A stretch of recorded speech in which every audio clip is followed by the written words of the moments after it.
Góðan daginn.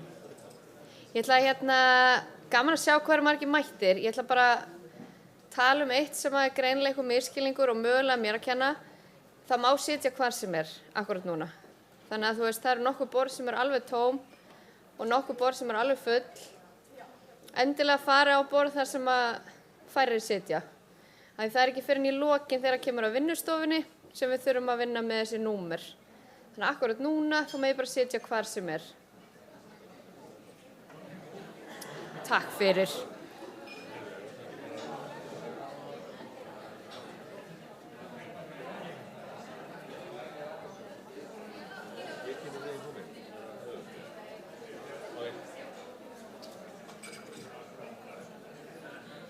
Þá byrjar þú.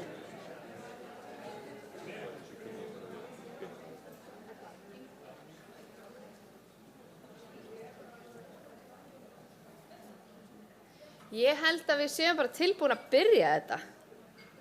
Ég ætla að byrja að kynna sjálfa mig. Sigurbjörg Sæunn Guðmundsdóttir heiti ég og er formaður Lyfjafræðingafélagsins og er jafnframt lyfjafræðingur. Ég er komin til þess að vera með ykkur á þessum flotta degi. Lifa án skaða. Þetta er alþjóðaátak, gæðaátak sem fjallar það að koma í veg fyrir lyfjatengdan skaða. Ég ætla að fara yfir svona nokkur praktísk atriði. Það eru til dæmis þeir sem eru bakhjarlar að þessu átaki eru embætti landlæknis og heilbrigðisráðuneytið.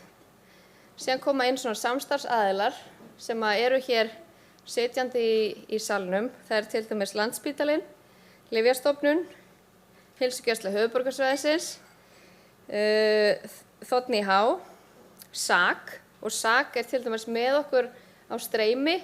Þau eru bara að horfa bara akkurat í beinu streymi og munu taka þátt í vinnustofunni í lokin. Svo eru Læknafélag Íslands, Félag íslenskra hjúkrunarfræðinga og Lyfjafræðingafélag Íslands. Má ég sjá.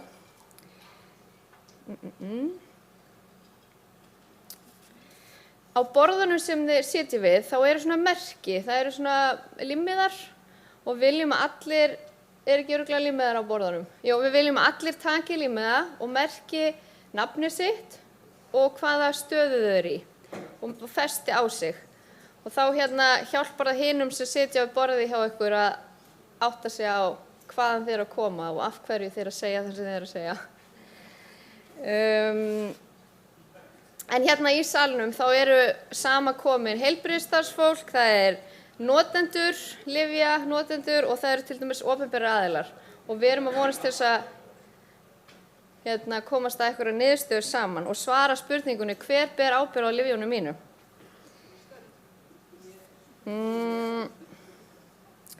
Já, það situr maður, Jóhannes, hann ætlar að vera með gula miða fyrir fyrirlesarana þegar 2 mínútur eru eftir að þeirra fyrirlestri til þess að reyna að halda okkur við tímamörkin. Wi-Fi, ef þið þurfa að komast í Wi-Fi, þá er það bara grand gest og það er ekkert lykilorð, þannig að allir geta að komast inn á það. Við ætlum að reyna að finna orð yfir deep prescribing. Það er margt sem við ætlum að gera þetta. Við ætlum að reyna að finna orð yfir deep prescribing og það er tafla frammi þar sem allir geta komið hugmyndir og svo eru svona grænar doppur á borðunum ykkar sem þið getur notið til að kjósa. Við getum farið yfir það aftur og eftir. Spurningar verða leyfðar. Þarna eru grænu miðarnir. Takk, Ólafur. Þetta eru grænu miðarnir til þess að nota til að kjósa ef ykkur líst vel á eitthvað orð sem ykkur er búin að skrifa deep prescribing. Ég held að ég sé bara búin að fara yfir öll þessi praktísku atriði. Svo er klósett frammi og veitingar á eftir og hérna er Ólafur sem er líka fundarstjóri með mér. Já, góðan dag. Þakka þér fyrir, Sigurbjörg. Ég heiti Ólafur Þór Gunnarsson og ég er öldrunarlæknir og kannski í gegnum tíðina verið alls konar annað líka. Við Sigurbjörg ætlum að reyna að láta þetta fara svona skikkanlega fram og sjá til þess að þið fáið það út úr deginum sem svona þið væntuð. Ef þið fáið það ekki þá er svona svartur kassi frammi. Setjum bara miðan í hann og við gerum svo ekkert með það. En öllu ganni slepptu, þá erum við að tala um býsna mikilvæga þætti í dag og það eru, eins og Sigurbjörg kom inn á, það eru mjög margir aðilar í samfélaginu, það eru margir einstaklingar þarna úti sem að eru hérna undir, skipta alveg gríðarlega miklu máli og það er mikilvægt að við náum saman að halda ráðstefnu eins og þessa í dag. Þannig að þess vegna erum við ekki bara fagfólk hérna, heldur teygðum okkur líka inn í stjórnkerfi til þess að fá snertifleti. Og þá á ágætlega við að fá gamla vini sína og bekkjarfélaga til að koma og ávarpa okkur. Og ég ætla að biðja Willum Þór Þórsson, heilbrigðisráðherra, að koma og ávarpa okkur. Heilbrigðisráðuneytið hefur sýnt þessari ráðstefnu mikinn áhuga og það er til fyrirmyndar. Og ég ætla að bjóða Willum Þór í pontu, gjörðu svo vel.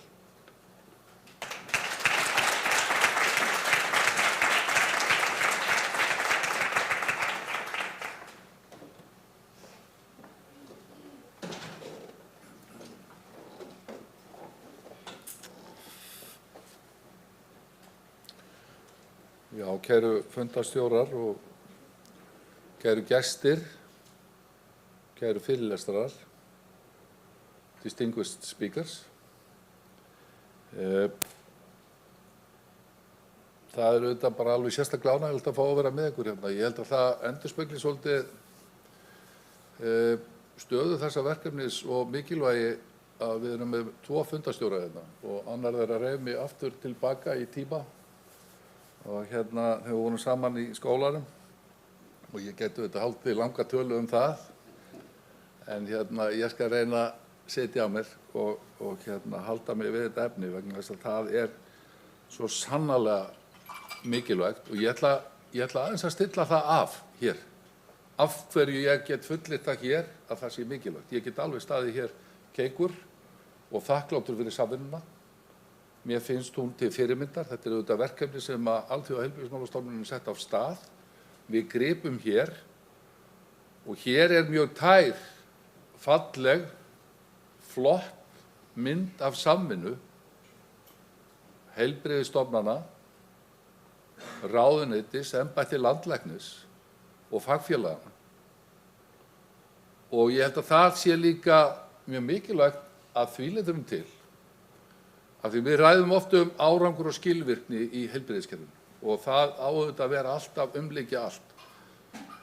Við ræðum líka oft á tíðum innviða skuldir en við erum ekki nægilega hröða fjárfesta, hvort sem er spítali eða hjúkrunarheimili eða byggja upp aðbúnað fyrir fólkið okkar, fyrir heilbrigðisstarfsfólkið og fyrir þjónustuþegana og þá erum við í skuld. Og við getum alveg, og við erum öll mjög meðvituð um það.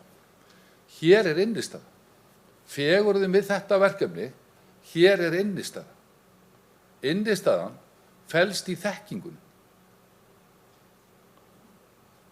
Og grundvöldurinn að því að finna út úr því hvar ábyrgðin liggur, það er risastór spurning. Og hvernig við aukum meðvitund, árvekni, séum vakandi fyrir því hvað lyf gera, hvað þau skipta miklu máli sem hluta meðferð við sjúkdómum, allt í raun og veru allan skal. Þess vegna er ég mjög heillaður af þessu, af því að hér er innistæða. Hér getum við náð miklum árangri með því að sameina krafta, sameina þekkingu og auka vitundina út í þjóðfélagið. Hjálpa fólki að skilja hvaða þýðingu lyf hafa. Hver er virkni lyfja? Hver eru virku efnin í lyfjum? Af hverju erum við að nota lyfin í þessum tilgangi eða öðrum? Við þessum sjúkdómi eða einhverjum öðrum. Hér er innistað. Ég held að við séum á hárréttum stað, á hárréttum tíma að sækja þessa innistað. Mér finnst lifa án skaða líka gott hugtak sem hægt að nota, en já, hver ber ábyrgð? Hver getur borið ábyrgð? Er það sjúklingurinn, eða heilbrigðisstarfsmaðurinn, er það svokölluð stjórnvöld, eða ráðamenn, eða ráðuneyti, eða eftirlit, eða landlæknir? Hver ber ábyrgð? Hver á að bera ábyrgð? Hver ætti að bera ábyrgð? Hvar liggur ábyrgðin? Er til ykkur samábyrgð? Er hún samfélagsleg? Það er kannski ekki, þegar ég skelli þessu svona fram, til einhlítt svar. En ábyrgðin felst auðvitað í því að auka skilningin á því í hvaða tilgangi við notum lyfin og hvar við erum að nota það og hvers vegna og hvað þau gera.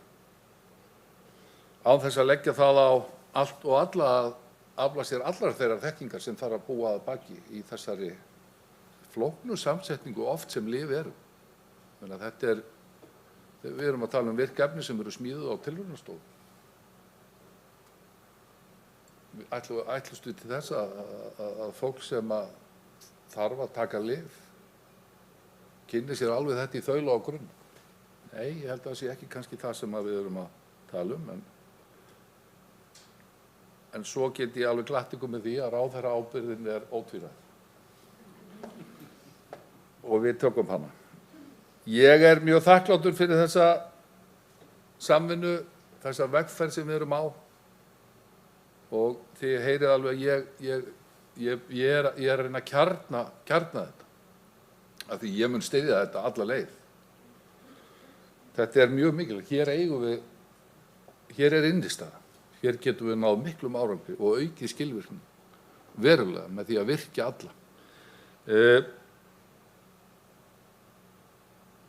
ætla að svissa aðeins yfir í ensku og segja it's an honor to have Dr. Justin Turner as a keynote speaker here today, and I'm certain we can gain useful insight from his research and vast experience and knowledge in this field. I was privileged meeting Dr. Turner last Friday, where he shared his experience in this area, vast experience. And I have to say that I got richer perspective of this area and the importance of going together this road. Very important. So it's good to have you here. Thank you. Við erum líka að fylgja hérna eftir vel heppnuðu málþingi frá því í fyrra. Og þá ræddum við þessa vegferð og markvissari notkun lyfja, skynsamlegri notkun, endurskoðun, niðurtrappanir. Það er ýmislegt jákvætt að gerast. Og við erum að beina hér sjónum að ábyrgðinni og það er vel. Og ég held að ég býð mjög spenntur eftir því að sjá svona hvað kemur út eins og fundarstjórnin fór yfir uppsetninguna hér áðan. Við þekkjum fylgni aldurs og lyfjanotkunar. Þannig að hér þurfum við ekkert að eyða miklum tími að rökstyðja það hver þessi innistæða getur verið. Hún er óyggjandi, tölurnar sýna okkur að lyfjanotkun vex með aldri. Við erum mjög meðvituð um þessa staðreynd. Þjóðin er að eldast, hún er að eldast hratt. Við höfum notið góðs af því að vera hlutfallslega svona í samanburði allavega við aðrar þjóðir sem þegar við horfum til þess að fjármagna þetta mikilvæga stærsta þjónustu afhendikerfi þjóðarinnar sem stendur öllum hjartanu næst að vera hlutfallslega yngri en það er auðvitað að breytast. Ég held að það bil 15% af þjóðinni séu 65 ára og eldri og á meðan við erum svona okkar samanburðarþjóðir í 20% plús. Þetta telur, þess vegna mikilvægt að við förum og sækjum þessa innistæðu. Við sameinumst það að nýta þá þekkingu sem til staðar í kerfinu.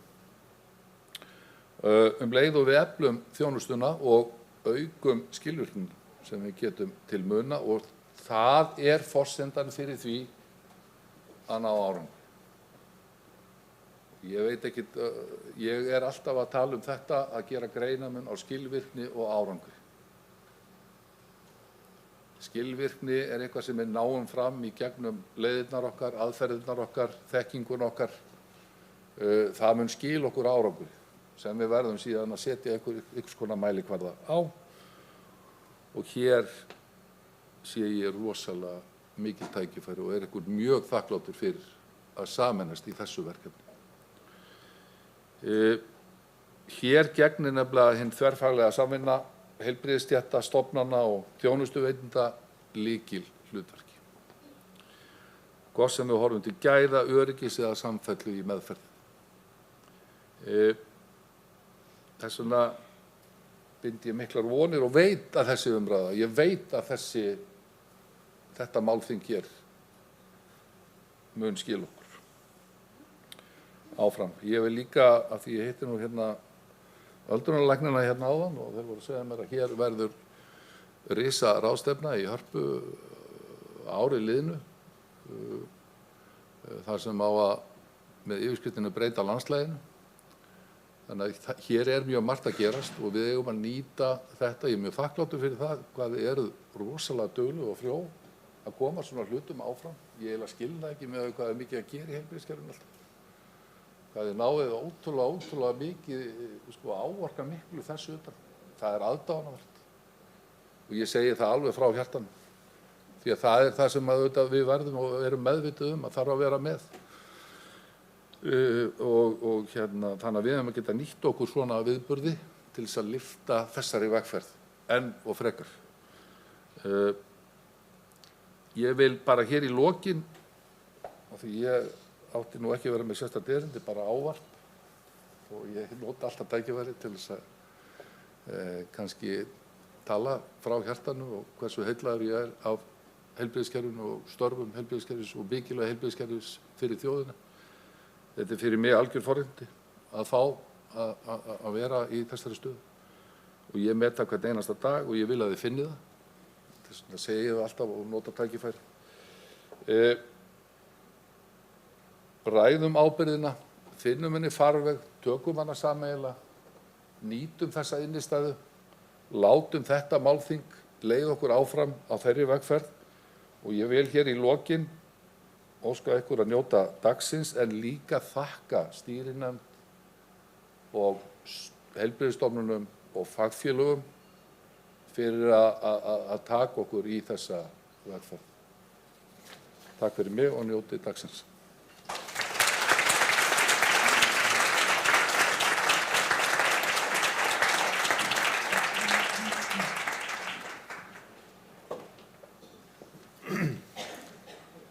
Kærar þakkir, ráðherra. Nú þá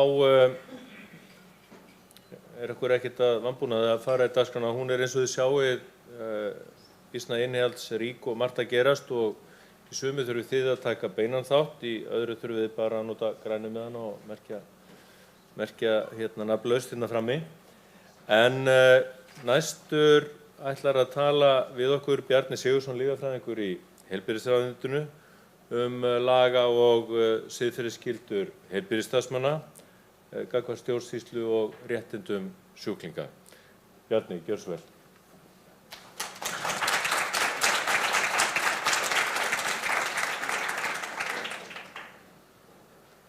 Fundarstjórar, fyrirlesarar, Justin og aðrir gestir, gaman að vera hérna með ykkur í dag og þegar við vorum að ræða þetta í undirbúningsnefndinni þá sagði ég að það væri alveg nauðsynlegt að byrja á því að ramma þetta inn, eins og við hugsum þetta alltaf í ráðunum, að byrja á því að ramma þetta inn og hvað segja lögin, hvað segja reglugerðirnar og svo fór ég í ráðuneytið og stakk náttúrulega upp á því að einhver góður lögfræðingur myndi tala þetta og það endaði því að ég siti uppi með þetta en við erum 3 sem að settum þetta saman og Björg Þorkelsdóttir sem er minn helsti samstarfsmaður og er svona lögfræðingurinn okkar og svo Jón Steinar dæmið, það er bara til þess að svona aðeins að kristalla hvernig þessi staða getur verið og hvað er þetta svona og hvað, ef við byrjum þá bara að tala hvað segja lög og reglugerðir þetta og í lögum heilbrigðisþjónustu að þá er talað það að sjúklingar eða einstaklingar eigi svona rétt á því að lífsgæðum þeirra sé viðhaldið, sko, að við séum að veita meðferð sem til verndar andlegri, líkamlegri og félagslegu heilbrigði og ef við fyrir síðan í réttindi og skyldur heilbrigðisstarfsmanna þá eigum við að sýna sjúklingi virðingu og við eigum að sinna störfum að árverkni og trúmennsku í samræmi við faglega kröfur sem gerðar eru á hverjum tíma og við eigum að þekkja siðareglur okkar sem heilbrigðisstarfsmenn, við halda þekkingu og faglegri færni, tileinka sér nýjungar er varða starfið og við eigum að kynna okkur lög og reglugerðir sem gilda og heilbrigðisstarfsmaður ber eftir því sem við ábyrgð á greiningu og meðferð sjúklinga sem til hans leita. Svo er alltaf spurningi hversu langt nær sú ábyrgð og svo er það náttúrulega upplýsingaskyldan og svo eigum við líka sem heilbrigðisstarfsmenn að virða faglegar takmarkanir okkar og leita eftir aðstoð eða vísa sjúklingin til annars heilbrigðisstarfsmenn eftir því sem er nauðsynlegt og mögulegt er. Og þetta er svona hvetur okkur til þessara þverfaglegu samvinnu. Og ef við kíkjum síðan á lyfjalögin og hvað segja þau? Jú, þeir segja að þeim sem er heimilt að ávísa lyfjum og það eru þá læknar, tannlæknar og hjúkrunarfræðingar sem ákveðnir hjúkrunarfræðingar sem hafa heimild til þess að ávísa lyfjum að þeir eiga að stuðla að ábyrgri notkun og með öryggi og lýðheilsu sjónarmið að leiðarljósi. Og svo spurningin þetta þá bara þegar það er að ávísa einstöku lyfi eða hver ber ábyrgð á meðferðinni í heild sinni sem er nú kannski það sem okkur er dálítið hugleikið. Og sá sem afgreiðir lyfjaávísun sem er þá yfirleitt, það er lyfjafræðingurinn þar segir í 51. málsgrein að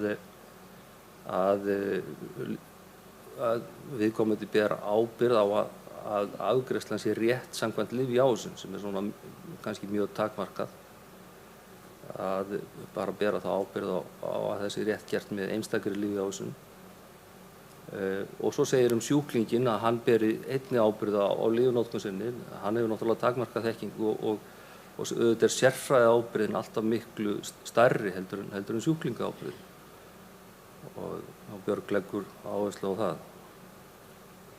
Og svo er náttúrulega eiga sjúklingarnir að hafa aðgang af þessum upplýsingum en þetta er náttúrulega mjög flókið og það er mikla, ef við erum að tala fjöllyfjameðferð þá er náttúrulega sérstaklega þjálfun í því bara að geta fundið út úr milliverkunum og aukaverkunum. Svo er það lög réttindi sjúklinga og það er náttúrulega upplýsingaréttur sjúklings og sjúklingi getur líka neitað að fá upplýsingar eða falið öðrum að fá það í sinn stað og sjúklingi getur hafnað meðferð en hann á líka eins og áður hefur komið fram, hann á rétt að fá upplýsingur lífsögu sína og það er sagt þarna í annarri málsgrein 82. grein lyfjalaga að það eigi ekki vera með miðlægu lyfjakorti sem við erum búin að vera að vinna í mörg ár að innleiða.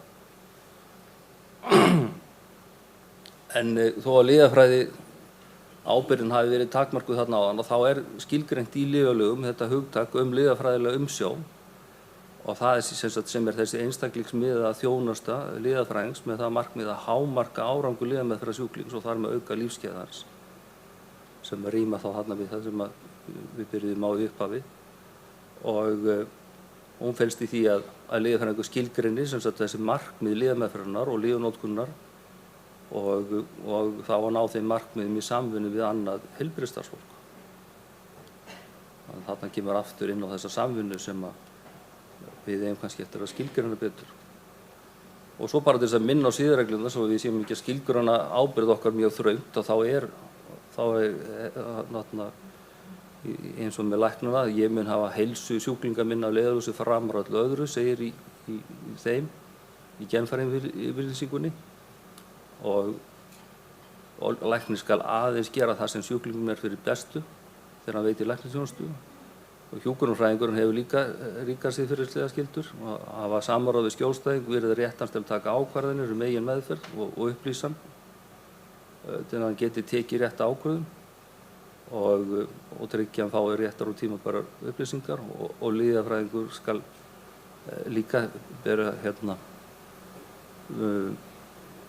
meðhöndla alla sem til hans leita með kurteisi og virðingu og tryggja öryggi, velferð og hagsmunir og fagleg þjónusta sé höfð í fyrirrúmi. Og svo komum við þá yfir í heilbrigðisstefnuna sem þetta plagg sem við eigum öll að vinna eftir og gildir til 2030 þegar við erum að gera lög og reglugerðir og vinna okkar starf.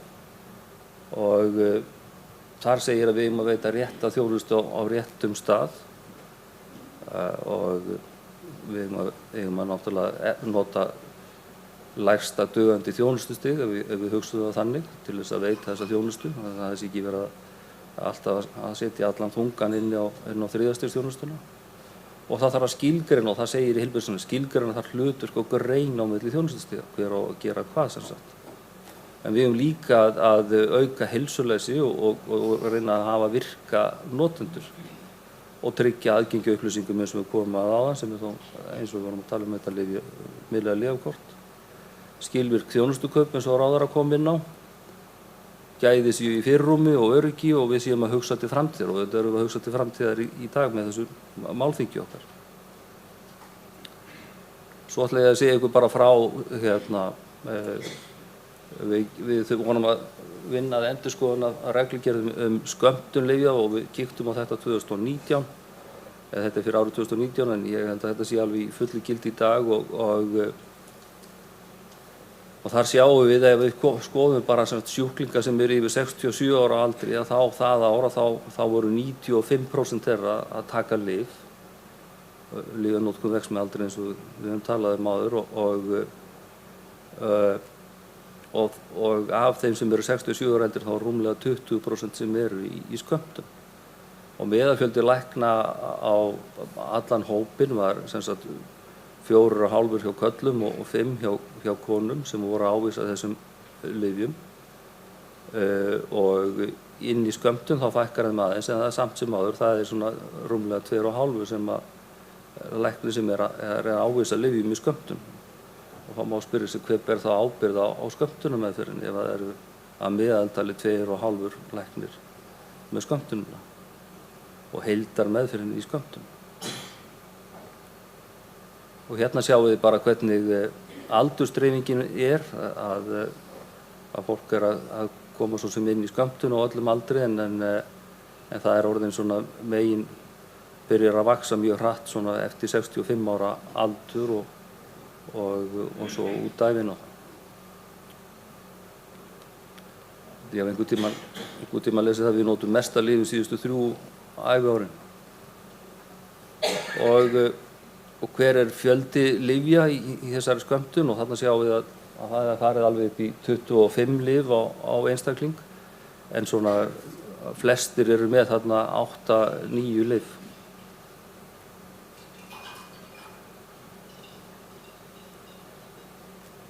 Og já, og það er þó undirstrikað hér bara að þetta voru svona 8,5 upp í 8,7 hjá körlum. Það er svona, þetta er svona tæplega 9 lyf sem að karlar og konur voru með í skömmtun árið 2019 og svo kom Jón Steinar með 2 dæmi fyrir mig sem að ég ætla bara að fá Jón Steinar til þess að lýsa. Þannig við erum svona að reyna að fá okkur í það að hugsa þessa problematík sem að blasir við okkur. Já, sælverði. Örstuðt bara, af því að Bjarni bað með að koma með dæmi. Þetta eru sögulegar skáldsögur, hérna, hvort og ekki. Annars vegar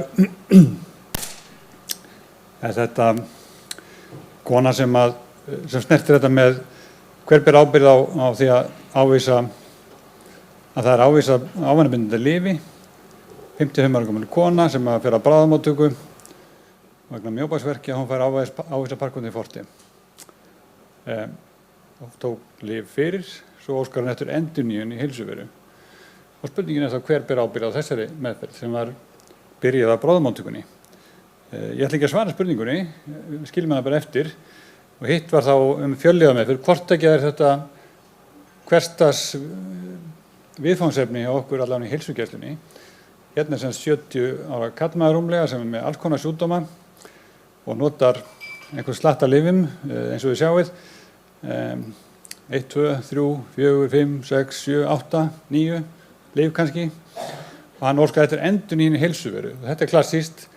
Það er komið erindi til okkar gegnum heilsuveruna og ég er heimilislæknirinn, á ég endurnýja þessi lyf sem að hefur verið á ábyrgð hjartalæknis en hann enda með önnur lyf líka sem að heimilislæknirinn hans hefur kannski komið að. En þetta snýst þetta, eins og Bjarni bentir á, það eru mjög mörg lyf sem eru ávísað á hvern einstakling af mörgum læknum og hver á að bera ábyrgðina. Þannig að þetta eru bara sögulega skáldsögur til að vekja okkur til umhugsun það hver ber ábyrgðina í þessum tilvikum. Hvað er sanngjarnt að ég ber ábyrgðina eða einhver annar eða enginn? Hver ber ábyrgðina á heildinni eða á hver ber ábyrgð á sínu? Nei, sjúklingur getur aldrei borið ábyrgð á þessu. Hann ber ekki ábyrgð á ávísun lyfja.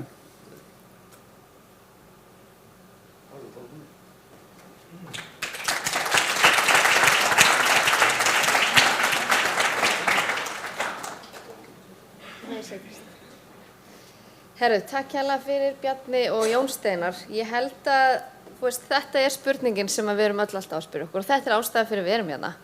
Ef við værum með svarið, þá værum við ekki með þetta málþing. Það er alveg ljóst.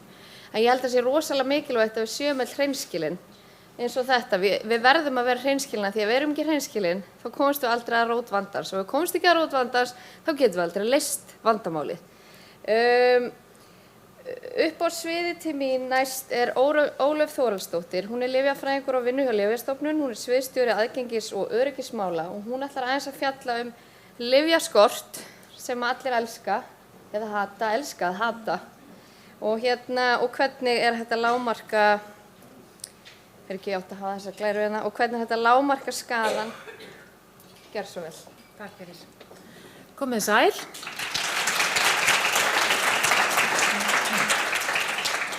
Mér langar að byrja á því að þakka fyrir að fá að hafa þetta erindi hérna og tala þessa mikilvægu mál. Þakka líka ráðherra fyrir að berja okkur byr í brjóst á þessu þingi og bara í vinnun okkar og fyrir að fá að vera í þessum sal.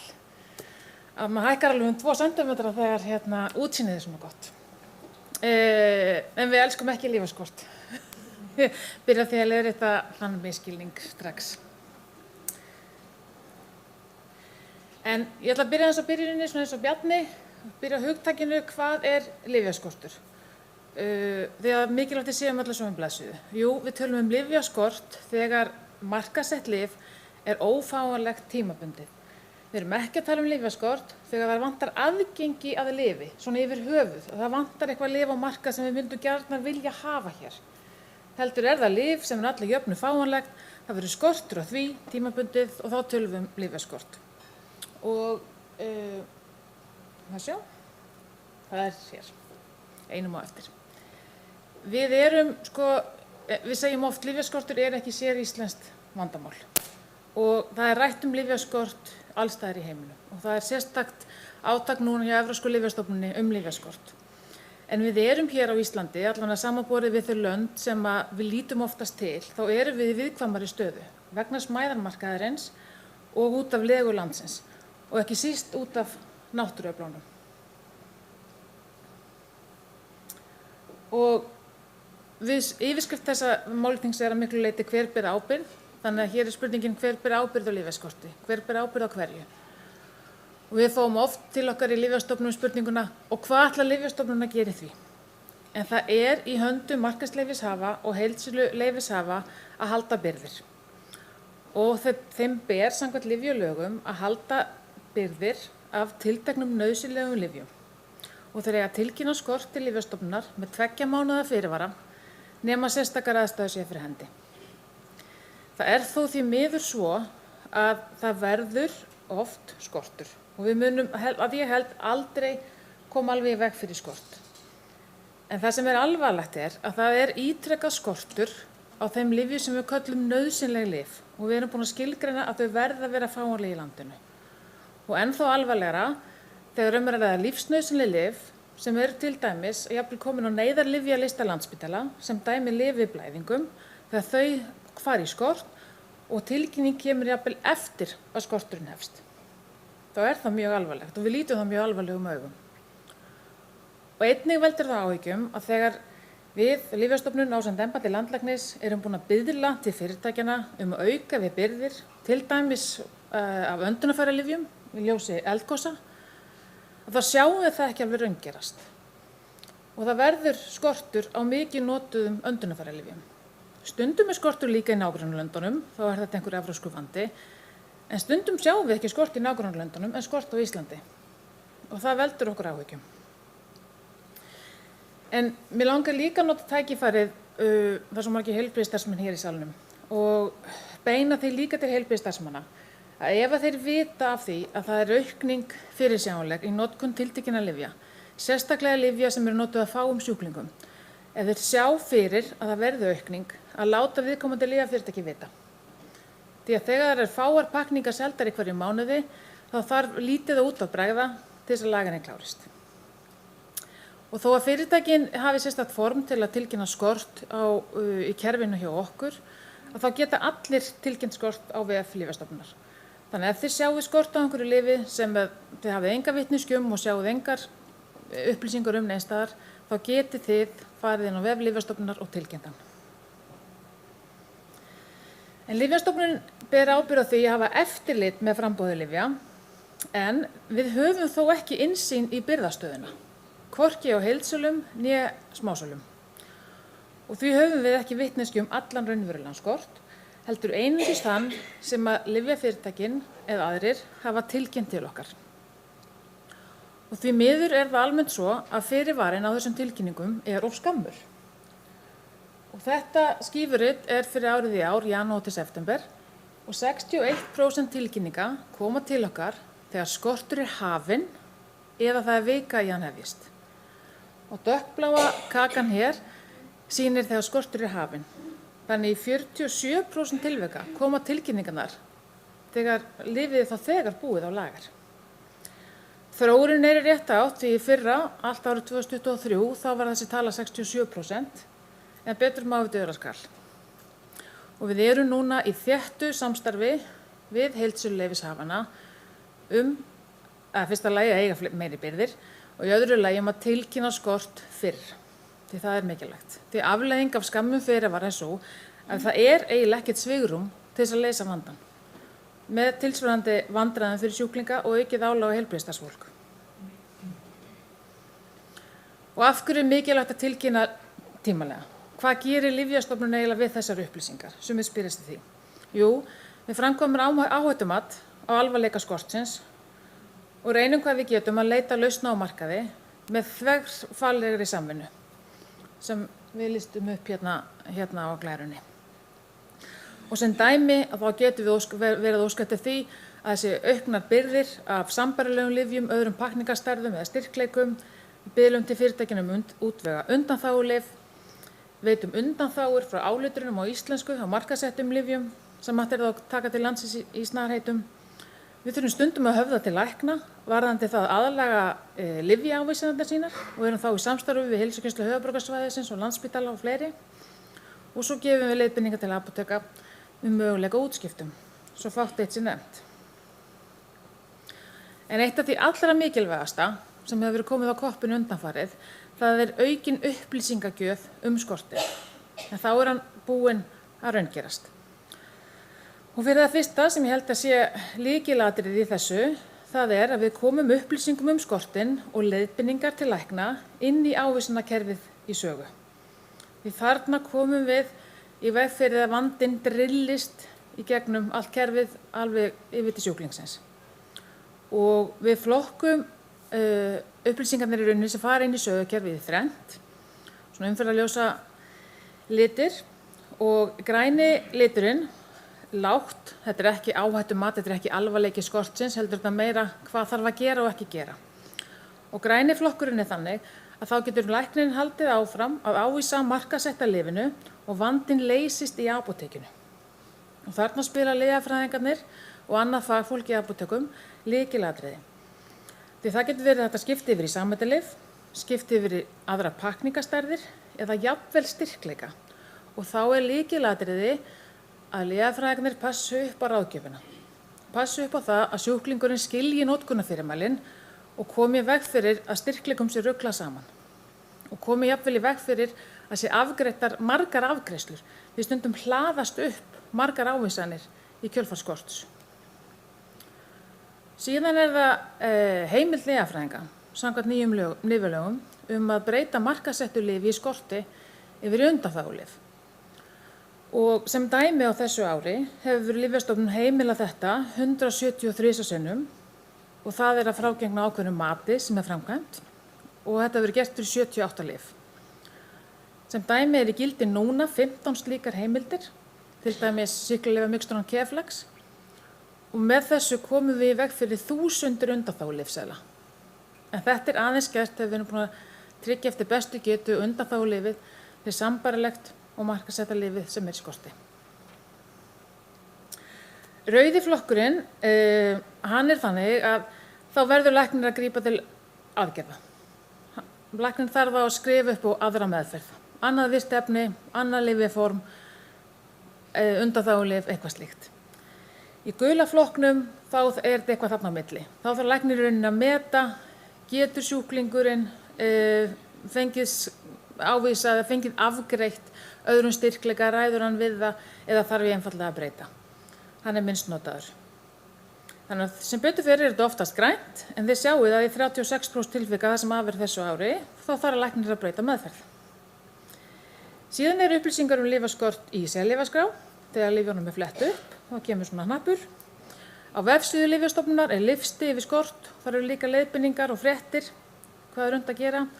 Svo er vikuleg skýrsla til heilbrigðisráðherra og svo svörum við fyrirspurnum fjölmiðla, heilbrigðisstarfsfólk, sjúklinga og fleira.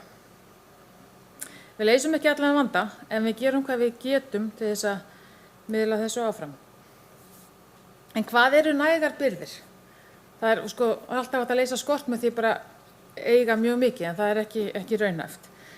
Við erum með birtan lista, samkvæmt lyfjalögum, þá birtir Lyfjastofnun lista á vefsínum nauðsynleg lyf og það á að skilgreina magn á þessum lista, hvað á mikið að vera til, en það hefur ekki verið gert. Það er verið að vinna að uppfærslu á listana núna með tilliti til nýs EMA-lista, Evrópsku lyfjastofnunarinnar. Þar er verið að vinna að lista krítísk lyf sem eiga að vera til í Evrópu og við munum uppfæra listan innan nokkra mánaða. Og lykilatriði í þessu, það er að fara að ákvarða magnið.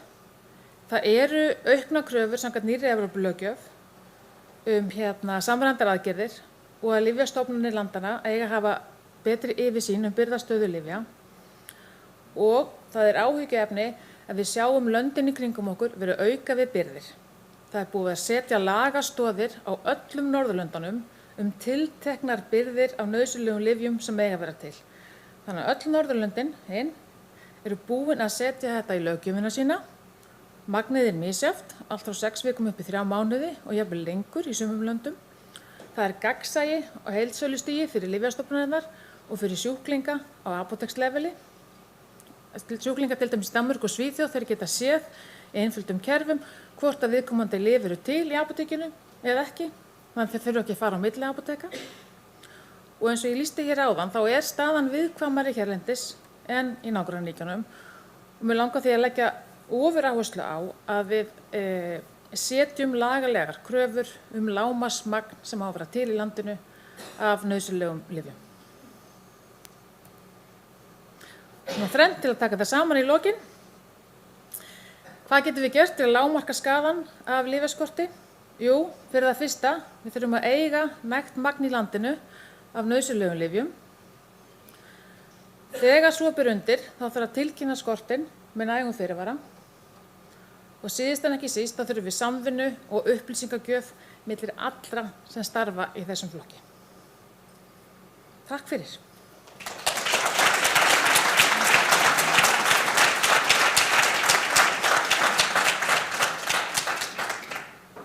Já, þakka þér fyrir, Ólöf. Við erum með svo afskaplega hlýðið fólk að það fer ekkert yfir tímamörk og við erum hérna í góðum málum hvað það varðar. Við viljum benda ykkur endilega á að grípa fyrirlesarana hérna frammi í kaffinu og tala við þau þar sem þau eru með einhverjar spurningar. En eftir kaffihlé þá verður aðeins annað form, þá verður þetta meira á svona umræðugrunni og svona aðeins öðruvísi fyrirkomulag. Það er kannski bara að skjóta inn í. Það verða kynningabásar hérna beint fyrir utan, þannig endilega fá ykkur kaffi og skoði kynningabásana. Þeim verður líka streymt fyrir þá sem eru að horfa. Og já, Hittumst við byrjiði aftur. bara umræðunar á borðunum og farið í kaffi og við hittumst hér aftur klukkan 10:20. Takk fyrir.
Við erum kannski alltaf eitthvað að fara fyrir myndavélinu.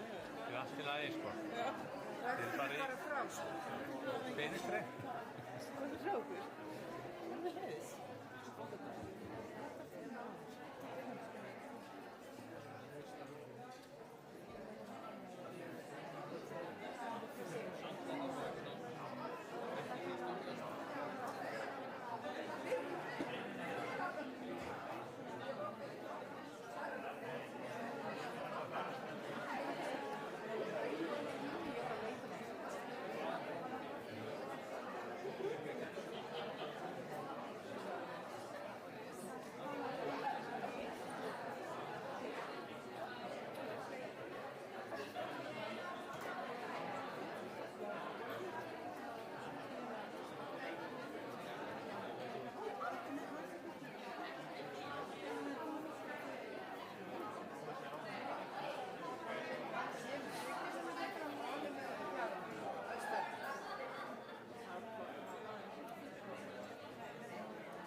inn í Snædal.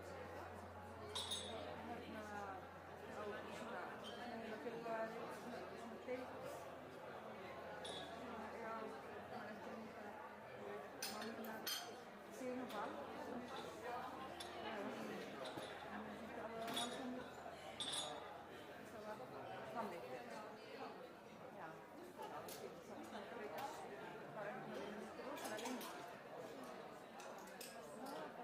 Mér finnst alltaf, mér finnst þetta búið að Já, ég er grein. En þetta líka alltaf svona á þessum dögum verið að fara yfir sjúklinga líka. Jú, það gerst eins og við erum alveg svo umriðið sem fræðslufundir. Já, akkurat. Fræðslufundir, já, bara alveg fast. Og svo sitja ég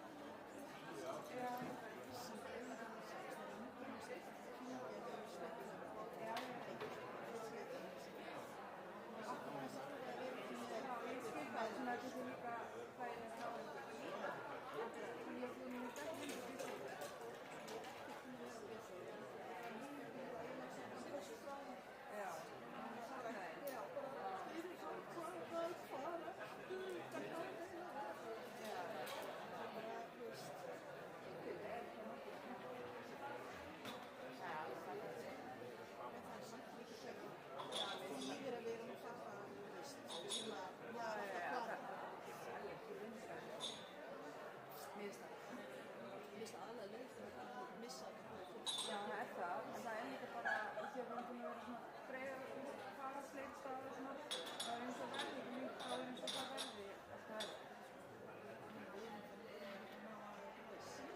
Nei, ég vil segja samt, en bæðum það að verða einhversflóki og eiginlega verið stærð eins og það sé ekki að ráða við og svona það nefnandi og svona, þannig að ég veit ekki alveg svona alveg, ég veit það jafnvægt. Já, ég held að það hefur bara mátt að sé vera að gerast aðeins færri og hæg bara alltaf margir. Það skiptir bara mig, það skiptir bara samtlæst ekki að fara, hvað er það? Já,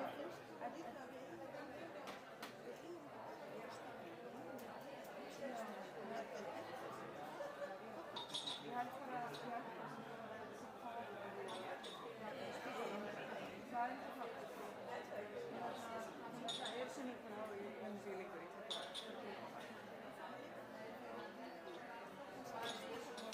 Já, ég veit það.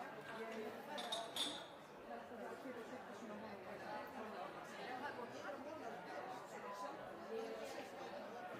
Og þú að fyrir hugsa, ok, hvernig ætlum við að bregðast við þessu? En hvað er það fyrir? Eru þið ekki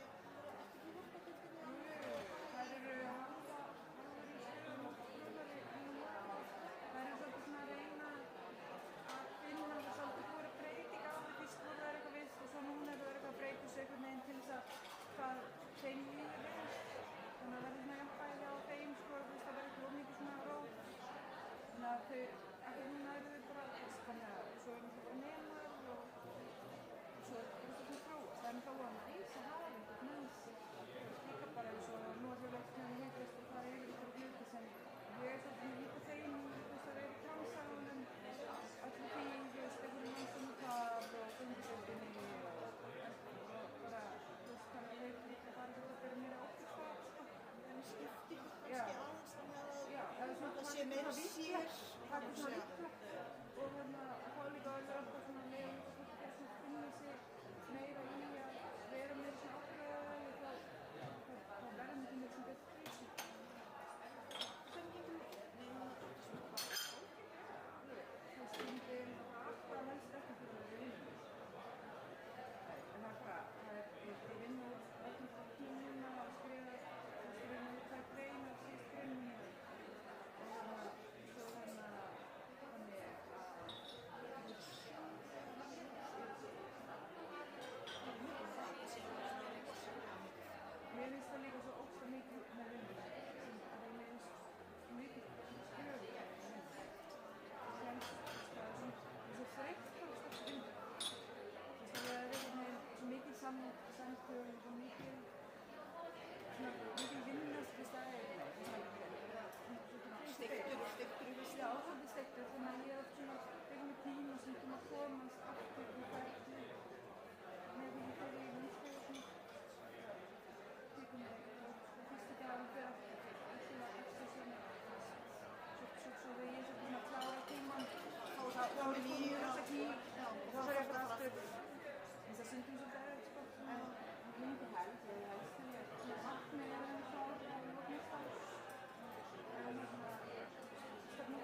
sem einhvern veginn ekki sýnir sem svona er kannski alveg lókist og það er þessi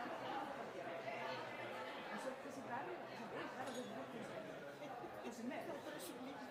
Það er ekki eitthvað sem leggur upp með eitthvað og svo bara búm. Ég ætla að ná mér í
Jæja, verði ykkur að góðu.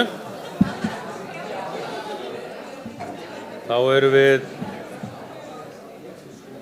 við tilbúin í næsta umgang. Eins og við loðum ykkur þá verður örlítið annað fyrirkomulag núna. Við ætlum að fá, þetta ekki kannski alveg öryrindi, en þetta stuttarkynningar. Og ég ætla þess vegna að kynna þau sem ætla að tala bara öll í einum pakka.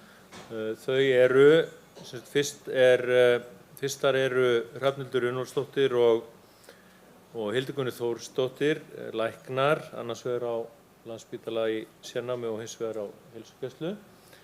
Þær ætla að tala lækna í margslungnu umhverfi og með tilliti til lyfjaöryggis og hverjar eru áskoranirnar.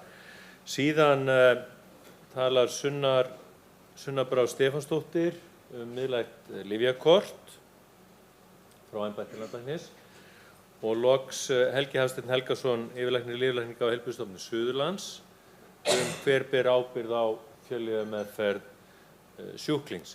Þau fá 10 mínútur hvert og síðan þegar að þau hafa talað að þá opnum við fyrir stuttar spurningar. Það eru míkrafónar hérna út í sal og við munum þá sitja, eða þau og við sitja hérna í panelnum og stjórna þessu. Mér þætti vænt eða þið komið að míkrafónum að þið kynnið ykkur. Því þó að við kunnum að þekka ykkur þá er ekki alveg víst að allir hinir hér inni geri það. En ég gerir ráð fyrir að Hrafnhildur, þú ætlar að tala fyrst. Eða þið bara saman. Það er frábært. Það er ennþá betra. Gjörðu þið svo vel. Báða tvær.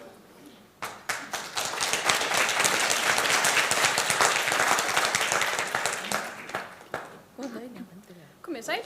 Ég heiti Hrafnhildur og er læknir í sérnámi á lyflækningasviði Landspítala. Og ég heiti Hildigunnur. Ég er almennur læknir á heilsugæslu í Borgarnesi. Herðu, já, má ég sjá. Erum við hérna? Já, hér er glerun okkar. Og það er hér. Yes. Herri, já, þetta eru við. Við fengum það verkefni að finna okkar áskoranir í hver eru okkar áskoranir varðandi lyfjaöryggi í vinnunni og það var svo skemmtilegt að því að þó að við erum báða læknar en starfsumhverfi okkar er gjörólíkt. Vinnudagurinn okkar líta ekkert eins út, bara ekki að neinu leyti. En þrátt fyrir það að þá erum við að fást við sömu áskoranir mjög mikið til. Og og þær líta stundum svona út. Þetta er lyfjalisti sem ég fékk núna eftir ég tók að mér að vera með stutt erindi og þetta er annar sem kom inn seinna sama dag. Þegar ég hugsa áskoranir varðandi lyfjaöryggi í mínu starfi sem sérnámslæknir á Landspítala, það kemur kannski fyrst upp í hugan þegar fólk kemur til okkar og er að leggjast inn. Og það er náttúrulega undir oft þeim kringumstæðum að vera á bráðamóttöku og ég er að reyna að fanga þá lyfjameðferð sem fólk er á og það getur bara verið mjög krefjandi að fá rétta mynd af því. Fólk eru auðvitað oft kannski ekki alveg í ástandi til þess að gefa upplýsingar og stundum og oft veit fólk ekki alveg nákvæmlega á hvaða lyfin það er á. Það segir kannski ég tek 4 töflur á morgnana og 5 á kvöldin eða að við fáum upplýsingar frá kannski ættingjum. Stundum er það bara lyf í póka, innkaupapoka, töfluspjöld, kassar og við þurfum einhvern veginn að reyna að leita fanga sem víðast til þess að fá upplýsingar og það getur verið eftir atvikum nýlega læknabréf, rýna í lyfjagagnagrunnin, rýna í nýlegar lyfjaúttektir, hvað hefur liðið langan tíma á milli, hversu margar töflur hafa verið leystar út, fara í ytra kerfi, nótur lækna á stofu, frá heilsugæslu og svo framvegis. Það er auðvitað mjög þakkarvert þegar við fáum til dæmis lyfjarúllur en svo vantar þá kannski upplýsingar öll lyf sem eru tekin þess utan. Þannig að þarna finnst mér vera eitt helsta ógn við öryggi að það er við innlögn. Við þurfum oft að taka afstöðu til meðferðar. Stundum er lyfjameðferð óhagstæð með við bara veikindi fólks og stundum er ekki alveg ljóst af hverju einhver lyfjameðferð er veitt eða hefur verið veitt og hvort hún eigi að vera til lengri tíma eða ekki.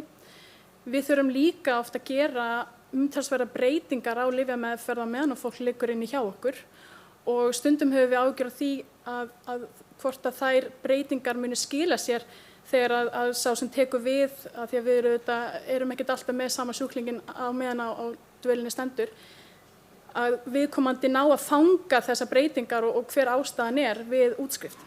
Það er gríðarlega mikilvægt að við reynum að koma upplýsingum á framfæri því það tekur jú einhver síðan við meðferðinni þegar að fólk útskrifast. En svo er það auðvitað spurningin eins og Jón Steinar varpaði fram áðan, hver tekur þá við og hver ber þá ábyrgð á að fylgja þessu eftir og er það sami aðilinn fyrir alla meðferðina? Er það ég? En já. Já, ég mun alltaf við dílum við þetta nákvæmlega sama. Það er þessi tímafreki eltingarleikur við að eltast við nákvæma lyfjalista. Á heilsugæslunni, við getum svo tekið þetta vel fyrir í panelum á eftir, það eru þvílíkar kananur og heilsugæslunni viðstaddir í dag. En það er rosa stuttur tími fyrir hvert viðtal. Og það er rosa frústrerandi þegar að fer rosa langur tími af viðtalstíma mannesku sem er kannski búin að betra að hitta mig í 6 vikur og langur tími fer í að stemma af lyfin hennar. Það er náttúrulega rosalega frústrerandi. Og fólk alltaf, ég segi bara, já, hvað lyfum er það? Og fólk bara eitthvað, hvað, stendur þetta ekki í tölvunni? Og ég bara, nei, það gerir það ekki. Fólk bara, what? Þannig að það er svona frekar frústrerandi. En væntingastjórnun beggja er sannlega ábótavant, sérst bæði væntingastjórnun skjólstæðings til mín, því að fólk mætir alveg með lista í viðtöl til mín, það er kannski með 7 atriða lista af hlutum sem það ætlar að ræða við mig í dag, en það er bara ekki með neitt lyfjalista með sér, því að hann ætlar að gera ráð fyrir þetta sé í tölvunni. Þannig að þetta er svona ákveðið nótastýrð þjónusta sem er vandamál, mér finnst að fólki að vera betur undirbúið gagnvart því sem ég vil vita um það, en fólki finnst að ég vera læknir sem er tilbúin að svara allir spurningum. Og já, þannig að þetta er eitthvað sem við getum kannski tekið pínu fyrir í panel skipulag heilsugæslunnar. En svo er mikil áskorun í heilsugæslu að það sárlega vantar læknabréf á milli þjónustustiga. Til dæmis frá geðdeildinni þá er yfirleitt bara allt lokað, maður getur ekki séð neina lyfjabreytingar sem eru gerðar og kannski lyfjameðferð sem ég kannski bara enga þekkingu á. Og svo er heilsugæslan líka svolítið þetta, þessar 2 setningar sem ég heyrði mitt eftir ég tók þetta erindi að mér, þá voru þessar 2 setningar, það var 76 ára gömul kona sem sagði bara, er ég á þunglyndislyfjum? Er það virkilega? Og annar sem kom inn til bara, já elskan, svo þarf ég að biðja að endurnýja öll lyfin mín. Og ég eitthvað, já ok, heyrðu, kýlum á þetta. Þetta er svona svolítið kortestímanir á heilsugæslunni. Þegar við fórum að tala saman um þetta var svolítið ábyrrandi kannski tvennt í grunninn. Það er hversu oft við rekum okkur á það að fólk er ekki nægilega meðvitað hvaða lyf það tekur og af hverju. Og við veltum því fyrir okkur hvort að við gætum einhvern veginn stutt betur við skjólstæðinga okkar til að gera þá virkari þáttakendur í eigin meðferð og það er kannski ýmsir vinklar á því en svo er það eins og Hildur Gunnar sagði og okkur örugglega verið tíðrætt að það er þessar upplýsingaflæði á milli okkar og jafnvel þó svo að við teljum okkur skrá hlutina eins skilmerkilega og við getum og reyna að tryggja að læknabréfin komist áfram en það er alltaf þessi spurning, gera þau það raunverulega, eru þau lesin og hvernig það allt saman virkar. Nú, það er kannski þrennt sem við viljum nefna helst út frá okkar reynslu og það er óáreiðanleiki. Mér finnst ég oft vera í hlutverki í rauninni einhver spæjara þegar ég er á vöktum og ég er alltaf að reyna að finna nýjar og nýjar leiðir til þess að finna upplýsingar um það á hvaða lyfjum fólk er og finnst ég sjaldnast vera örugg á því að þetta sé allt saman rétt og ekki bara lyfin sjálf heldur hvenær þau eru tekin og á hvaða dögum fólk skiptir um plástur og á hvaða dögum fólk tekur alendronat og svo framvegis. Og svo er það þetta með öryggismálin. Já, þetta er náttúrulega ekki bara tímasóun að vera í þessum spæjaraleik á hvaða lyfjum fólk er. Þetta er náttúrulega bara, yfirskriftir þessar ráðstefnu, þetta er bara risavaxið öryggismála þessi mál sé á hreinu og það þarf alveg skothælda tæknilausn á borð við miðlægt lyfjakort sem verður nú vel fjallað hérna eftir, þar sem að allir læknar ávisa í gegnum og ávisa, setja lyfseðla gegnum og alltaf. Þetta skiptir alveg ógeðslega miklu máli og það mun leysa örugglega slatta af vesenni, held ég, vona ég.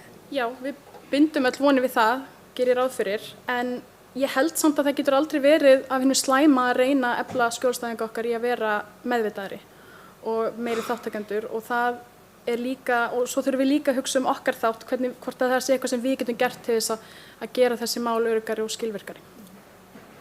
Það held ég bara. Kærar þakkir. Takk.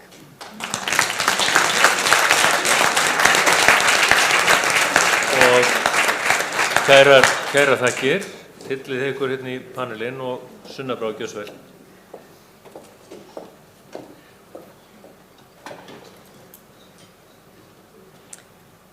Já, komið sæl. Sunna heiti ég og hjúkrunarfræðingur og verkefnastjóri hjá embætti landlæknis og ég hef undanfarin ár stýrt þróun og innleiðingu á miðlæga lyfjakortinu. Einhver sagði engin pressa þegar ég átti að koma hérna og kynna þetta aðeins hér. Ég ætla aðeins að fara bara yfir stöðuna á kortinu eins og í dag og ábyrgð einmitt í miðlæga lyfjakorti. Staðan í dag svo að innleiðing fór af stað á landsvísu vorið 2023. Gekk virkilega vel. Þangað til í mars-apríl á þessu ári þá varð vart við truflanir í netþjónum í rekstrarumhverfi heilsugæslu höfuðborgarsvæðisins og það varð til þess að það missti stundum samband við miðlæga lyfjakortið með tilheyrandi vandræðum. Þetta var svo lagað miðjan apríl og hefur verið vel vaktað af heilsugæslunni og þjónustu aðila þeirra. Umræðan miðlæga lyfjakortið fór svolítið á flug í kjölfarið og fyrir utan þessar rekstrartruflanir sem voru bundnar við heilsugæsluna hér á höfuðborgarsvæðinu, það var umræðan mjög mikið bundin við þá staði sem ekki voru búnir að innleiða miðlægt lyfjakort. Þannig að hún fór stundum svona aðeins út fyrir það sem þetta rauninni snerist um. En ég held að það sé nú allt saman farið í lagi núna, en í ljósi þessari umræðu sem fór af stað, það voru 3 eða nokkrar stöðvar, svona einkastöðvar út í bæ sem að frestuðu sinni innleiðingu. Ég var bara að fara að innleiða hana í þessum vikum sem þetta fór af stað, en við frestuðum því fram á haust, en það er farið í gang núna. Innleiðingin á Landspítalanum hefur tafist, en það er nýfarið af stað núna. Ég byrja á fyrstu deildinni þar í síðustu viku.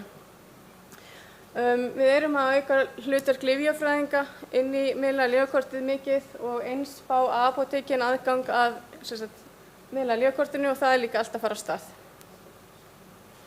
En hvernig getur miðlæga lyfjakortið hjálpað okkur? Við erum að reyna að skýra svolítið og taka saman í raun heildarmyndina á þeirri lyfjameðferðum sem einstaklingar eru á og við skiptum kortinu eða lyfjunum upp í 3 meginflokka sem eru föstlyf, PN-lyf og lyfjakúr og við erum að nýta okkur þessa flokka svolítið til þess að reyna að halda utan bara meðferðina og minnka í raun áreitið á heilbrigðisstofnanir. Lyfjakúr, við höfum rosalega mikið tengt lyfjakúra við sýklalyf en við erum að útvíkka það að lyfjakúr er bara tímabundin meðferð óháð hvaða lyf ræðir. Þannig að lyfjakúr geta verið svefnlyf, verkjalyf, eitthvað svona sem á bara að vera mjög tímabundið, sett í þennan flokk og það er ekki hægt að endurnýja lyf í þessum flokki gegnum heilsuveru og ekki hægt að hringja og biðja ritara eða hjúkrunarfræðing um að endurnýja þessi lyf. Læknir telur sem svo að þessi Parkudin-kúr í 3 vikur eftir tognun eða eitthvað slíkt sé nóg. Það er ekki nóg eftir 3 vikur, ef læknir eftir aðgerð segir þetta sé nóg í 3 vikur, það er ekki nóg og einstaklingur þarf meir, þá þarf hann að mæta til læknis því þá er mögulega ástæða til þess fyrir skjólstæðing að leita sér aðstoðar. Það er kannski eitthvað meir í gangi. Þannig við nýtum þennan flokk mikið og ég veit að heilsugæslulæknarnir hafa verið afskaplega ánægðir með þennan flokk. Ég gleymdi reyndar að nefna það áðan í sambandi við innleiðinguna að við erum komið á annan 100.000 lyfjakort í umferð. Heilsugæslan á landsvísu hefur verið virkilega duglega að stofna kort undanfarna mánuði. Við höfum einnig stofnað kort á bak við tjöldin. Það fengu allir Íslendingar, allir með íslenskar kennitölur fengu lyfjakort sem hafði ekki fengið ávísuð lyf í 18 mánuði, voru bara ekki með neitt í gangi. Þannig að þau eru bara tilbúin til notkunar. Eins stofnum við kort leið og kemur ný kennitala í þjóðskrá við fæðingu barns eða annars slíkt að það verður til kort, þannig að það er bara tilbúið þegar það kemur. Og svo vorum við einhver 20.000 kort stofnu og þá svo vorum við 1 virt sýklalyf í kortinu og ekkert annað. Þeir fengu allir miðlægt lyfjakort og við erum að fara að halda áfram með það. Það er eitthvað 1 lyf sem er virt á einstakling, þeir fá bara átómatískt miðlægt lyfjakort. Við förum ekki ávana fíknilyfin samt. Við látum það í hendunar á þeim sem stofna.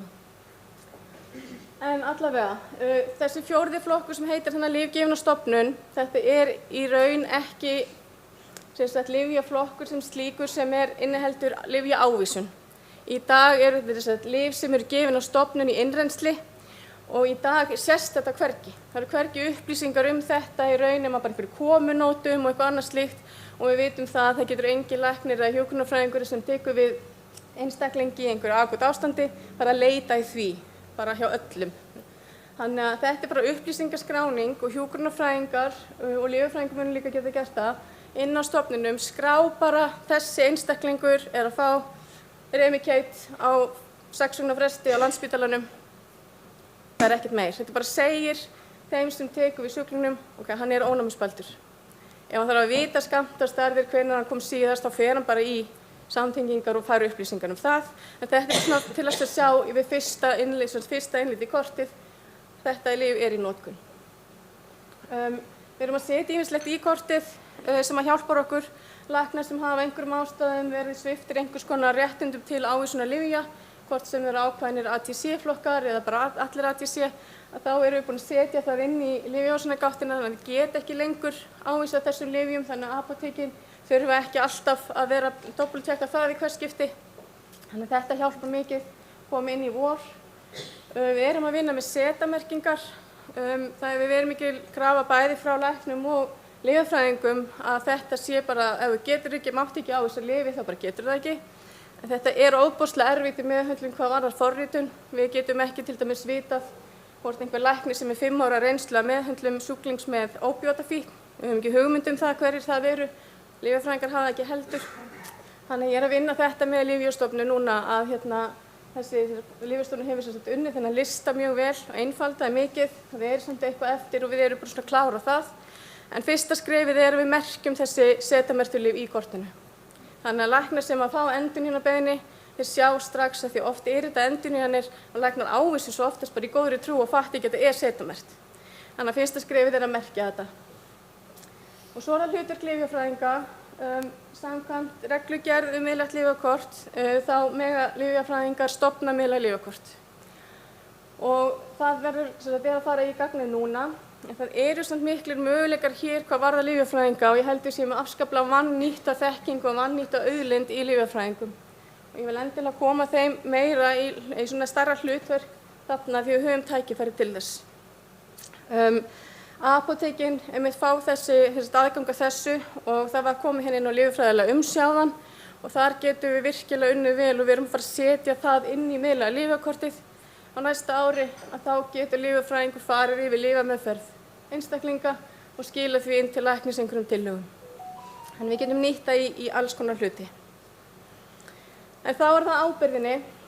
Það þarf að stofna miðlægt lyfjakort fyrir alla einstaklinga sem að taka lyf og þetta í raun lyfjayfirferð. Ég náttúrulega búin við erum aðeins búin að fækka þessum korti sem þarf að stofna en það nóg til af einstaklingum sem að taka lyf. Sá læknir sem stofnar miðlægt lyfjakort, hann getur verið að færa lyf yfir á korti sem hann ávísaði ekki sjálfur. En hann tekur ekki ábyrgð á þeim lyfjameðferðum, hann tekur bara ábyrgð á því að það komi fram á kortinu á hvaða lyfjum einstaklingurinn er. Nafn ávísandi læknis fylgir alltaf með inn í lyfjakortið. Það getur alveg komið upp þannig ágreiningur lækna og það ekkert nýtt á nálinni. Einhver læknir sé að skoða einhver lyf þarna og hann sér einhverju lyf sem hann ekki sáttur við að einstaklingur sé á. Og það hefur verið þannig mjög lengi. Miðlægt lyfjakort bara svolítið að setja okkur í þau spor að við þurfum að taka afstöðu til þess. Vilja hann sé á þessu lyfi, ef ekki, hvað ætli að gera í því? Ef þú vilt ekki að hann sé á þessu lyfi en skjólstæðingurinn bara, jú, ég bara tekið þetta því að hann Jón sagði mér að gera það. Þá setur lyfið á kortið því við viljum ekki að hann sé að taka einhverja töflur heima sem ekki birtast á miðlægu lyfjakorti. Svo það bara að tækla það vandamál síðar, annaðhvort með skjólstæðingnum eða þeim lækni sem ávísaði því lyfi. Við getum ímyndað okkur svolítið að lyfjakortið sé þannig við erum bara með marga post-it miða fyrir hvert lyf og erum bara að setja þá í eitt skjal. Og hver þá ávinningurinn? Við erum að auka öryggi þeirra sem sækja sér heilbrigðisþjónustu og auðvelda heilbrigðisstarfsfólki að taka meðvitaðar ákvarðanir lyfjameðferðir og auka þá gagnsæi á milli þjónustustiga. Sjúkrahús og sjálfstætt starfandi stofulæknar og heilsugæslan, við þurfum að minnka þetta bil sem hefur verið að skapast á milli þessara þjónustustiga. Og ég hérna með 2 setningar. Mjög mikilvægt fyrir sjúkrahús að geta aflað sér upplýsingum lyfjamál skjólstæðinga sinna á sem fljótlegastan og öruggastan hátt. Og hér koma heilsugæslan og stofulæknar mjög sterkt inn í mikilvægi þess að búið sé að stofna miðlægt lyfjakort og því vel við haldið. Hin setningin, Mjög mikilvægt fyrir heilsugæsluna og stofulækna að fá upplýsingar lyfjamál skjólstæðinga sinna á sem öruggastan hátt eftir innlögn og hér koma sjúkrahúsin mjög sterkt inn að sjá til þess að stofna lyfjakort að skjólstæðinga sína við útskrift og uppfæra þau eftir innlögn. Þetta er nákvæmlega það sama á báða bóga. Það bera allir sameiginlega ábyrgð á þessu. Og ábyrgðin varðandi sjúkrahúsin, það þarf að skapa ákveðið verklag sem að miðlæga lyfjakorti getur einfaldað. Og það er þetta að farið þau lyf sem skjólstæðingar hafa að halda áfram á eftir útskrift og taka út þau lyf sem ekki hafa að halda áfram með eftir innlögn, endurnýja þau lyf sem við á og ávísa nýjum lyfjum svo að einstaklingur fari ekki úr innlögn í apótek og það er ekkert lyf í gáttinni. Ef að þessi nýju lyf sem eru sett inn mögulega bara það sem að heilsugæslan getur svo séð eftir, þá er mjög mikilvægt að senda læknabréf, en það er líka mikilvægt fyrir heilsugæsluna að lesa þau, en það getur líka gerst við endurnýjunina. Bara byrju, hérna endurnýjun eitthvað lyf sem ég þekki ekki er læknabréf. Það þarf ekki endilega gerast leið og einstaklingur útskrifast. Þetta eru mjög dýrmætar upplýsingar fyrir bráðamóttökuna að geta strax miðlæga lyfjakortið, þannig að þið hættu að koma með bónuspókana með lyfjunum sínum í og einfaldari innskrift á legudeildir þegar miðlægt lyfjakort er til staðar. Og þá er það síðasta hjá mér, en þetta sést rosalega vel á þessu hvað það snýst mikið um samvinnu. Miðlæga lyfjakortið gerir ekkert eitt og sér, við þurfum öll að vinna saman að því að nota það. Við verðum að hætta því að hver vinni í sínu horni. Við þurfum að vinna saman og tala saman. Og miðlæga lyfjakortið getur hjálpað þar líka. Og síðasta setningin mín er að öll þjónustustig eiga að geta unnið saman að því sameiginlega markmiði að örugg lyfjanotkun sé höfð í fyrirrúmi og það bera allir sameiginlega ábyrgð á því. Takk fyrir mig.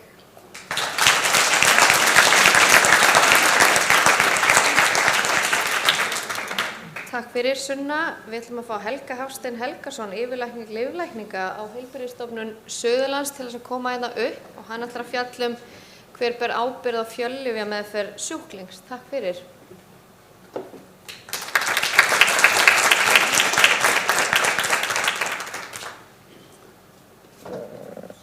Já, takk fyrir boðið og þakka fyrir fín erindi Hrafnhildur og Hildigunnur og gott að heyra nýjungar varðandi miðlæga lyfjakorti frá Sunnu.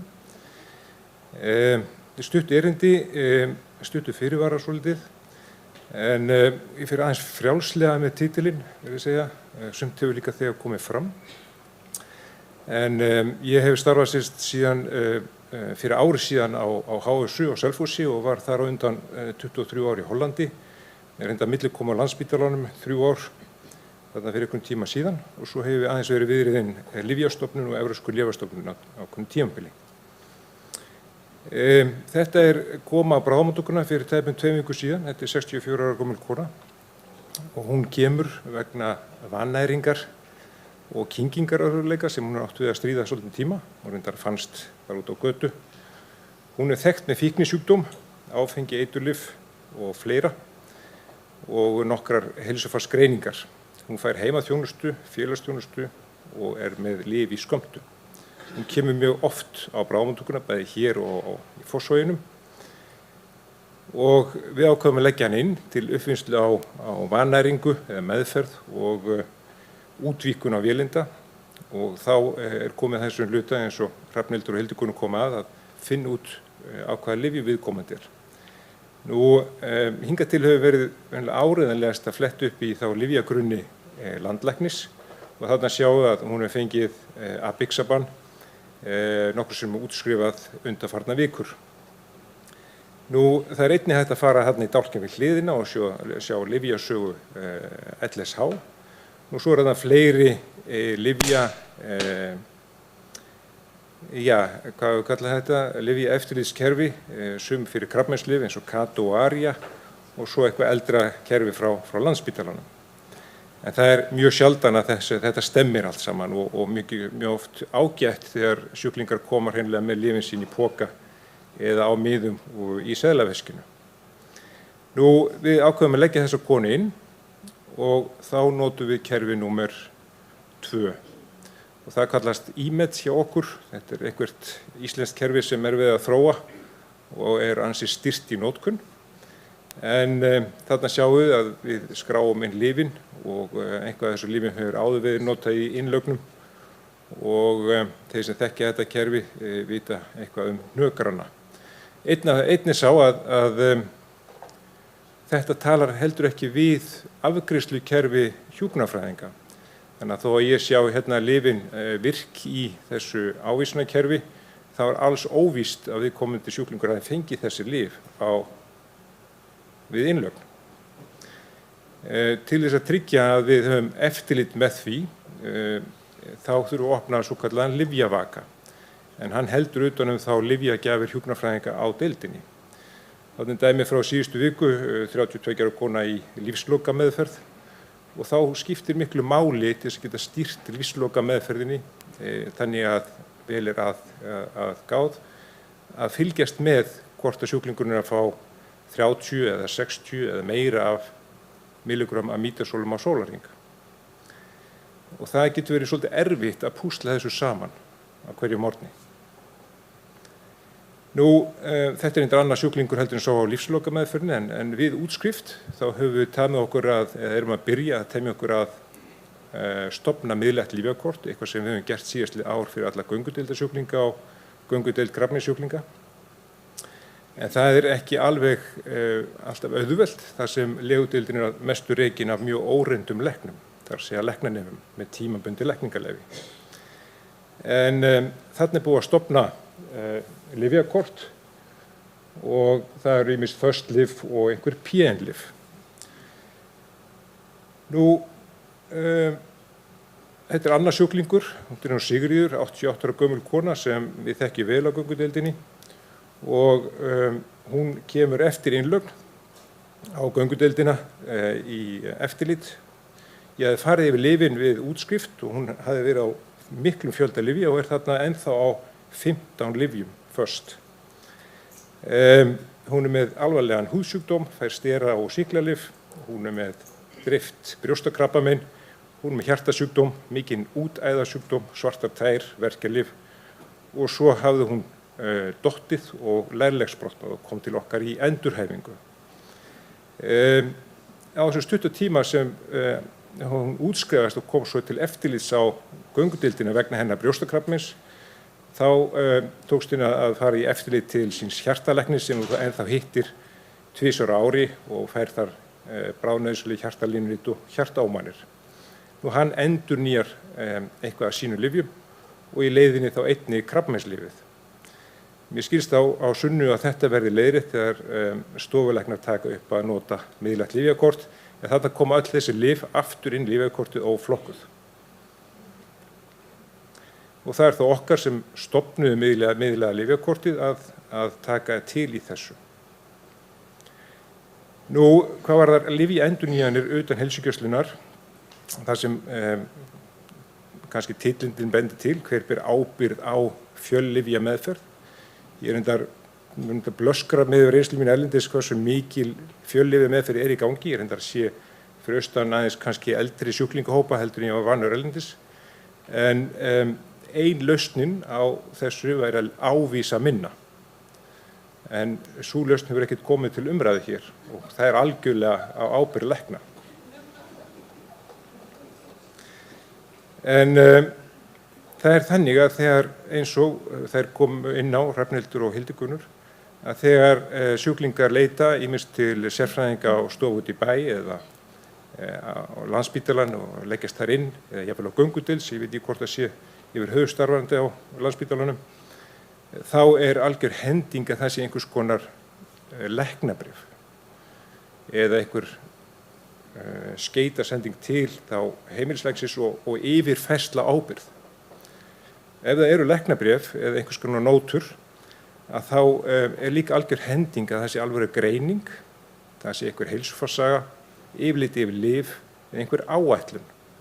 Þarna er dæmi nótu frá hjartalækni. Enginn sagt að nótur til dæmis þvagfærskulækna eru ekki lengri.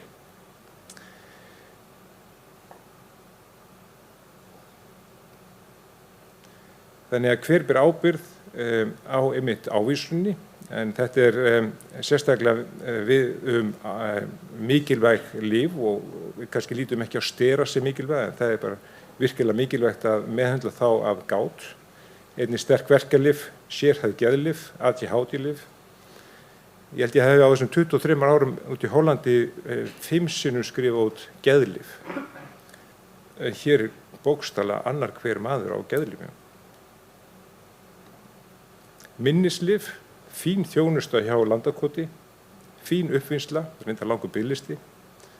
Viðkomandi fær lyfjameðferð til pröfu og svo er það sent á ábyrgð heilsugæslunnar að fylgja því eftir.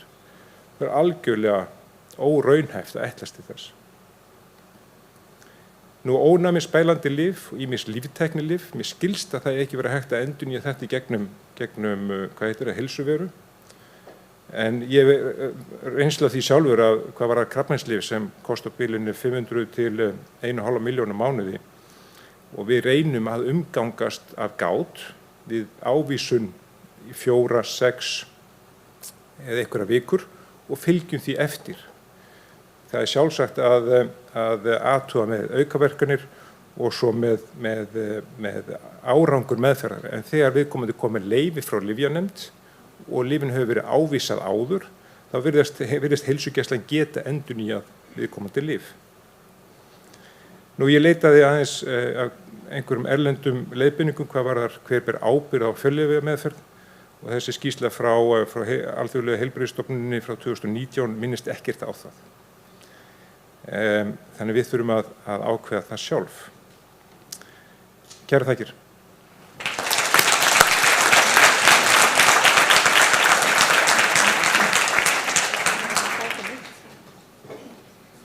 Heyrðu, takk kærlega fyrir þetta. Má ég sjá?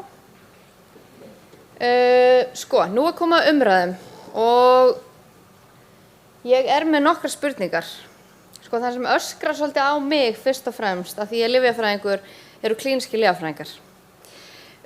Mig langar, þegar ég hlustaði á Hrafnhildi og Hildigunni, takk kærlega fyrir ykkar erindi og mér varst mjög gott að heyra bara allar ykkar áskoranir. Þetta var mjög skemmtilegt og sett upp svona sjónrænt. En það sem ég heyri er, þú veist, rangir lyfjalistar, fólk veit ekki sjálft, fólk kemur lyf í pokum, það er stuttutími viðtal og skipulag á heilsugæslu. Og það er tvennt sem að ég sé myndi leysa þetta og það er miðlæga lyfjakortið og svo klínískir lyfjafræðingar á heilsugæslu. En mig langar að fá ykkar svar og svo langar mig að fá eitthvað fulltrúa klínískra lyfjafræðinga til að standa hérna upp og aðeins útskýra fyrir mér hvort ég sé alveg út á túni, en ég væri til að sjá klíníska lyfjafræðinga á öllum heilsugæslum á landinu. Við maður byrja á ykkur. Þið þurfa að ýta á takkan til að svara. Já, ég vildi það vera skjár. Já, einmitt, takk Sigurbjörg. Þetta er nefnilega nákvæmlega það sem við Hildigunni ræddum þegar við vorum að tala okkur saman, að það var einmitt hvort að það væri möguleiki að fá klíníska lyfjafræðinga á heilsugæslu. Fyrir mitt leyti verði ég að segja að mér finnst að vera en kærkomnasta og ánægjulegasta viðbót við okkar störf á Landspítala það er aukin aðkoma klínískra lyfjafræðinga við okkar störf og ég held að það væri mjög þarft og gott að fá þá líka inn í heilsugæsluna. Ég held að það væri bara algjörlega brilljant sko. Ég hef reynslaði að vinna með klínísku lyfjafræðingum á Barnaspítala þegar ég var þar. Það var geggjað. En þetta er algjör game changer sko. Og svo er ég býð svo vel að vera heilsugæslu þar sem að starfa sko lyflæknis og í 80% vinnu. Ég er alveg ógeðslega heppin og það eru svo margar stórar lyfjameðferðir sem er fylgt eftir inn á heilsugæslu og það eru svo mörg tækifæri fyrir lyflækni inn á heilsugæslunni og klíníski lyfjafræðingar náttúrulega væri bara algjör brilljant viðbót. En ég fæ ekki einu svona félagsráðgjafa á mína stofnun, hvað þá meira, sko. Þannig ég veit ekki hvort klínískur lyfjafræðingur raðast í röðinu eftir hvað forstjóra langar í. Þannig en bara please, já takk. Ok, þannig þetta er forstjóra vandamál, en er eitthvað til í að er eitthvað í hópi klínískra lyfjafræðinga, hellingur af ykkur er eitthvað til í að bjóða sig fram? Ég baði ykkur ekki með að undirbúa ykkur og ég bara innilega afsaki það, en ég sé eitthvað svona bendingar. Eva? Já. Góðan daginn. Ég heiti Eva María og er klínískur lyfjafræðingur á heilsugæslu. Hvað vildirðu að ég myndi? Það sem ég langar bara að vita, klínískur lyfjafræðingar á allar heilsugæslur? Já, mér finnst það mjög góð hugmynd og bara auðvita, svaraði það. Við erum við ekki bara að horfa á, þú veist, fjöldan af okkur, við erum ekki nóg mörg, myndi ég segja, það er númer 1. Ok, óskirnar að koma að fá klíníska lyfjafræðinga til sín. Já, þær eru sannarlega til staðar. Eftirspurnin til staðar, en framboðið ekki til staðar, eða hvað? Já, Freyja, ekki nægjanlegt, nægjanlegt, komiði stelpur. Ekki nægjanlegt. Ég ætla kannski að bæta við Þórunn Óskars, klínísku lyfjafræðinga Landspítala. Ég held að eftirspurnin algjörlega til staðar, framboðið er eins og staðinu núna ekki nægileg. En við þurfum líka kannski að horfa á þetta sem samvinna milli Landspítala, heilsugæslu og annarra stofnana og kannski líka okkar hlutverk inn í allri búlíunum, samvinna við aðra heilbrigðisstéttir, líka til dæmis eins og Sunna nefndi miðlægt lyfjakort og aðkoma lyfjafræðinga þar inn. Við erum mjög mikið útskriftarmálum á Landspítala og bráðum lyflæknadeildum að hlutverk lyfjafræðinga þar og við séum þá líka með plattform þar til þess að geta lagt til og komið með einmitt góða mynd á lyfin hérna á Landspítalanum svo að þessi transformation inn á heilsugæsluna og aðra stofnanir fylgja að og þá er líka mikilvægt að við séum einmitt með allsstaðar í þessu og tæknilegum lausnum.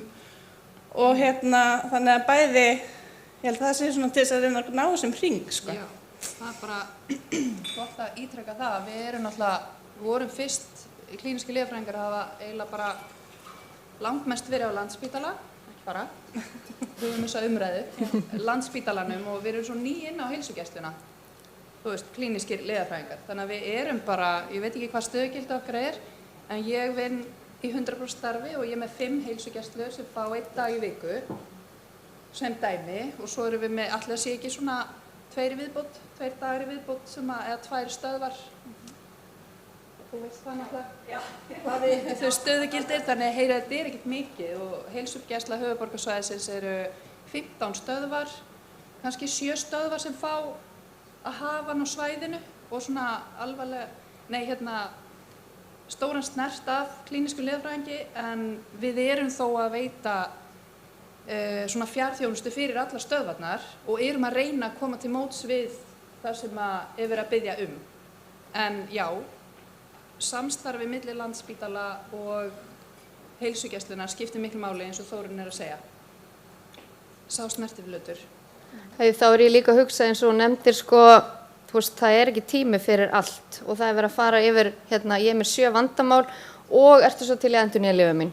Það er væntanlega, þú veist, af því að þetta er ekkert íslenskt að vera með þetta samstarf. Í rauninni er Ísland svolítið tilbaka þegar kemur að samstarfi og teymisvinnu, þá væri hægt að benda á, já, síðan mun klíníski lyfjafræðingurinn taka á móti þér.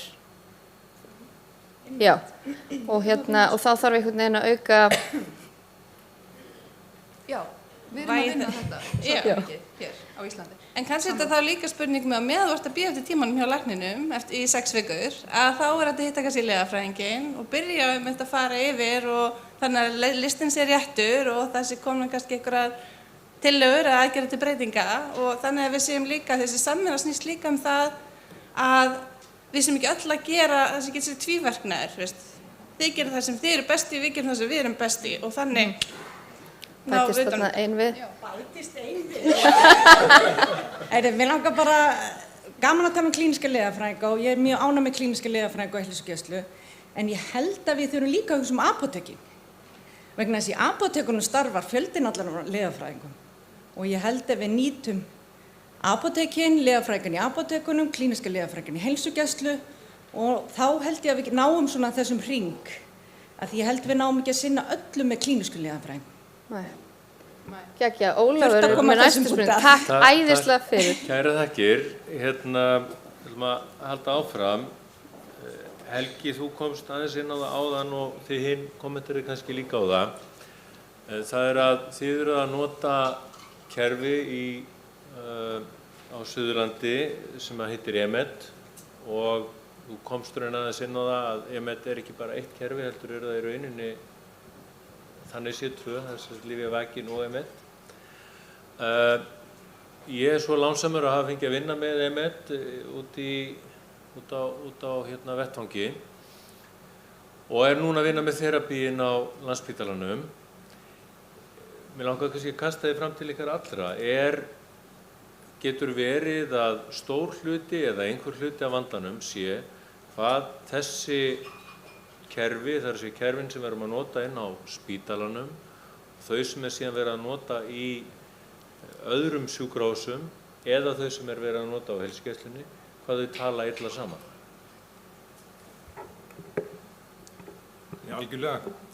Þessi augljóst mál og svolítið undrandi á því hvað okkur hefur tekist að brjóta þetta niður og gera þetta brota þetta kerfi með mörgum kerfum sem tala illa saman.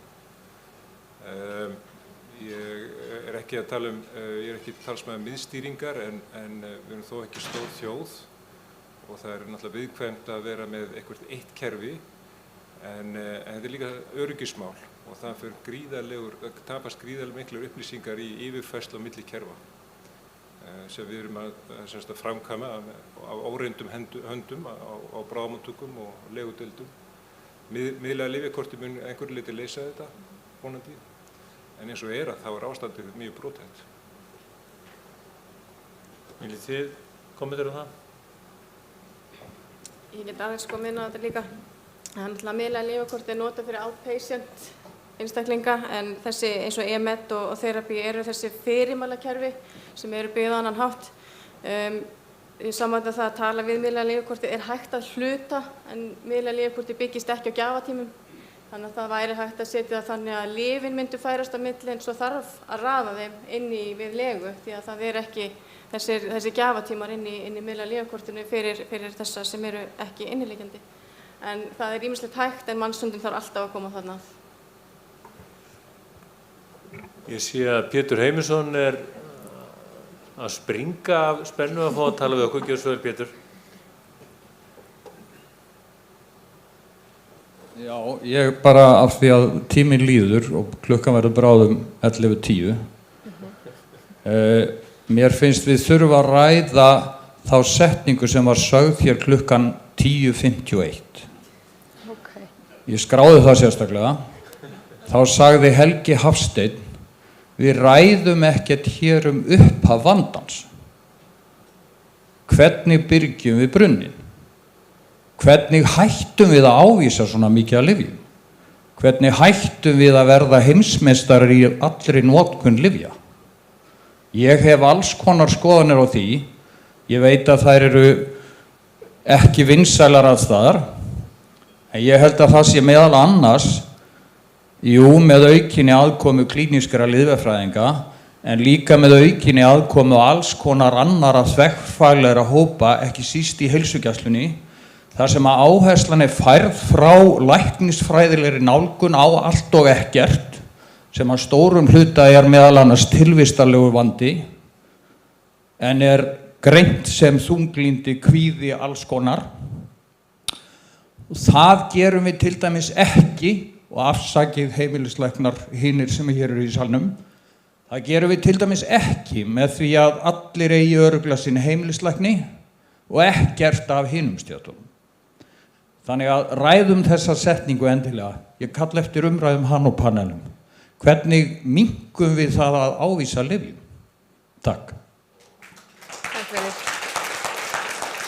Ólafur er æstur í að svara þessu.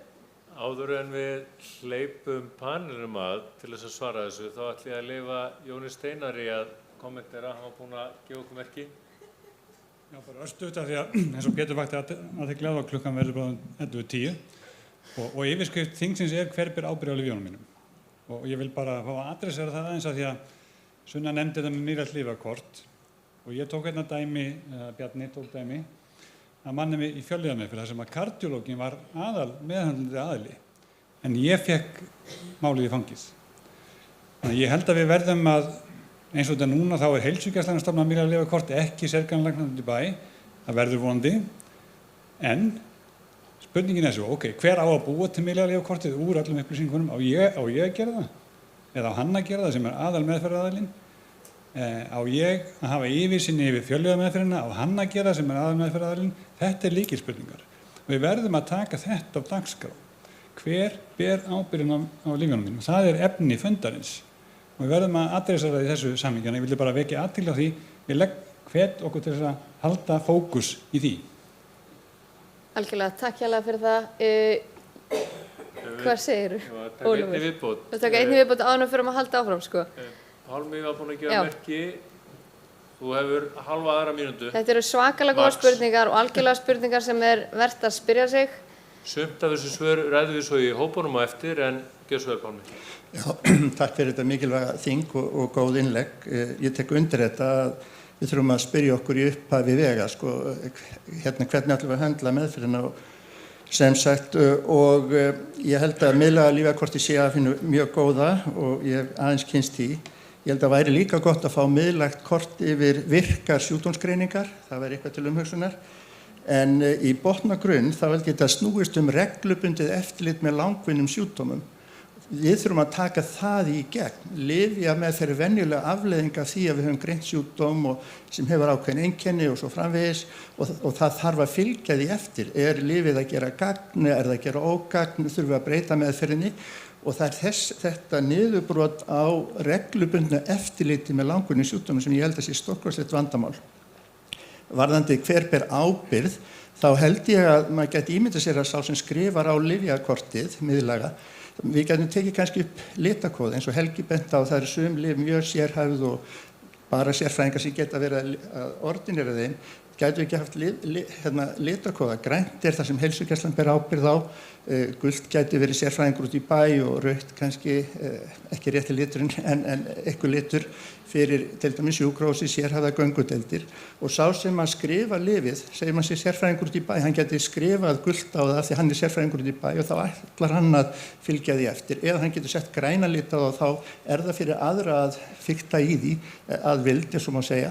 En grundvöllur held ég fyrir því að ná tökum á heildarvandanum allt sjúkdómsferlið, langvinni sjúkdómar og að þetta oft gamla fólk hafi aðgengi að læknum fyrir reglubundið eftirlit á fjölmörgum sjúkdómum samtímis.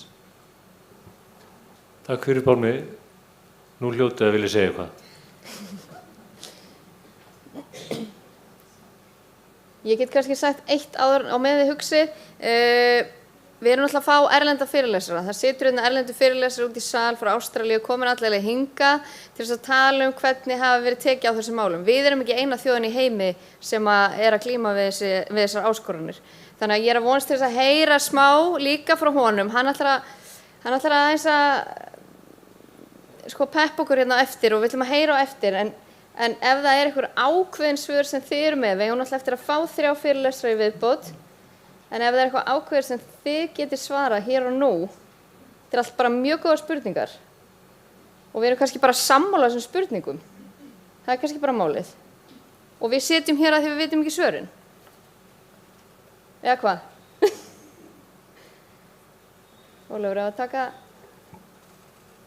Það er kannski bara best að láta þessar spurningar vaka. Tímið gjarnan skrifaðar hjá okkur, þær eru raunar skrifaðar niður í yfirskrift námsstefnunnar í dag. Ræðum þær endilega inn í hópunum á eftir, en ég held við þökkum þessum hluta af fyrirlesurunum fyrir, það er að segja ykkur 4, kærar þakkir og það var að klappa fyrir þeim.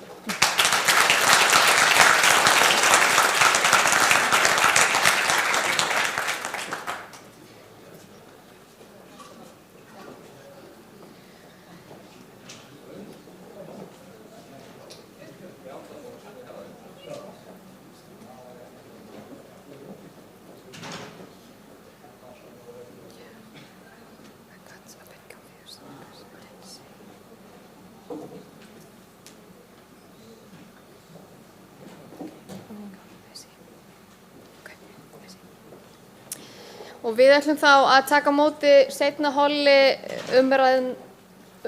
umræðu punktana hver ber ábyrgð á lyfjunum mínum. Fyrstur upp á svið er Skúli Skúlason, lyfjafræðingur og lyfsali Íslands apóteki. Hann ætlar að fjalla hver er ábyrgð apótekana í landinu til að auka við lyfjaöryggi almennings frá sjónarhorni lyfsala. Gjörðu svo vel, Skúli.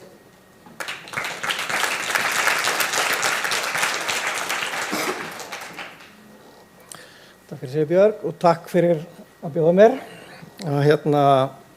þetta er mjög áhugavert og brennur svolítið vel á okkur apótekslyfjafræðingum og ég er mjög ánægður að sjá hvað eru margir lyfjafræðingar í hópnum í dag sömuleiðis. 10 mínútur voru talaður og svo konan í 7, þannig að ég ætla að vera rosa hraður í tali. En reyna allavega að veita einhverja innsýn inn þegar hvað það er sem að kannski snýr að okkur. Ég er búinn að starfa í apóteki núna 7 ár í miðborg Reykjavíkur og þetta er mjög gefandi starf, finnst mér. Ég ákvað að fara í apóteki vegna þess að ég langaði að nýta menntunina mína sem að mér fannst vera að fara svolítið sóunar þegar ég var ekki að veita ráðgjöf og tala við sjúklinga og þó sem ég hafi ekki farið í klíníska lyfjafræði að það sem ég lærði og svona komast í tengingu við notandann. Lyfjafræðingar í apótekum og apótek almennt eru vannýtt auðlind í heilbrigðiskerfinu. Við erum og við viljum skilgreina okkur sem fyrsta stopp heilbrigðiskerfisins. Allir þeir sem að verða veikir eða eru að verða veikir eða finna eitthvað að þeir byrja á því að fara í apótekið og kaupa sér almenn verkjalyf eða leita ráða og þar hafa þau aðgang að lyfjafræðingi alla daga án þess að panta tíma og án þess að greiða fyrir það eins og staðan er í dag. Og það gerist yfirleitt ekki í heilbrigðiskerfinu að þetta góða aðgengi sé svona. Þannig að okkur er mikið í mun að nýta þetta aðgengi betur heldur en hefur verið gert hingað til. Og sú vinna hefur verið hafin, bæði sem hluti með samstarfi við ráðuneytið og hvítbókarvinnu og öðru slíku, þannig að við getum nýtt okkar stétt betur. Við höfum yfirsýn yfir lyfjasögu sjúklinga oft. Því miður ekki alla og það er búið að lýsa þessum mismunandi kerfum sem eru í gangi og eins og apótekin er í dag þá sjáum við bara heilsuveruna, eða það er að segja gáttina hjá viðkomandi og þau lyf sem að viðkomandi hefur sótt hjá okkur sjálfum í því apóteki sem að viðkomandi er inn í. Ég get ekki séð á milli apóteka, keðjurnar geta séð á milli apóteka hjá sér, þannig að það hefur verið brotalöm í því að við getum verið að sjá heildarmyndina en vissulega sjáum við oft aðeins betri mynd heldur en mögulega heilsugæslan eða viðkomandi sérfræðilæknir sem er að meðhöndla hann vegna þess að við sjáum þá ef við höfum með tryggan kúnna og hann kemur alltaf til okkar að þá sjáum við lyfin sem að 3, 4, 5 mismunandi læknar að skrifa upp á. Oftar en ekki er skörun á þessari lyfjameðferð og þar getum við nýtt apótekin og lyfjafræðinga í apótekunum miklu betur til þess að rýna og fara í lyfjasögu og nota þá miðlæga lyfjakortið sem að við erum búin að ræða í okkar hópi núna síðustu vikur og sjáum miklar væntingar og tækifæri í að nýta. Af því að þar er okkar þekking og yfirsýn lykilatriði. Á síðustu árum sömuleiðis hafa apótekin verið að breytast. Það eru mikla tækniframfarir sem er að gagnast í apótekunum. Fyrst sem er búið að gerast yfir lengri tíma er bara styttri afgreiðslutími lyfseðla. Þegar ég er að útskrifast þá tekur það okkur 10 til 15 mínútur að afgreiða hvern lyfseðil. Það kemur allt inn á pappír og við getum ekki lesið skrift og það er verið að rýna í einhverja rúnir. Mikill tími, jafnvel á þeim tíma vorum við ennþá að blanda og við vorum að framleiða krem og ég það gamall í apótekunum.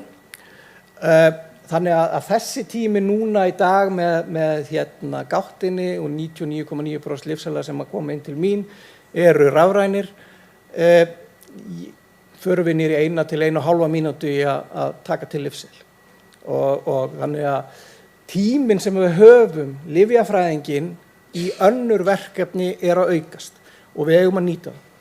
Aðra tækniframfarir, niðurtröppunarforrit og milliverkanarforrit og annað slíkt sem að gefur okkur þá gott tækifæri til þess að sinna þessari þjónustu sem að virkilega er vöntun á, og það kom hérna inn í umræðuna áðan frá hennu að klínískir lyfjafræðingar eru frábær auðlind og er að sýna og sanna gildi sitt inn á spítulunum og heilsugæslunni núna, en þeir get ekki höndlað alla sjúklinga landsins og þeir get ekki rýnt alla.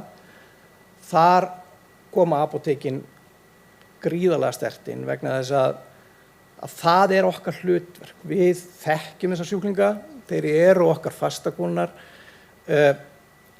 Inn í þessu er það að sjúklingum, þeim líkar ekkert sérstaklega vel að þurfa að endurtaka lyfjasögu sína eða sjúkrasögu sína margoft fyrir nýjum einstaklingi einhvers staðar út í, hvort sem það sé á heilsugæslunni, að þá er það samt sem áður nýr einstaklingur að það er búið að vera með annan lyfjafræðing sem hefur kannski hugsað lyfin þeirra í 10-15 ár. Þannig að nýtingin og notkun af þessum einstaklingum og okkur apótekslyfjafræðingunum, hún er augljós. Og þar komum við þá inn í þetta. Frábæra verkefni sem er búið að keyra og við erum búin að fá frábæra niðurstöður úr lyfjastöðunni sem Sigga Palla keyrir í Reykjanesapóteki, þar sem að vissulega var afmarkað, hort á nýja lyfjameðferðir með blóðþrýstislyfjum, blóðfitulækkandi lyfjum og þannig að þetta eigum við að nýta, við eigum að koma þessi í gagnið og lyfjafræðingar eiga að taka að þessi lyfjarýni sjúklinga. Og í mínum huga fyrir alla þá sem eru við 5-6 lyf á að gera þetta lágmarki einu sinni á ári. Og lyfjarýnin tengist þá aftur miðlæga lyfjakortinu að við getum þá fært inn upplýsingar vegna þess að við höfum ekkert annað vald í þessu heldur en að rýna lyfin. Við erum ekki að fara að breyta neinni lyfjameðferð í trássi við lækna. Við erum ekki að fara að taka viðkomandi af lyfjum, þó svo við sjáum alvarlega milliverkanir eða aukaverkanir sem eru að koma af fjölliðameðferð, að þá höfum við þá líka tækifæri vonandi í gegnum miðlæga lyfjakortið að skila inn athugasemdum sem að fara þá beint til þeirra lækna sem eru ábyrgir fyrir lyfjameðferðinni og samstarfið þarna á milli verði betra. Við höfum nú þegar mjög gott að mér finnst, þó svo að mætti vera betra, aðgengi að læknum sérstaklega á Landspítalanum vegna þess að þegar ég fæ sjúkling inn til mín sem er að koma með nýjan lyfseðil og það er eitthvað ábótavant við hann að þá oftar en ekki er ég búin að fá samband við þann lækni á Landspítalanum á innan við 2-3 mínútum eftir ég hringi.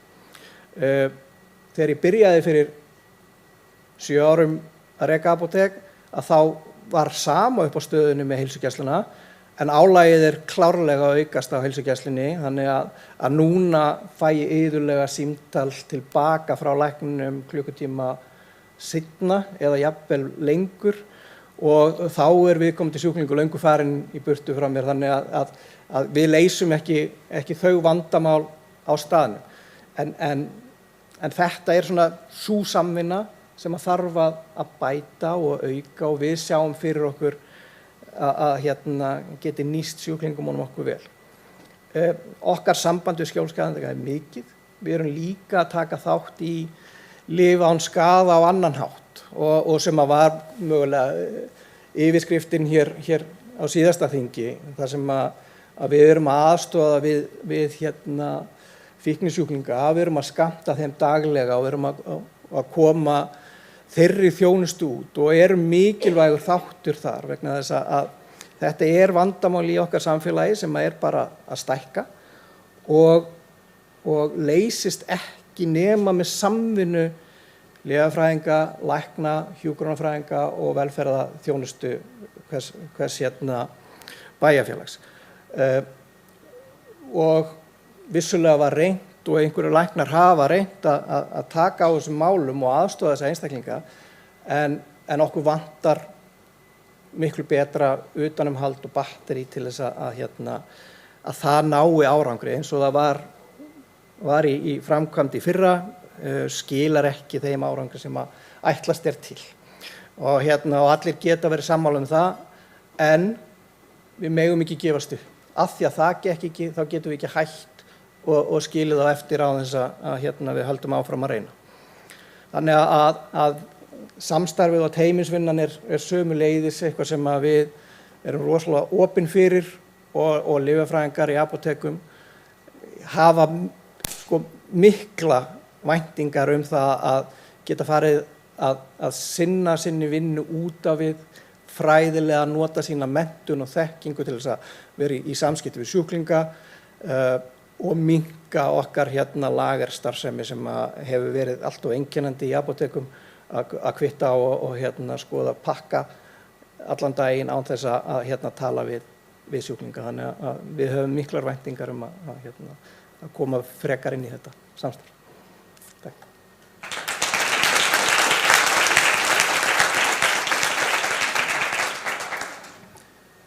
Kærar þakkir, Skúli. Linda Kristjánsdóttir yfirlæknir í heilsugæslunni í Urðarhvarfi og hún ætlar að beisla ótemjuna fyrir okkur. Gjörðu svo vel, Linda. Góðan daginn. Takk fyrir að bjóða mér að koma. Mjög ánægilegt að fá þetta boð og fá að vera með. Ég mjög mikið áhuga á að beisla þessu ótemju og gott að sér rætt að við þurfum kannski að minnka bara almennt lyfjaávísanir. Heyr, mjög gott að heyra það. Ég ákvað að sketta þessa myndu upp því þegar ég var að búa til þetta stutta erindi hugsaði ég hvað getur einhvern veginn fangað mína hugsun þegar ég að horfa á heilsuveru lyfjaendurnýjanir lækna á heilsugæslunni. Sjáið þið hvað þetta er sameiginlegt? Kannist þið vita? Líður ykkur stundum svona sem eruð að vinna í þessu kerfi? Tæknin, hún er náttúrulega frábær en hún er eiginlega bara jafn góð og svo stjórn sem við höfum á henni. Og einhvern veginn hefur heilsuveran eins ágætt og hún nú hún bara farin eitthvað langt á undan okkur og eitthvað út í buskan og við sem erum að vinna í þessu kerfi, við erum ekkert einhvern veginn alveg að fylgja þarna með.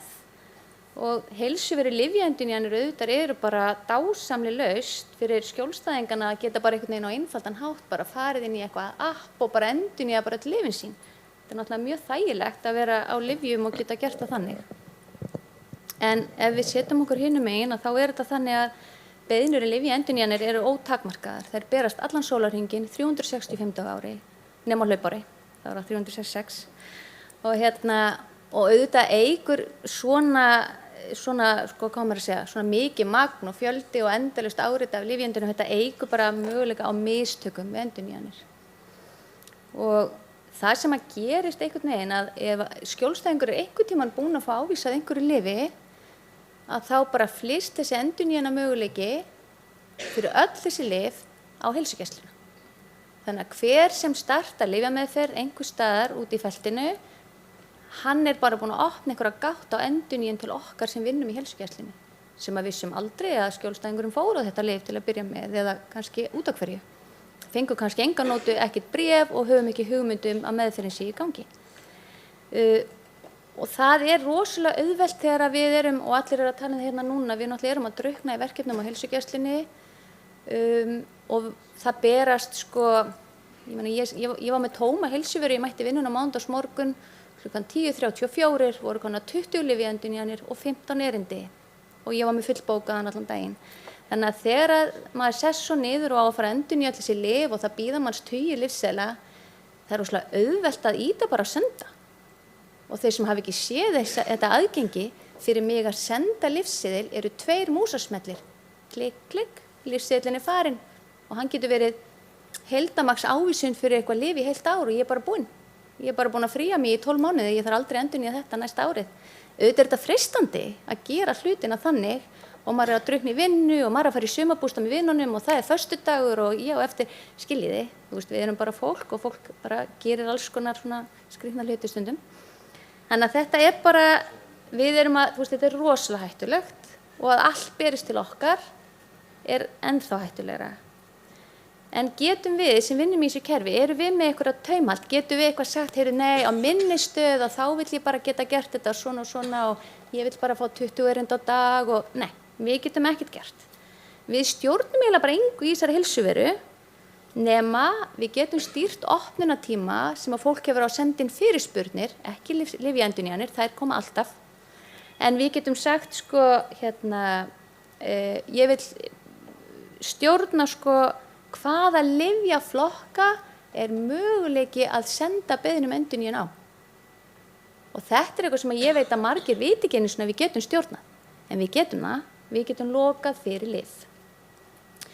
Þannig að það er gott að vita því og höfum við eitthvað í pókanum sem við getum stýrt og það er alltaf gott að finna maður sé við stjórn, þannig að þetta er ekkit voðalega mikið. En allt annað, það bara kemur allt til okkar, bara flæðir inn til okkar og meiri sé að setja mér lyf sem er alveg örugt mál að heimilislæknir er ekki að fara að hafa leyfi til að skrifa upp á. Þær endurnýjan að koma líka til okkar á heilsugæsluna, sem er alveg stórmerkilegt. Ég veit ekki alveg hvaðan það kom og það virðist enginn vita af hverju og það virðist enginn vita hvort það sé hægt að stoppa það. Það hefur enginn til svör, ég er búin að spurja á fullt af stöðum og það er bara, þetta bara, en landlæknir samt veitir heimilislæknum áminningu ef þeir hafa endurnýjað og oft setja lyf. Þannig að við þurfum núna að fletta upp lyfjunum, var þetta setja á ég íta vend, á ég skiljiði. Þannig að þið getið ímyndað ykkur vinnutíman sem við höfum í það, í lok dags. En það sem við verðum að gera er að bara hættulegu lyfin, við verðum bara að loka fyrir þau. Við verðum bara að hætta að hafa þetta mögulegt að endurnýja þessi lyf í heilsugæslunni. Og það er hægt, sem er mjög ánægilegt. Ég gerði þetta þegar ég var sviðsstjóri í heilsugæslu og heilbrigðisstofnun Vesturlands að þá lét ég loka fyrir möguleikana á að senda endurnýjun fyrir öll ópíóíð, svefnlyf og bensólyf hjá heilbrigðisstofnun Vesturlands. Það er ekki hægt að ýta á lyfja endurnýjun, bara fyrir ekki gegn. Þannig að læknirinn þarf ekki að sitja með 20 beiðnir og þurfa að taka afstöðu það hvort hann ætla að ávísa því eða ekki. Og ég gerði þetta líka núna á heilsugæslunni sem ég starfa núna í Urðarhvarfi fyrir ári síðan, þá lokaði ég fyrir öll ópíóíð, það er ekki að endurnýja ópíóíð. Og eftir viku þá erum við að fara að loka öll bensó og svefnlyf, þannig að ég er að kaupa fullt af Macintosh og svona til að allir verði glaðir. Það verður mjög erfitt. En það sem við verðum að gera, við verðum að einhvern veginn að draga úr þessari pöntunarhefð. Maður er stundum að upplifa sig að maður sé að vinna í lúinu og kennt ekki Fried Chicken eins og í gamla daga. Það er bara, já, viltu koktelsósu með, skiljiði. Fólk er bara, já, svo þarf ég að fá þarna þetta lyf og svo ætla ég bara að senda beiðni öll lyfin og fólk endurnýja. Það sendur oft beiðni bara endurnýjun bara á öllu lyfin sem það fekk einhvern tíman. Það fekk kannski sýklalyf í mars og ég er að fá beiðni endurnýjun og það núna. Það veit ekki eins út af hverju, það bara sendir það því að það getur það, skiljiði. Og mér skilst líka einhver stöð sem er búin að loka alveg fyrir öll sýklalyf. Við hefum ekki alveg lagt í það hjá okkur en það er kannski eitthvað sem við hefum næsta skref. En það sem við þurfum að gera, við þurfum að hitta þessa skjólstæðinga, sérstaklega sem er á þessum hættulegu lyfjum, eftirritunarskildum lyfjum, ávanalyfjum, fíknilyfjum, við verðum að hitta þetta fólk. Við verðum að vita af hverju ertu að taka þetta lyf. Getum við eitthvað hjálpað þér að draga úr notkuninni? Ekki bara senda lyfseðla og það sem við gerðum rangt hérna á Íslandi 2018 að breyta reglunum ópíóíð í þetta mætti verið heildarmagns ávísunarseðlar voru einn bara stærstu mistök sem bara hafa verið gerð. Áður máttu við bara skrifa út mánuð í einu. Það er hægt að gera núna árseðil fyrir ópíóíð. Þú getur bara ekki hitt neitt í heilt ár og hann er bara á sterkum ópíóíðum. Og enginn veit af því að því að hann bara fer og fær lífin sín, skiljiði. Ég veit ekki alveg hvaðan því var mótmælt þessari reglugerðarbreytingu en hún fór samt í gegn. Allavega. Það sem við þurfum líka að gera er að við þurfum að senda fræðslu og svona hugmyndir á lausnum fyrir okkar skjólstæðingar sem er á þessum lyfjum af því við vitum að það er enginn sem bara hættir þessu sé svona. Og það sem við höfum verið að gera, við höfum verið að senda geggjaða fræðslubæklinga og höfundur þeirra skils mér er staddur hérna í salnum. Það er fyrirlesarinn okkar sem verður þetta, hann Dr. John. Hann tók þátt í að rita, útbúa þessar fræðslubæklingar sem við erum að nota og senda á alla okkar skjólstæðingar sem nota ópíóíð og bensólyf sem eru þér kann að vera hætta búin. Þér kann að vera hætta búin ef þú notar sterk verkjalyf og þér kann að vera hætta búin ef þú notar rófandi og svefnlyf. Þetta eru frábæri bæklingar, þetta eru upplýsingar lyfin, þetta eru reynslusögur. þetta eru niðurtröppunarskemu og þetta er svona til að hvetja skjólstæðingarna til að endurskoða það hvort þeir vilji í alvörunni vera að taka sér lyf.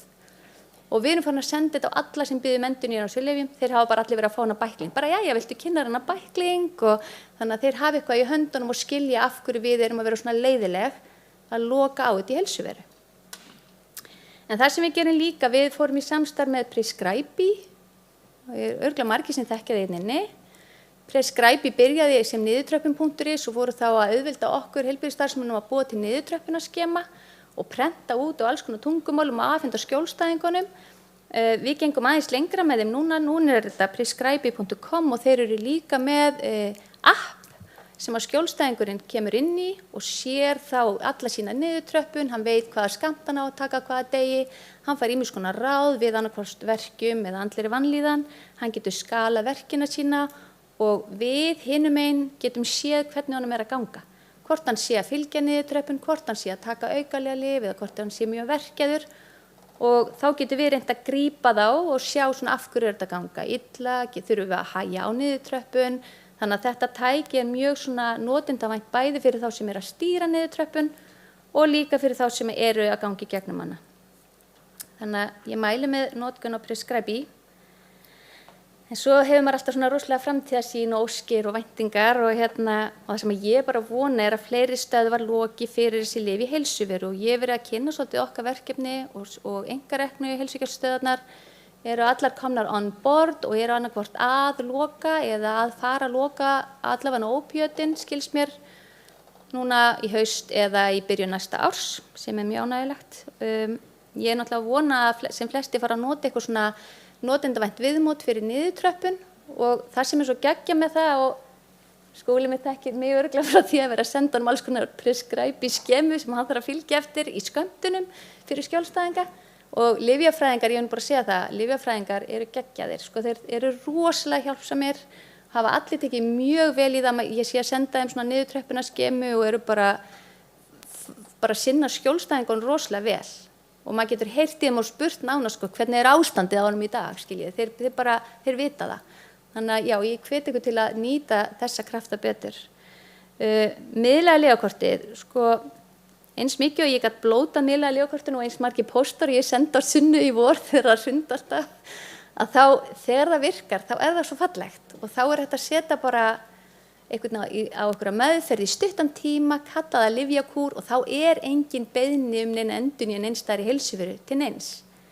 Og leið og það verður komið til dæmis í gagnin á Landspítala, þá sér maður þetta bara í hillingum að þetta verður svona, við höfum alls sama aðgengi að upplýsingum lyf skjólstæðingsins.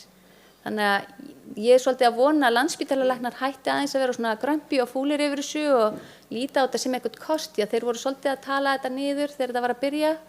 En ég held líka kannski að því að það var ekki búið að kynna þetta nógu vel fyrir þeim og við vissi ekki alveg hvað þetta snerist. Og líka bara lyf sem að við sem heimilislæknar bara eigum engan veginn að vera að stýra eða stjórna. Mér finnst það alveg klárt mál að þau eigi alls ekki að vera að berast til okkar til umsjónar. Eins og setamerkt lyf og margir hafa líka verið svolítið svona efins með eins og ADHD-lyfin sem að eru mjög stranga reglur að geðlæknir þurfa að hefja meðferð og geðlæknir þurfa að segja, en svo maður bara senda það allt til okkar og við höfum svo bara að grípa fólk sem eftir er, þau fara bara einhvern eitthvað teymi, fá greiningu, fá lyf og svo bara, jæja, hann er komin til ykkar og nú bara berð þú ábyrgð á þessum örvandi lyfjum hérna, það sem eftir er, það er líka svolítið skeri. Þannig að ég er bara, þetta er svona mín ósk að það verði ekki alveg þannig, það verði einhverja bremsur og hvort sem það er í gegnum heilsuveruna sjálfa eða í miðlæga kortinu, það skiptir engu máli, bara það komi bremsur.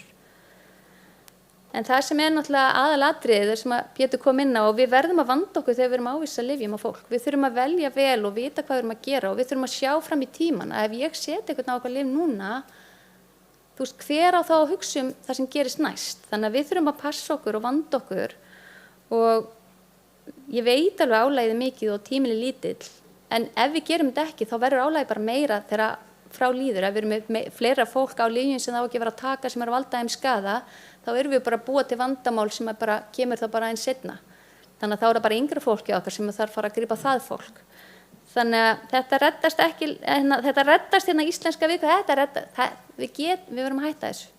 Við verðum að fara að gera eitthvað í þessu og það er enginn að bera ábyrgð á því sem við skrifum út nema við sjálf. Það er bara þannig. Þannig að já, ég er eiginlega með það, bara sá sem ávísa lyfinu, hann ber ábyrgð, hann getur framvísað þeirra ábyrgð til eitthvað sem hann treystir til þess, en hann verður að gera það.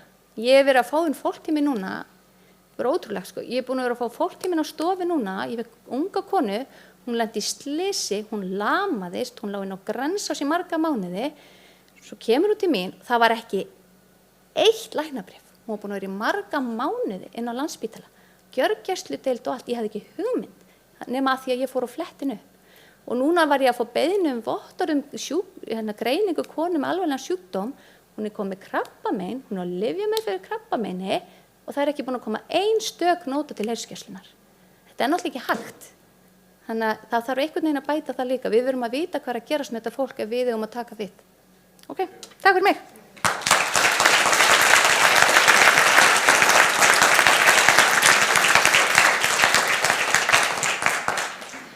Takk hérlega fyrir þetta, Linda. Næst upp í pontu er Margrét Guðnadóttir. Við erum búin að heyra frá læknum, við erum búin að heyra frá lyfjafræðingum, við ætlum að heyra frá hjúkrunarfræðingi og verkefnastjóra Selmu heimaþjónustu. Hún ætlar að segja okkur frá lyfjum í heimahúsi og ábyrgð og samvinnu við heimahjúkrun. Takk fyrir. Takk fyrir. Já, ég er hérna fulltrúi þeirra sem eru hvað mest í nær umhverfi einstaklinga í heimahúsi, starfandi sem hjúkrunarfræðingur í heimahjúkrun. Og það er mér bæði ljúft og skylt að vera hér þáttakandi 3. árið í röð og það að finna drifkraftin hérna sem að hefur hvað við höfum áunnið miklu í þessu samtali síðustu 3 árin. Það er alveg merkilegt sem að sýnir hvað samtakamátturinn er sterkur. Við erum hér að ræða ábyrgð af ýmsum toga og ég ætla aðeins að dvelja við þá einstaklinginn sjálfan.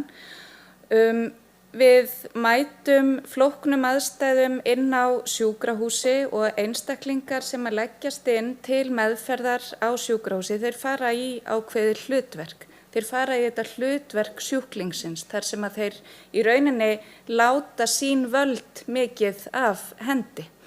Og það er kannski það sem að ég vildi svona spegla við ykkur hér, munurinn á því að mæta einstaklingi inn á spítala í sjúkrahúsumhverfinu eða inn á hans vettvangi, inn í hans aðstæðum inn á heimili, þar sem að við höfum bæði reynslu og staðfestingu á því að einstaklingur, hann hvílir mun betur í sjálfum sér. Það er þessi ríkari bæði sjálfsvitund og tilfinning fyrir sínu eigin sjálfræði inn á hans heimavelli. Og það gefur þennan möguleika á aukinni þátttöku einstaklingsins í hans eigin meðferð. En aðstæður í heimahúsi eru nú þó töluvert flóknari en svo að huga bara að þeim þætti að einstaklingur hafi svona sterkara land undir fótum af því að eins og við vitum að þá fjölgar þeim sem að búa heima við mjög flóknar og oft á tíðum óvinnandi aðstæður í slæmum aðbúnaði eða með brotið bakland og fjöldan allan af heilsufars áskorunum sem að ekki alveg eru sýnilegar á yfirborðinu en verða mjög, kristallast mjög í augum fagmannsins þegar hann kemst í tæri við vettvang heimilisins. Það að koma inn í aðstæður einstaklingsins, inn á heimili viðkomandi, það gjörbreytir mynd okkar fagmanna að því við hvað við erum hér að eiga. Þannig að hlutverk fagmannsins á heimavelli inn í heimahúsum er gríðarlega mikið og byggir á mjög, við allavega ætlum þeim fagmönnum sem að koma inn á vettvang heimilisins, við ætlum þeim gríðarlega djúpstæðan hlut í ábyrgð og framgöngu á því hvernig við styðjum einstaklinga, sjúka og hruma í því að öðlast líf sem er þess virði að lifa. Þannig að það byggir á klínísku mati þeirra fagmanna sem að mæta á vettvang að nýta þessa heildarmynd sem að heimilið gefur okkur til þess að vega og meta hvert við stefnum. Þannig að ég hér til þess að auglýsa mikilvægi þess að nýta fagmennsku hjúkrunarfræðinga í heimahjúkrun inn í þetta samtal og samvinna við þá faghópa sem að við höfum verið að snerta á hér í dag. Hjúkrunarfræðingur í heimahjúkrun eða hefur möguleika á að vera algjör lykilþáttur í því að tengja alla þessa faghópa sem að koma að þessum einstaklingi sem að býr við hrumaraðstæður í heimahúsi og þessum ólíku meðferðaraðilum sem að oft á tíðum ekki alveg meðvitaður þetta samstarf sem að þeir í rauninni eiga. Það er ekki upp á borðum. Það flókið að vera hrumur og lasburða í heimahúsi og hafa yfirsýnina yfir alla þessa ólíku þræði kerfisins sem að þeir eiga eða þurfa að eiga aðkoma að og starfsmaður, fagmaður í heimahjúkrun getur svo sannarlega verið lykilþáttur þar og við þurfum að beita því sem að hægt þar. Varðandi lyfjaöryggi í heimahúsum að þá sem betur fer erum við að þokast áfram og höfum að megninu til geta gert þá kröfu að einstaklingar í lyfjaumsjá fagmanna í heimahúsi séu með lyfjarúllu, það er lykilatriði. Það er þó ýmislegt sem að fer utan við lyfjarúlluna eins og við þekkjum, þannig að það getur verið flókin yfirsýnin þar.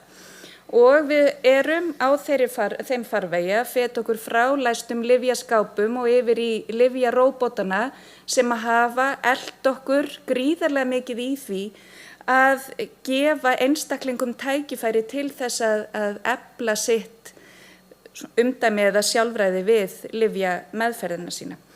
Þessir lyfjaróbotar hafa aukið öryggi í lyfjatöku alveg gríðarlega. Við erum með heimildir sem að sýna rétta inntöku á réttum tímum á viðkvæmum lyfjum upp í yfir 99% réttmæti í lyfjatökunni. Þannig að það er farvegur sem að við viljum svo sannarlega fá möguleika á að bæta betur. Við í Reykjavíkurborg erum við með 100 lyfjaskammtara, rafræna lyfjaskammtara inn á heimilum og erum bara búin að fullnýta heimildina frá hinu opinbera með að kaupa þau tækin. Þannig að þar er svo sannarlega tækifæri til þess að gera fleirum kleift að búa við aukið lyfjaöryggi í heimahúsi.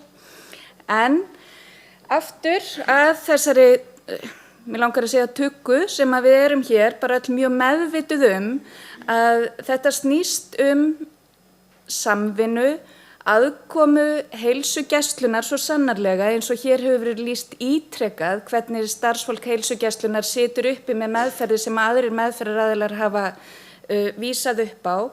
En lykillinn að farsælli lyfjameðferð, hún getur nefnilega svo auðveldlega falist í þessu mikilvæga hlekk á milli heilsugæslu og umönnunar í heimahúsi. Þannig að þar þó að margt hafi áunnist, að þá enn óplægður akur til þess að gera betur. Ég er með eitt svona lifandi dæmi einstakling sem að vissulega var með heimaþjónustu en á einhverjum tímapunkti þá sá hann ekki alveg ástæðu til að viðhalda þeim stuðningi sem hann fékk í heimahús og hafði afþakkað heimaþjónustuna. Og þar bara viðkvæmur hlekkur. Varðandi sjálfræði einstaklingsins og heimild hans til þess að afþakka þjónustu sem að við þurfum líka að gefa okkur rými til þess að ræða og hvar erum við stödd sem fagmenn að tækla setningu sem að við heyrum allt og oft á milli kollega okkar. Já, hann bara vill þetta ekki, hvað á ég að gera? Það bara, ég kemst ekkert lengra með þennan einstakling. Þannig að veitum því athygli að við berum faglega ábyrgð í aðkomu okkar skjólstæðinga hvar sem í kerfinu, en það getur verið flókið þegar einhvern veginn það bara svona hríslast undan viðkomandi og í þessu tilviki að þá var bara heimilislæknirinn hættur, geðlæknirinn var hættur, hjartalæknirinn hafði ekki átt aðkomu að viðkomandi svo bara, já, þarna segir í 6 ár. Svo kemur að því að það á að endurnýja lyfjaskömmtunina og sem betur fer, aftur, hömpum mikilvægi aðkomu klínískra lyfjafræðinga að þá var einhver sem að kveikti á perunni og segja, heyrðu, hér nú kannski eitthvað sem að þarf að skoða. Og þá fer það inn á borð þessa verðmætu og fámennu einstaklinga eða þessa fámenna hóps klínískra lyfjafræðinga að rýna í þau 12 lyf sem að viðkomandi var í varanlegri skömmtun á. Og það kveikir á þessum gloppum sem að kerfið stóð frammi fyrir. Allar þær gjár sem að ekki hafði verið passað upp á að brúa þegar meðferðaraðilar hætta eða hverfa af sviði. Þannig að gefum okkur tíma til þess að efla þetta samtal, höldum áfram og gerum okkur það ljóst að það að bera ábyrgð felur í sér að taka af skarið og eiga samtal og samvinnu við þá sem að eiga sömu aðkomu eða samsvarandi aðkomu að hverju máli fyrir sig. Þannig að takk fyrir mig, höldum áfram.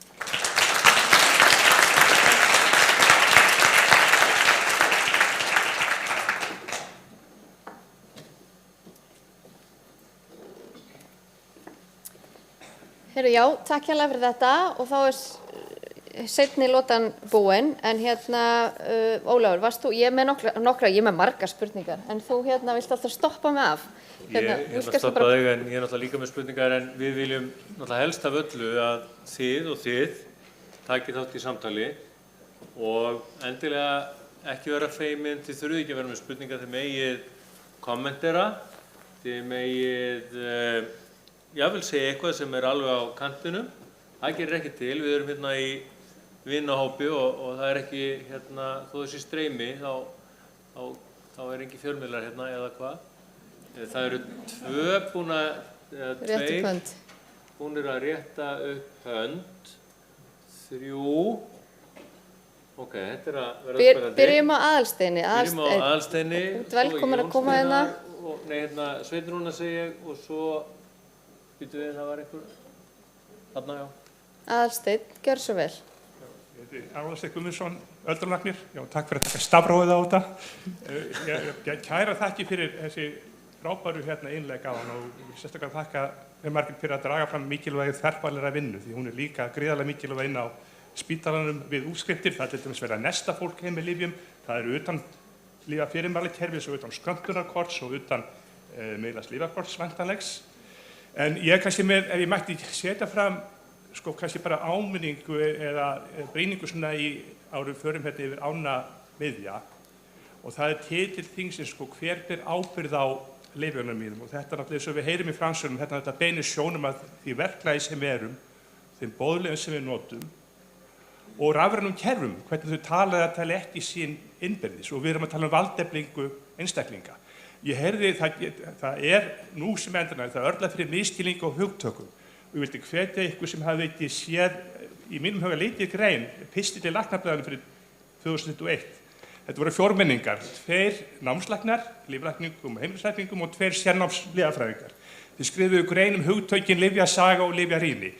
Þið sem hafði ekki þessa grein googlið hana að þetta er gríðarlega mikilvægt ef við taka þessa sögu áfram og taka til hendinni og styrkja og bæta verklag og þess atriði sem ég nefndi, að við skiljum og notum þessi hugtök rétt. Það er lykilatriði. Því sem þekkið ekki þessa greinum lyfjasögu og lyfjarýni, endilega googlið þetta. Þetta er í mínum huga bara vega nesti. Þetta þarf að vera svona samræmt okkur á milli. Áður en við tölum við einstaklingin sem við ætlum að gera. Takk fyrir. Takk fyrir þetta kærlega. Ég ætla bara að fá að skjóta einu inn hérna að því að við erum svo mikið að tala um miðlæga lyfjakortin og við erum að tala um tæknina og miðlæga lyfjakortin er að leysa allt og ég fagna því og ég hvet endilega embætti landlæknis til þess að vera með það alveg á hreinu að við setjum mikið þrýsting. Þetta á ekki að vera undir hverjum og einum heilbrigðisstarfsmanni eins og Linda nefnir hérna, það kemur endurnýjun inn í heilsugæsluna, heilsugæslulæknar þurfa að endurnýja setamerkt lyf og síðan hérna jafnvel gera það, þeir fá áminningu frá embætti landlæknis, lyfjafræðingar jafnvel afgreiða það, þeir fá áminningu frá Lyfjastofnun. Við verðum að nota þessi rafrænu kerfi, við verðum að nota þessa tækni til þess að hjálpa okkur. Við megum ekki vinna gegn okkur. Veist, og það hjálpar á endanum sjúklingnum. Bara hérna eitt skot frá mér, síðan getum við tekið við næsta. Ljómandi, takk fyrir þetta og takk fyrir þín góðu orð, Aðalsteinn.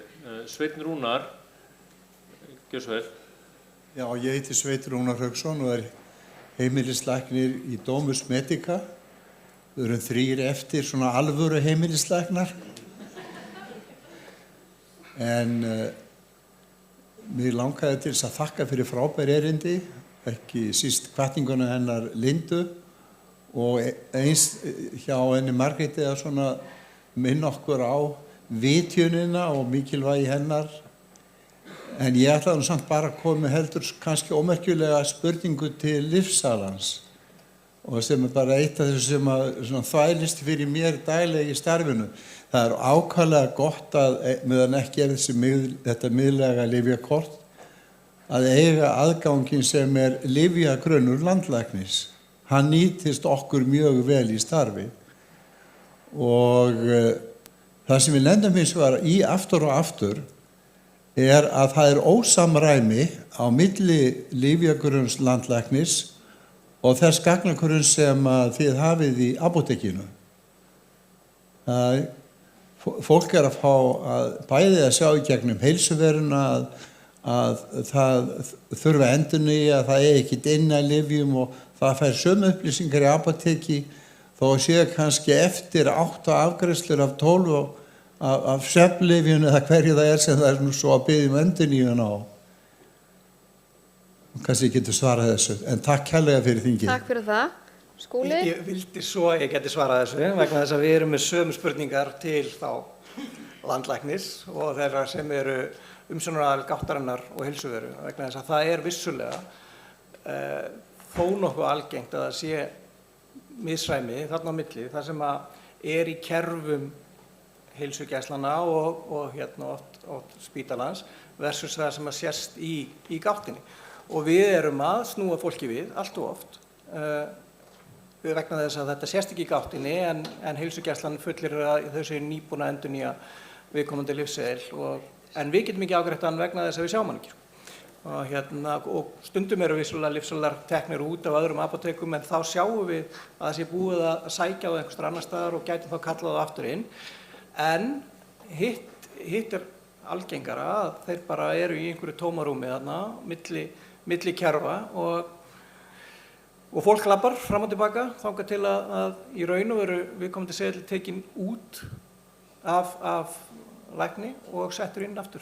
Já, þá oft kemur hann aftur sýnilegu til okkar en þetta stórgalli. Takk fyrir þetta svar, aftur að því að kerfin þurfa að tala saman. Má ég nefna eitt bara Já, sem ég framhald endilega. af þessu að ég búin að komast að því að til dæmis einstaklingar sem eru í skömmtun hjá lyfju að þeir eru komin með miðlægt lyfjakort og eiga kannski árseðil fyrir einhverjum lyfjum og það alltaf 0. Lyfja virðist ekki hafa möguleikann að skrá að þeir sé að afgreiða lyfin einhvern veginn í skömmtunina. Þannig að það kannski liðið hálft ár af skömmtun og það ennþá eins og sé ekki búið að afgreiða neitt af lyfinu og ég búin að heyra í einhverjum sem voru hjá lyfju og þeir segja að þeirra kerfi bara einhvern veginn vinni ekki þannig. Þannig að það náttúrulega líka gengur eiginlega ekki upp á að það sjáist ekki að það sé búið að afgreiða hálft ár af lyfinu. Þannig að það ýmislegt svona kerfislegt sem þarf að laga. Við vorum með spurningu hérna, já, gjörðu svo vel, bara koma og kynna þig. Svo ætlar Eyjólfur að vera tilbúið með sína spurningu. Jú, komið þið sæl, ég heiti Jórlaug Heimisdóttir og ég starfa á Þróunarmiðstöð Íslenskrar heilsugæslu. Heyriði í mér? Svona. Og ég ætla ekki að vera með spurningu. Ég ætla frekar að bara vera með komment og ég þakka fyrir öll þessi frábæru erindi sem hér hafa verið og þetta flott, skemmtileg eða mjög áhugaverð og góð umræða. Ég hef samt sérstakt dálæti á þessu sem hefur komið hér fram, það á sem sagt samvinnunni og horfa heildstætt á vandan eða áskorunina, þetta er kannski frekar að segja, í kringu skjólstæðinginn og þetta að við vinnum saman að því og ég tek heilshugar undir það sem Pétur nefndi hér áðan og ég held við ættum kannski bara til lengra næsta ári tengt lyfjónum hvernig við nálgumst þetta eins og þarna Pétur talaði en auðvitað þurfum við að hafa verklag og upplýsingatækni sem styður við verklagið og þar embætti bara að gera fínustu hluti en við þurfum að vera öll sem heilbrigðisþjónusta með í því að þróa þetta áfram. Við getum bent á það sem að miður fer en við þurfum líka að koma með lausnir hvað er hægt að gera. Og nú erum við að vinna því að innleiða verklag fyrir fólk með langvinnan heilsuvanda og aldraði heilsugæslu. Það er fullt af fólki hérna inni sem hefur komið að þessari vinnu með okkur og við ætlum með embætti landlæknis að reyna að finna út úr því að byggja upp einhverja upplýsingatækni sem styður við þessa þjónustu. Og það sem að mér langaði kannski svolítið að nefna og varpa fram til ykkar, að nú erum við að fara landið. Við erum að fara í heimsóknir landið, hópur frá þróunarmiðstöð og við bjóðum allar stéttir sem starfa á heilbrigðisstofnunum að koma og hlusta á þessa kynningu heilstæða nálgun þar sem við horfum á skjólstæðingin út frá sjúkdómsgreiningum, lyfjum, áhrifaþáttum og allt þetta. Nú horfum ég á Lindu sem hún var hjá okkur í kynningu í síðustu viku. En það er bara þannig að það mæta bara ekki allar stéttir á þessar kynningur hjá okkur. Það mæta bara hjúkrunarfræðingar. Þegar við förum út á land og ég veit ekki af hverju það er. Við segjum þetta á erindi til lækna, hjúkrunarfræðinga, lyfjafræðinga, það sem það er. Einu sem mæta eru hjúkrunarfræðingar og svo einn og einn læknir. Þannig ég vil bara bjóða ykkur upp í dans og þegar við komum næst, endilega mætið og búum til þetta samtal þverfaglega samvinnu í kringu skjólstæðingi.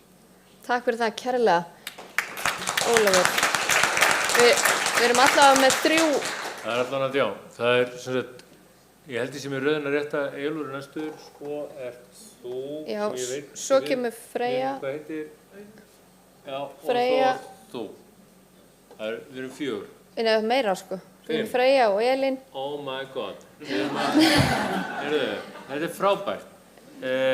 Þið fá bara minni tíma til að borða. Hafi einhvern tíma verið syndgað upp á náðuna þá er það alveg þess virði núna. Eyjólfur, byrja þú. Kæra þakki fyrir þetta. Já, ég heiti Eyjólfur Þorkelsson, er yfirlæknir á heilsugæslu HSA í Fjarðabyggð. Af því við erum svona mörg á mælendalista þá ætla ég að reyna að takmarka mál mitt. Ég ætla að koma inn á rafrænu lausnirnar og lyfjakortið og allt þetta sem er vísir að góðu en þarf ofboðslega mikið að breyta og bæta. En mig langaði hins vegar að nefna þetta sem að Linda tæpti aðeins af áðan með freistnivandann ef svo má segja, með að þegar lyf eru endurnýjuð. Og þá langar mig að tala aðeins hver ber ábyrgðina á því og það eru ekki bara læknar og ekki bara heilbrigðisstarfsmenn heldur þeir sem að kaupa vinnu okkar. Það er ekki gert ráð fyrir því í vinnuumhverfinu að það sé hægt að leggja vinnu í þetta. Þar af leiðandi verður þetta leyst með vinstri hendinni og það er bara ekki nógu gott. Hafandi komið úr kerfi, ég er sem nýlega fluttur heim frá Svíþjóð þar sem að var lagt miklu meira púður í að vinna þetta upp í hendurnar á okkur, þar sem að var tekið saman hvaða lyf ættu að nota regionalt og það var tilbúið format fyrir lyfseðlana til að senda út með réttum upplýsingum, þá er Ísland ljósárum á eftir hvað það snertir. Og að endingu verði ég að fá að svara mínum góða mentor Pétri að það þarf svo sannarlega að bæta þverfaglega nálgun á heilsugæslunum. Við munum hins vegar ekki ná í land án þess að hafa heimilislækni fyrir hvern Íslending. Heimilislæknar eru ekki eina stéttin sem þarf að koma þarna af, en án þeirra munum við aldrei ná þessu. Og við höfum vísindagögn, ekki bara skoðanir. Við höfum vísindagögn sem sýna það að þar með fækkum við sjúkrahúsinnlögnum, þar með aukvið lífsgæði og minnkum lyfjanotkun, sérstaklega fjöllyfjanotkun. Takk fyrir. Takk fyrir þetta.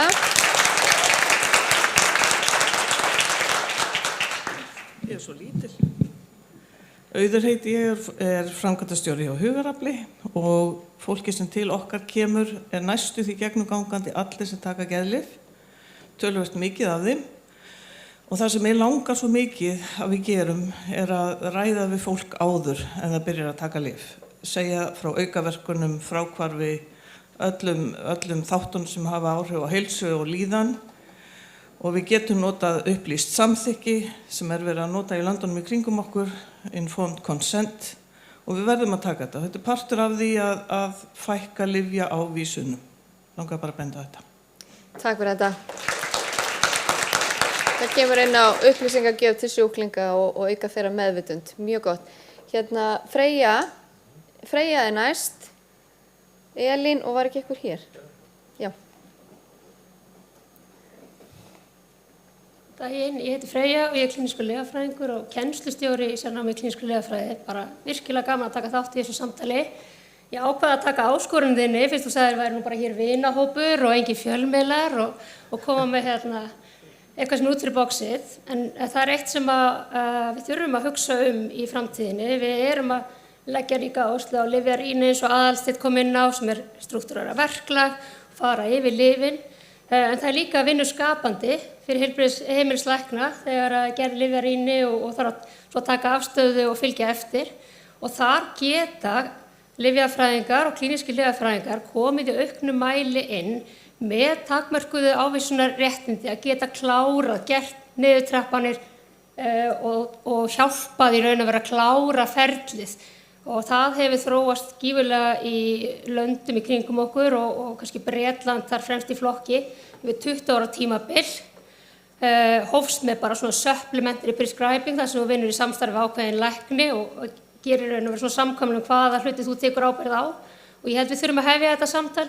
Þetta er viðkvæmt samtal en ég held við þurfum að hefja það af því þarna getum við okkur áunnist ýmislegt í að beisla útheimina af því að raunverulega þetta reddast ekki.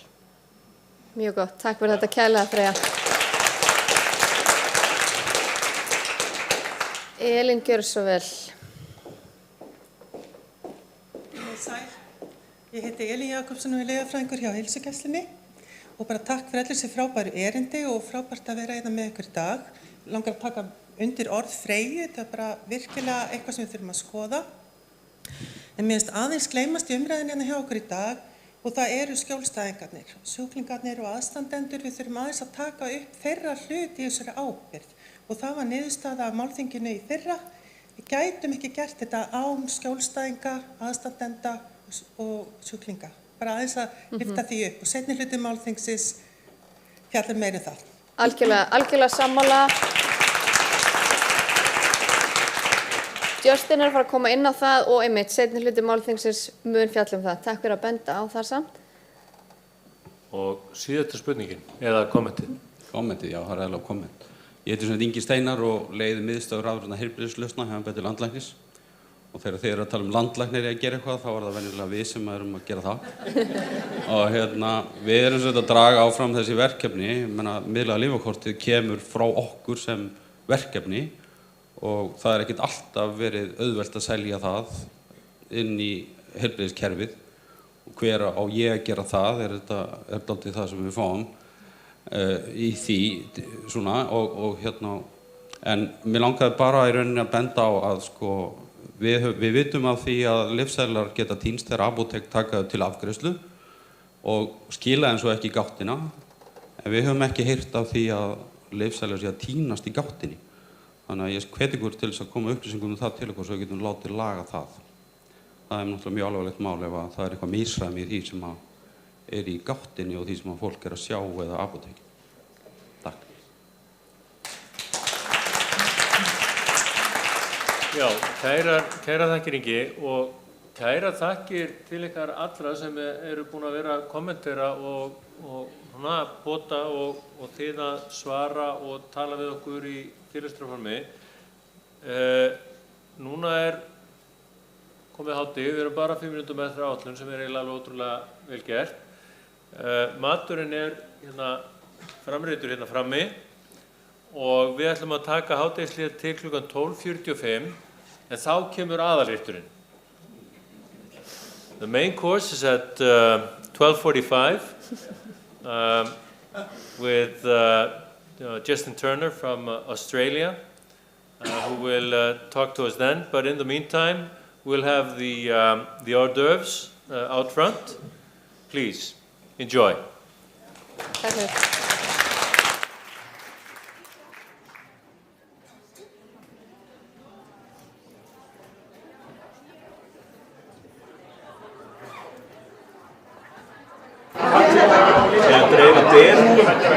Já, der og mjög.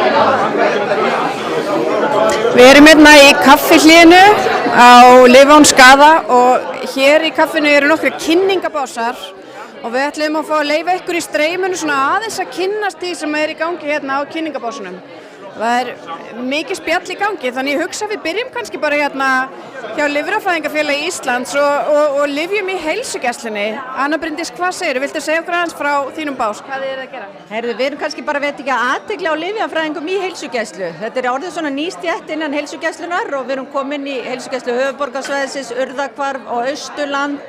Þannig að það er svona fjölga í stéttin okkar, þannig að okkur langar bara svona að taka saman í einum bás svona hvað við lyfjafræðingar erum að gera í heilsugæslu.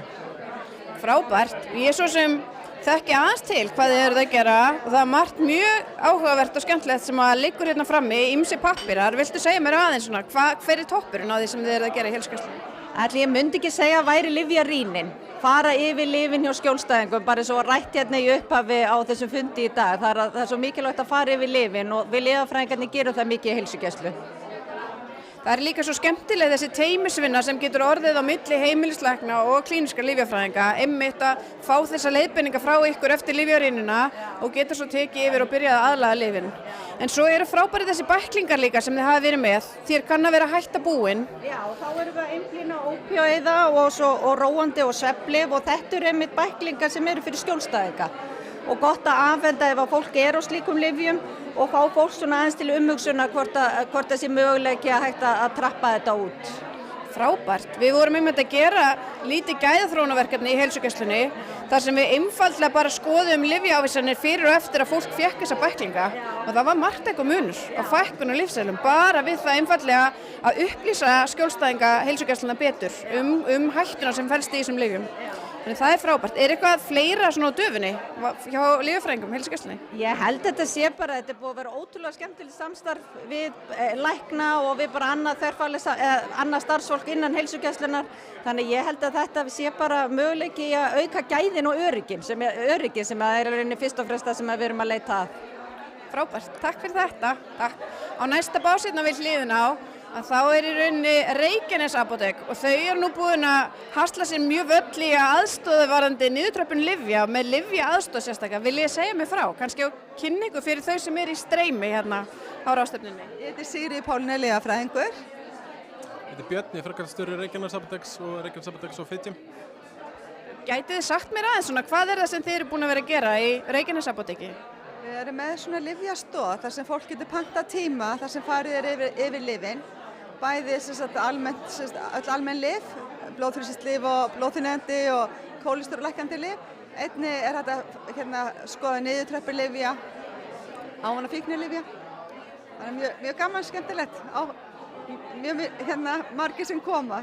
Já, ég hef nefnilega lesið fréttir einmitt frá ykkur, þar sem maður sér að þetta hefur í rauninni bara náð svona einhvern veginn svolítið útbreiðslu í samfélaginu þarna í Reykjanesbæ og margir sem hafa leitað til ykkur til þess að fá niðurtröppun á lyfjum. Hvernig er ykkar tilfinning fyrir svona, hvernig móttökur hafið þið fengið hjá skjólstæðingum? Við höfum fengið mjög góða móttökur og samstarfið við heilsugæsluna er mjög gott og það er svona lykilatriði að við vinnum þetta saman, svona þverfaglega. En þetta er mjög skemmtilegt og eykur bara starfsánægjuna hjá okkur öllum. Frábært. Og hvað segir þú sem framkvæmdastjóri? Hefur þetta áhrif á apótekið? Finnst þér svona umhverfið í apótekinu breytast við þetta? Já, þetta er náttúrulega, markmiðið með lyfjastöð er náttúrulega að smíða einhvern svona endurtakanlegan ramma utanum, þessa lyfjafræðilegu ráðgjöf sem að fylgir bara svona lykilatriði í rekstri apóteka. Og það sem þetta gerir líka er að þetta svona líka svolítið kristallast svolítið markmiðið okkar, það er að reyna að færa lyfjafræðingar eins nálægt viðskiptavinnum og hættir og auka sko samskiptir á milli bæði lyfjafræðinga og annarra heilbrigðisstarfsmanna og síðan lyfjafræðinga og skjólstæðingsins okkar til þess að búa til þess að svona minni slit í lyfjameðferðinni. Þannig að þetta hefur eðlunum samkvæmt haft alveg rosalega mikil áhrif á bara reksturinn í heild sinni, af því að þetta bara svona umbreytir svolítið svona þessari aðferðafræði að svona við erum að reyna frekar að einhvern veginn að svona leggja enn ríkari áherslu á svona ráðgjafar hluta apótekara. Sem ég ímynda mér einhvern veginn að geti bara gert starfið meira spennandi eins og þú segir nákvæmlega, einhvern veginn svona komast nær skjólstæðingunum og kannski opna á meira þessa þverfaglegu samvinnu sem manni finnst svo vanta í samskiptum á milli lækna og lyfjafræðinga. Og þið eru með hérna þennan kynningabækling hérna og það í rauninni, getur hver sem leitað til ykkar eða eru þið fyrst og fremst að þjóna Reykjanesbæ? Það getur hver sem leitað til okkar og höfum fengið fyrirspurnir utan á landi og það eru bara allir velkomnir á öllum aldri og börn og það er svo mikilvægt að við tökum lífin okkar rétt, af því að ef við tökum þið ekki rétt þá geta þið valdið skaða en auðvitað bjarga þau lífið líka. Og markmiðið er síðan líka í samstarfi við heilbrigðisráðuneytið að færa þetta yfir á landsvísu. Þess vegna er svo mikilvægt að þetta sé sko mælanlegt og einhver rammi utan þetta sem hættir að endurtaka í rauninni hvað sem er. Þannig að það er svona næsta, við sjáum það sem svolítið næsta skrifið sko. Þannig að þetta bjóði upp á þessu þjónustu bæði í fleiri apótekum og líka þá bara, Frábært, þetta er svo innilega frábært framtak hjá okkur, þannig takk kærlega fyrir þetta spjall. Takk. Svo við þræðum okkur hérna aðeins áfram. Að það langar mér sérstaklega að vekja athygli hérna á að við erum að leita íslensku orði yfir hugtakið deprescribing. Þannig ég vil endilega hvetja ykkur í streymi til þess að senda okkur á e-mailið bara hjá Lyf án skaða ykkar hugmyndir hvað við myndum geta kallað deprescribing á íslensku. Þannig að við svona færum okkur úr slettunni yfir í kjarnista íslensku. Og þá er það síðasti básinn, hann er hérna alveg á hinum endanum. Þannig að við þræðum okkur hérna yfir og förum hérna yfir og hittum þau hjá Prescribe. Þau eru hérna í myndatöku, en ég hugsa að við getum trublað þau til þess að fá að tala við okkur líka. Sælverði. Hæ, Margrét, við erum að taka hérna upp fyrir streymi. Þannig að þau sem í streymi fá að sjá þessi viðtöl núna í hádeginu. Mér langar bara að heyra fyrst frá þér aðeins, varðandi Prescribe. Ég svo sem veit smá, en svona fyrir þann sem að horfa á, viltu segja mér í svona gróðum dráttum hvað þið eruð að gera? Já, Prescribe er íslenskt sprotafyrirtæki sem hannar hugbúnað sem hjálpar heilbrigðisstarfsfólki að trappa fólk niður af ávanabindandi lyfjum og hjálpar sjúklingum að halda utan meðferðarhæfni sína og er í rauninni smá samskiptaleið milli skjólstæðings, heilbrigðisþjónustu og heilbrigðisstarfsmanns.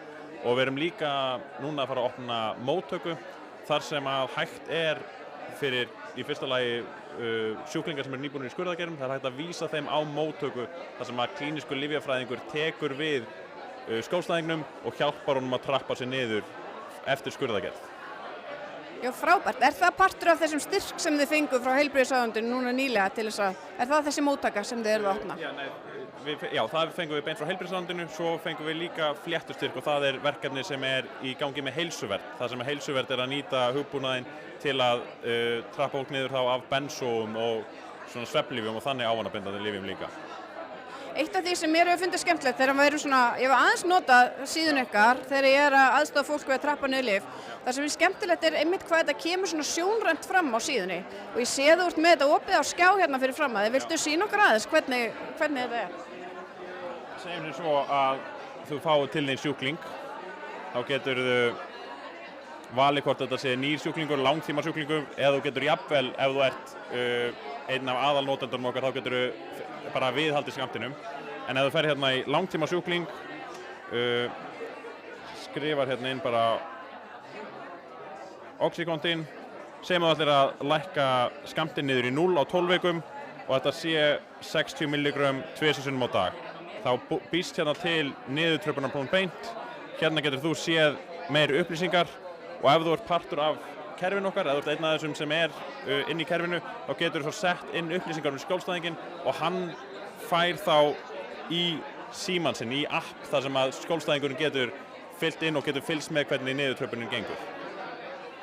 Með appið getur læknirinn þá séð ef hann er að víkja út af eða verður þetta opið í báðar áttir eða það fyrst og fremst bara fyrir skjólstæðinginn sjálfan?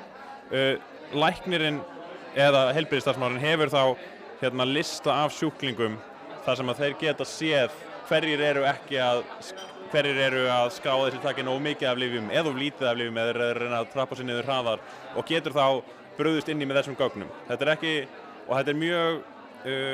Þetta er mjög formfast hvernig samskiptaleiðin er á milli. Það er ekki hægt að senda opin skilaboð en hérna getur heilbrigðisstarfsmaðurinn séð sirka hvað sjúklingurinn er að fylla inn og hvernig gengur.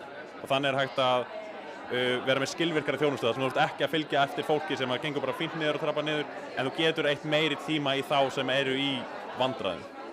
Algjörlega frábært. Þetta er ótrúlega góð viðbót. Er eitthvað sem að þú vilt bæta við sérstaklega sem ég hef ekki spurt þig út í til að koma til skila til þeirra sem er að fylgjast með? Ég held að við séum bara nokkuð þeim búin að kofera þetta sko. Takk kærlega fyrir.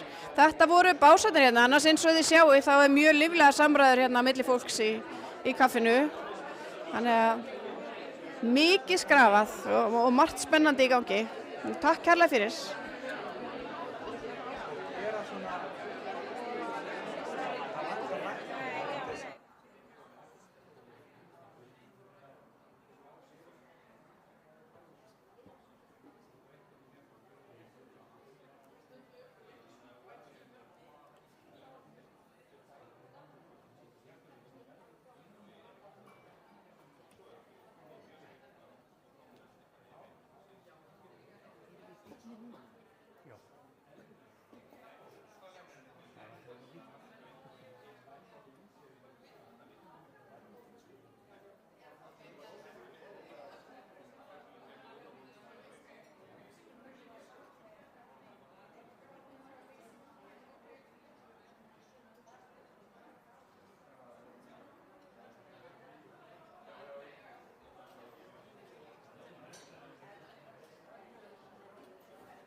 how far can I walk before you lose me?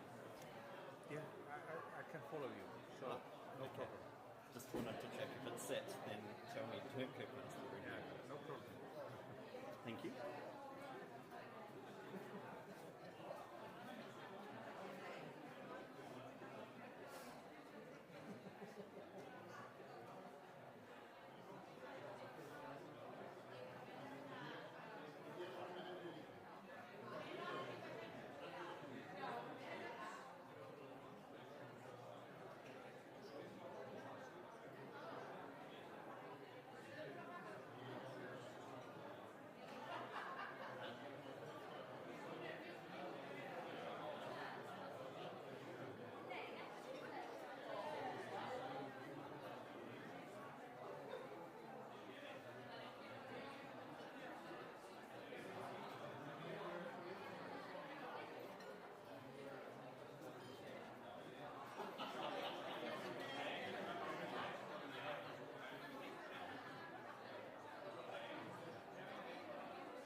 við förum að byrja. Það verið að ýta fólkinu hingað inn í salinn. Við viljum gefa því 1 til 2 mínútur og þá fáum við kynningu á næsta fyrirlesara.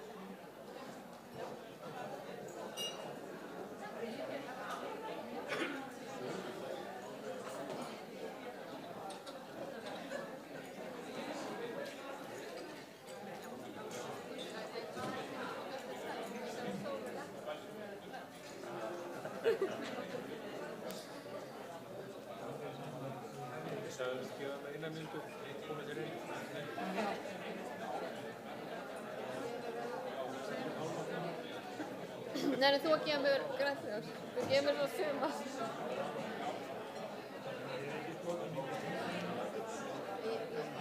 Finnst þér á þetta nóg margir, þá bara byrjar.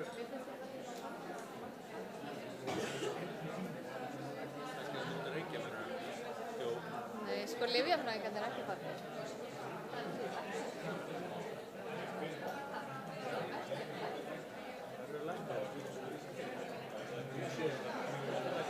Sér fullt að lækna, ok.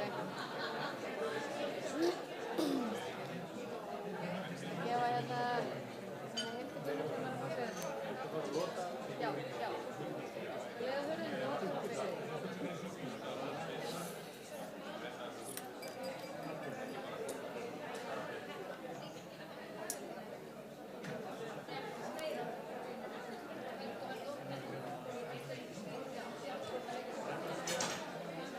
Jæja, þá ætlum við að fara að byrja þetta aftur. Við ég var svo slök, ég glemdi aðeins tímanum af því að þetta var svo góður matur.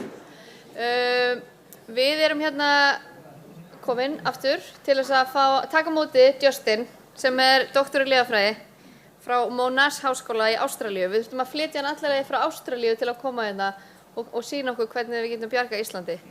Engin pressa samt. En Monash háskóli, hann er talinn annar besti lyfjafræðiháskóli í heimi á eftir Harvard, sem er ágætt.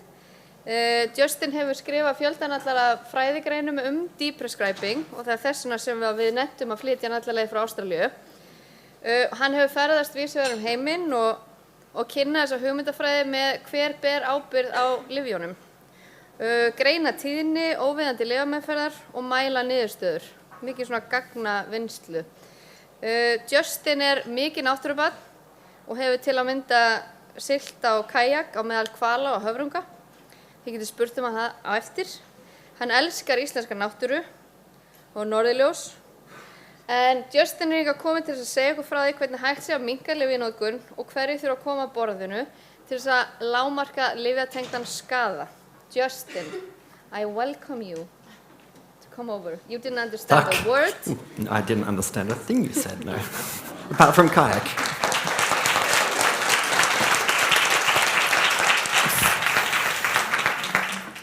Thank you so much for having me. It's an absolute honor to be in this amazing country.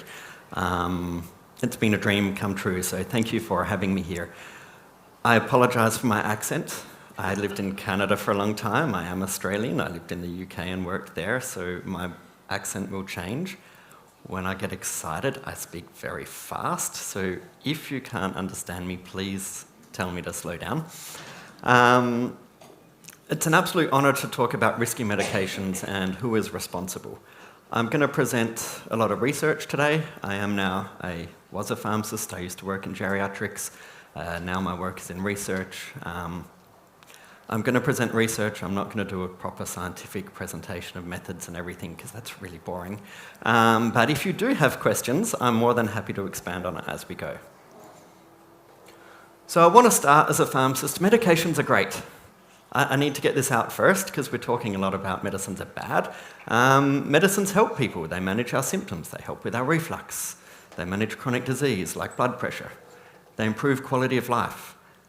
And they extend our life. So medicines are great. In fact, in Iceland, I was amazed to see there's been an 80% reduction in cardiovascular disease in my lifetime. And this is attributed to we now treat cholesterol better.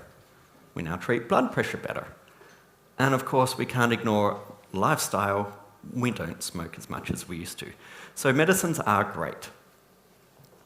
However, they can also be not so great. We can get medication overload. This is from the Loan Institute in the United States that a couple of years ago said this is a national emergency and we need to do something to stop it. The older we get, the more medicines we take. The more medicines we take, we run into some problems. And sometimes the potential for harm can outweigh the potential for benefit. In fact, the American Geriatric Society calls them potentially inappropriate medicines. I'm not a huge fan of that phrase, so today I'm going to use the phrase risky medications. Just to say medicines where the risk outweighs the harm, and I'll come back to that in a second. But also, as we take more and more medicines, as we heard today, it's common, we get more and more chance of side effects. So on the left here, taking 2 medications, there's a pretty low chance that they're going to interact. As we take 5 to 7 medications, there's a 4-fold risk that we're going to get interactions. And then over here in the orange, if we take 8 to 10, there's an 8 times increase that we're going to get drug interactions. And what I heard earlier, or what Google Translate told me you were saying earlier, was that a lot of people here take lots of medicines, and this is a problem. So back to balancing the benefits and harms of medicines. What does that mean? In one of my focus groups, I had a patient come up to me after a 2-hour focus group, and he goes, "Listen here, Sonny, that's all well and good, but it doesn't apply to me." "Oh, no, why is that?" "Well, I've known my doctor a long time. He would never give me anything harmful." So, "Oh, good to hear. What are you on?" And the list went on. I'm like, oh my goodness. So what do I mean by balancing benefit and harm? And I say this knowing that who here is a healthcare provider? Okay. Who here is involved in policy? Yay, well done to the 2 of them, thank you. Who here is a patient? Thank you. Who here is someone or knows and loves someone who takes medications? Whether that be a grandparent, parent, okay. That's everyone. So as a healthcare provider, we never start a medicine intending to do harm. I don't know if I've ever heard a doctor say, "Oh, I'm going to start this drug because it's really bad for you." Maybe in oncology, but that's a different story. Sorry, that's my past life. But we do something because a patient comes in asking for help. "Doc, my wife just died. I'm having a lot of trouble sleeping." "Sure, we'll give you a sleeping pill." We've done that a lot. But then do we ever say, "We'll give you a sleeping pill for 2 weeks"? No, it's normally just, "We'll give you a sleeping pill." And I heard before, click, click. It's really easy to renew them here. How often do we have patients come back and say, "Doc, I want to stop my medicine"? Or come into the pharmacy and say, "Wow, I'm on a truckload of medicines. Do I still need them?" Or in our nursing home, how many of our patients complain of polypharmacy? Not very many. And I ask that question for a reason. One of my family doctors who really changed my life, when I used to do medication reviews in Australia, I'm paid by the federal government to go to a person's home, or the family doctor refers a patient to me, I go to their house, spend an hour in their home going through their medicines, work out what their goals of care are, what they want to do with their medicines, write a report back to the family doctor, and then the family doctor and I catch up, and then they meet with the patient. And one day I said, "You've got so many people on sleeping pills, why?" And she said, "I've never had a patient come in and say, 'Doc, I'm worried about my sleeping pills.' They come in and say, 'Oh, I've got gout, I can't sleep, I'm in pain.' And I give them some medicines for it, and I look through and go, 'Yeah, they're on medicines, I should probably stop,' but that's not their concern today. In fact, they're not sleeping with gout, so I'll leave it on." But she said, "If you ever make that patient come back to me and say, 'Doc, I'm worried about all my pills,' she goes, 'I'm going to love you because then I can start that conversation.'" And I went, light bulb moment for me, changed my life. Made me move to academia and sell my 2 pharmacies and really brought me to this beautiful place. So back to my slide here. Sorry, I digress. I do that a lot. Balancing benefits and harms of medicines. Over here on your left, we've got benefits, and here we've got harms. How much benefit do you think we get from sleeping pills? If I was to say, taking a sleeping pill gives you X minutes of extra sleep, can I hear from the floor how many minutes you think that is? 12? 8? 12? 13? 14? Any higher? Depends on the sleeping pill. Z drugs, probably 7 or 8. Benzo is probably a little bit more. 25 minutes. And that's only for the first few weeks. And you can see here the confidence interval ranges. Some people get 13, some people get 38, but it's not a hell of a lot. NNT, I apologise for the acronym, is number needed to treat. It's what we use in science to say this drug doesn't work for everyone. In fact, I have to treat 13 people before one of them is going to get 25 minutes of extra sleep. So if we're looking at benefit and harm, I'm going to say that tips us towards benefit. What about side effects? Has anyone heard of side effects of benzodiazepines or sleeping pills? Yeah? Two people. And all of you put your hand, oh my goodness. All right, I'm not preaching to the converted. A comment that was on the floor before saying we should probably talk about this with our patients when we start. How many of us talk to our patients about this when we start their sleeping pill? Oh, crap, everyone had their hand up and now only a few. All right. But if we go through what I'm about to show you, I don't know I would give my mother a sleeping pill. So on the harm side, they impair memory, attention, reaction time. I used to work in geriatrics. How many of my patients said, oh, I'm worried I'm losing my mind? My wife says that about my dad at the moment. Reaction time. And the number needed to harm is this one, is 6. For every 6 patients we treat, we cause a harm. So we're twice as likely to harm people than to cause benefit. So I would say it probably tips towards harm, but it gets worse. It increases falls by 50%, doubles our risk of hip fractures, and you have the same risk of car crash the day after taking benzodiazepine or a Z drug as you did if you were driving drunk. So I ask you, how many of us school parents drop our kids off to school after having just downed half a bottle of scotch? Okay, only me. How many here, though, take a sleeping pill the night before they go to work for a big meeting or because they're a bit stressed and yet still drive their kids to school the following day? Now, while most of these risks are in what I would call older adults, this one is in people my age. So it's real. So, I'm glad I'm in Iceland. No one takes these medications. And then I found this paper published just a couple of weeks ago by some of the amazing people in this room saying that people who attended to the hospital over the age of 65, there's 55,000 people in that year, 82.7% had what we would call a risky medication in the 12 months before they went to hospital. 82.7. That is ridiculously high on an international standard. And if you look on what's most common, sleeping pills are most common, a third or 40%, depending on which class we look at, and medications for reflux. Now, 46% of people take medications for reflux, but reflux only occurs in about 10% of the population. So, I mean, I've eaten here. Your food is amazing. I do not understand why that is the case. But hey, maybe it's just this Northern Hemisphere thing. I'm an Australian, what do I know? How do we compare to our neighbours? Better, worse, same? Hands up for we're better. Hands up for we're the same. Hands up for, good, I like it. How much hands up for we're worse than our neighbours? Sadly, you're correct. The top here shows sleeping pill use in Iceland. It doesn't take a rocket scientist to see that this is a heck of a lot higher. In fact, your health minister is not a rocket scientist, he was a football coach, I'm informed. I showed him this, and he came up with 2 really exciting questions.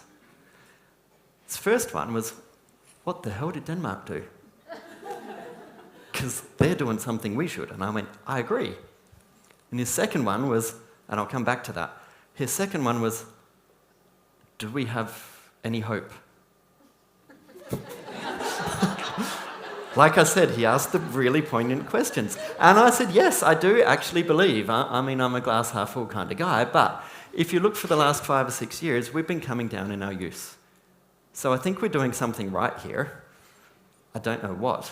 And I'm going to hopefully in the next 40 minutes, whatever time I've got left, give us some ideas of what we can do better, because that still sucks and we can do much better. Would we agree? Yes. Excellent.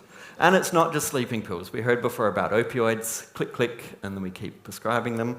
And then we also know about the ADHD medications. This is outside my scope of research. I was asked about that and said, that's just incroyable, I'd say in French. I don't have the word in Icelandic, sorry. But I've seen this before. It was really interesting to show Newfoundland and Labrador, the little province out here on the east coast of Canada, has sedative and proton pump inhibitor use about the same as you, 1 in 3 and 1 in 4 patients. And if you come over this side, which we could say is Denmark, in our local, then it's about 1 in 10. So when I was in Canada, the government there said, why is it 1 in 10 here and 1 in 3 here? And I spent a few years trying to answer that question, and really when I met with pharmacists and nurses and doctors, and most importantly patients, met thousands of patients, they said it's our culture. We got a pill for every ill. When there's something wrong, we go to the doctor. Say, oh, I need a pill. Once I've got it, I just keep renewing that pill over and over and over again. So what is the solution? What do we need to do here? I would say the solution is deprescribing. And this is the definition. This is my scientist bit, the scientific definition. It's the process of withdrawing a medication that is no longer appropriate. Importantly, it's supervised by a healthcare provider. I do not advocate for patients just to stop their pills. And the goal is to improve management of polypharmacy, improve managing their medicines, but most importantly, to improve outcomes for the patient. So if the medicines are causing harm, can we make it better? So my question is, why doesn't deprescribing occur? And we heard a lot about this morning, which I summarised in advance, so I may be wrong. But here's what I heard. It's passing the hot potato. I'm the specialist, you're the doctor, you're the family doctor, you're the specialist. Oh, hell, I'm the pharmacist, I don't know, my computer doesn't link. You know, there are a lot of barriers in the system, I agree. The other thing we see from research is don't rock the boat. So I tried to do a local photo. If we all come over here, the boat's going to tip. With older adults, they're frail, they're vulnerable.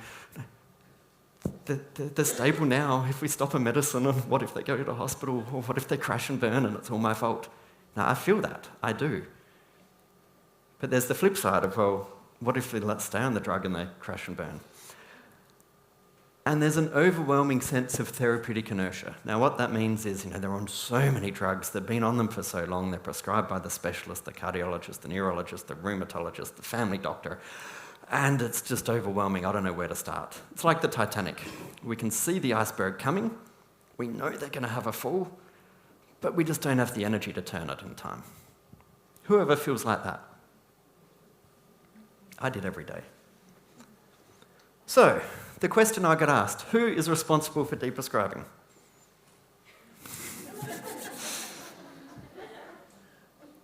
I heard the doctors here say it's our fault because we prescribe, so I'm going to start there. When we look at the research, doctors say, well, I'm not aware that the drug was harmful. We use bucket loads of gabapentinoids in Canada at the moment instead of opioids because they're safer. Heck, if I look at the data here, we use a whole load of Z drugs for sleeping instead of benzodiazepines because they're safer. And then we learn and slowly become aware that's not the case. There's also clinical uncertainty. Is it helping? Is it not helping? What if we do something and it gets worse? Self-efficacy is a barrier. We don't know how to taper. Heads up to Prescribey, that looks really cool, but when we don't know how to taper and don't know how to give advice, it's not feasible. We need to employ a clinical pharmacist, and this is not enough in Iceland to work in my practice and do this for us. And there's inertia. And this little bit here came from a colleague of mine in Sydney, wrote this article, Passing the Buck. She interviewed family doctors and specialists, and they all pointed the finger at each other, and no one said it was their fault. So it's not my fault I didn't start it. Now, who here has kids? Anyone got kids, nephews, nieces? Who's a little bit panicked by seeing a glass balancing on the edge of a table? Yeah. Who would leave it there? Yeah, I wouldn't, because I know what's about to happen. So when we see a frail old man come in with osteoarthritis and he's still on his sleeping pill and he's standing on the edge of that, about to fall and break a hip, how many of us leave him on his sleeping pill, knowing that there's a 400% increase that he's going to have a hip fracture? Knowing that in Australia, there's a 1 in 3 chance you'll be dead within a year of having a hip fracture if you're that man. And a 1 in 3 chance that you'll live the rest of your life in a nursing home. And yet, we'd move the glass, but maybe we don't move the pills.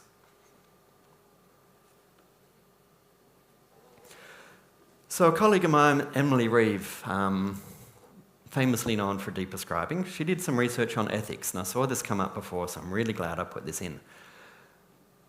And her summary was that most of us as healthcare providers view the act of stopping a medication with fear. What if there's negative outcomes? I once had a family doctor tell me, I stopped their aspirin and they had a heart attack 12 hours later. It took me a while to explain that aspirin doesn't leave the system for that in 12 hours, so it wasn't the aspirin's fault. But he was convinced this was his fault. And most healthcare providers don't view the continuation or renewal of a medication as an intentional act that could cause harm. And I heard that loud and clear this morning. Someone else started it, I'm just continuing it, it's not my problem. However, legally and ethically, thankfully it hasn't, any lawyers in the room? If so, block your ears. Thankfully it hasn't been challenged, and I don't ever want it to be challenged, but legally and ethically, if you're the one prescribing that drug or renewing that drug or dispensing that drug or in a nursing home administering that drug, there is a case to say that if you're doing something you know is harmful and you're still doing it, perhaps you are responsible. So to this question before, who's responsible for deprescribing, I think all of us in this room. Heck, my son is 17, just had surgery last week. In the operating theatre, he goes to the doctor, I want to know all the medicines you're going to give me. And then he's just like, who are you? I didn't say he's my son. He does work in a pharmacy. He does not want to be a pharmacist. He wants to be a rocket scientist. It's far easier than learning how to deprescribe, I can tell you. However, he knew at his age, as a teenager, that what goes into his body is his responsibility. How many of us forget that as we get older? So what do we know about barriers for nurses?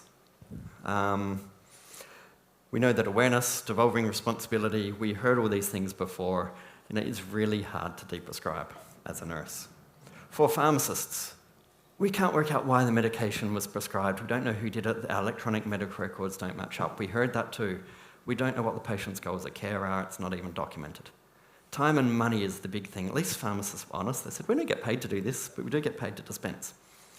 However, our research showed, and I don't want to go into this, but our research showed that most pharmacists could make really small changes in their workflow to enable deprescribing. And the top one that I can't point to is outside the pharmacy. We ran a public awareness campaign, and pharmacists said, when someone comes in going, I saw that campaign, do I need this medicine? They said it's so much easier to stop. And what about patients? The barriers are, is deprescribing appropriate? Why are you stopping my medicines? My doctor wouldn't put me on anything that's harmful. Is it because I'm dying? The number of times I got told that. Is it because I'm dying you want to save money on medicines? I used to work in palliative care, and I kid you not, that used to break my heart. I'm like, no, I want you to actually enjoy the last few weeks of your life. And there's a lack of a clear process of how do we deprescribe. I love working with governments because this is, no, your minister looked far better, he asked intelligent questions, but often they go, we don't know what to do, where do I start? So we created a video that actually talked about all of these things you've heard and said that pretty much all of them are myths. We can overcome all of these barriers quite easily in our healthcare system. These aren't what I think, in my opinion, from 15, 20 years of research in this field. I don't think any of these that I heard before are actually the main problems. I should have just put that's on at deprescribingnetwork.ca, but yep, you can scan it there and you'll get through to our videos. So I'm going to change the question from who's responsible to who can promote deprescribing. I'm going to start with governments. Who think the government has a role to play here? Yeah, let's blame them. He's not here, he's gone. I think the government has a role to start the fire. They definitely have to put some money where their mouth is. but I think it's our responsibility as healthcare providers and patients to actually turn it from a small candle to a bushfire. So we did some research a few years ago and looked at all the policies in the world that have been analysed for stopping sleeping pills and came up with this graph. On the y-axis here, you'll see this is reduction in medication. With this one, 54% of people reduced. All the way over this side, we saw an increase in medication use after this policy came in. 4% increase in benzodiazepines. Vive la France. Sorry, it was a French study. And these are the things that different governments did. Who wants to match up? What do you think caused medication use to go up? Any idea? Is it paying doctors to deprescribe? Is it raising public awareness? Is it restricting coverage, like I heard before? You know, we shouldn't be making these drugs easy to renew. Monitoring prescribes. Anyone want to hazard a guess? What made prescribing go up? Yeah. Prescriber monitoring. Prescriber monitoring? Could guess. Any other guesses?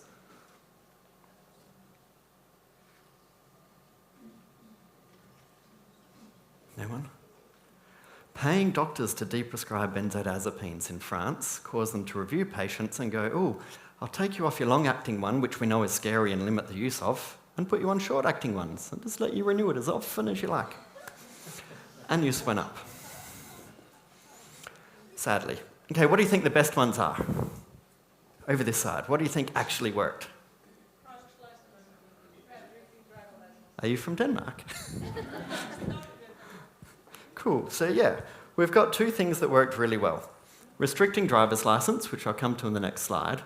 Prescriber monitoring, back to your point, thank you, was really effective in the 90s when it was new and has become less and less effective the more we do it. Prescriber education doesn't work, and restricting coverage, again, becomes less and less important, particularly in the US when they said, well, why are we funding these drugs? Benzodiazepines, evil will stop them. And use dropped really quickly. And then a month later, everyone went, but they're really cheap. It's like a couple of dollars for 100. And everyone went back on them. So for policymakers, it is tricky. This one in the blue is one of the few from Australia. One is in the orange. We made it harder to get alprazolam as a particular benzodiazepine. We reduced the use but increased death because people jumped to another one and we had overdoses. And the one in the middle in blue is public awareness, which I'll come back to in a little while. 20% of people reduced their medications with a public awareness campaign that, first of all, educated healthcare providers. So in Denmark, we have this policy, and too much writing there that I didn't expect you to read. It basically said, oh, sorry, you were taking a photo. Okay, I'll put it back up for you. Basically says, the patient came into the doctor, and if they're over 65, the doctor could say, well, you can have your driver's license, or you can have your sleeping pill, but you can't have both. Your choice. I'm not restricting them, I'm not defunding them, you don't have to pay any more, it's just your choice. And we'll see here, again, we've got the use of benzodiazepines. In the blue is the long-acting ones, and in the orange is the short-acting ones. And at the beginning, you'll see the long-acting ones went down, but the short-acting ones went up. Same as in France. That was just what happened when we educated doctors. The red line above me is when they brought in the driver's license policy and some public awareness and said, it's your choice. And as you can see, both medication classes dropped dramatically. And that is the answer to your health minister's question of what did Denmark do in 2007 and why is the rate still really, really low. Is he going to be brave enough to do that here? Is it something that Icelanders want? I don't know, but it's effective. So what do we know about healthcare providers? Switching gear. Just educating us as healthcare providers isn't enough. What if we get our healthcare provider to provide some information to our patients? Who thinks that's going to work? 2 people. Oh, hang on, I say you think it works because you talked about it. It does. There's a systematic review published. I didn't, so for those of you that were like, yeah, no, I was a skeptic. The study's been done 11 times because we're all skeptical, and 11 times it's worked. There's been 11 studies where a doctor hands the patient some information saying, you're on a sleeping pill, it could be risky. The effect ranged from 11 to 55%. There were differences in the way the study was done, but it works. Doctors educating patients about the benefit and harm of their medicines does work. However, while we have an advocate over here who is blazing a trail in Iceland, I have struggled to get my peers in Australia or Canada or the UK, where I've worked there, to actually get on board. It's really tough. We're doing a randomised trial of this in Canada at the moment, and they all say, I'm just too busy. I can't do it. And I would agree. What about pharmacists? Do we think pharmacists can educate patients to stop? Okay, leave your hand up if you are a pharmacist. Okay. So not all the pharmacists believe. Normally it's all the pharmacists say, yeah, of course, we're awesome. Well, we are awesome. Look at this. 43% of people in the deprescribed trial stopped their medicine when two things happened. The pharmacist educated the patient down here, but they also educated the family doctor and said, hey, I just saw Mr. Smith. He's on a sleeping pill. The American Geriatric Society says this is inappropriate because it increases falls and harm. Mr. Smith's contemplating stopping the drug. Can you please go and follow up with him?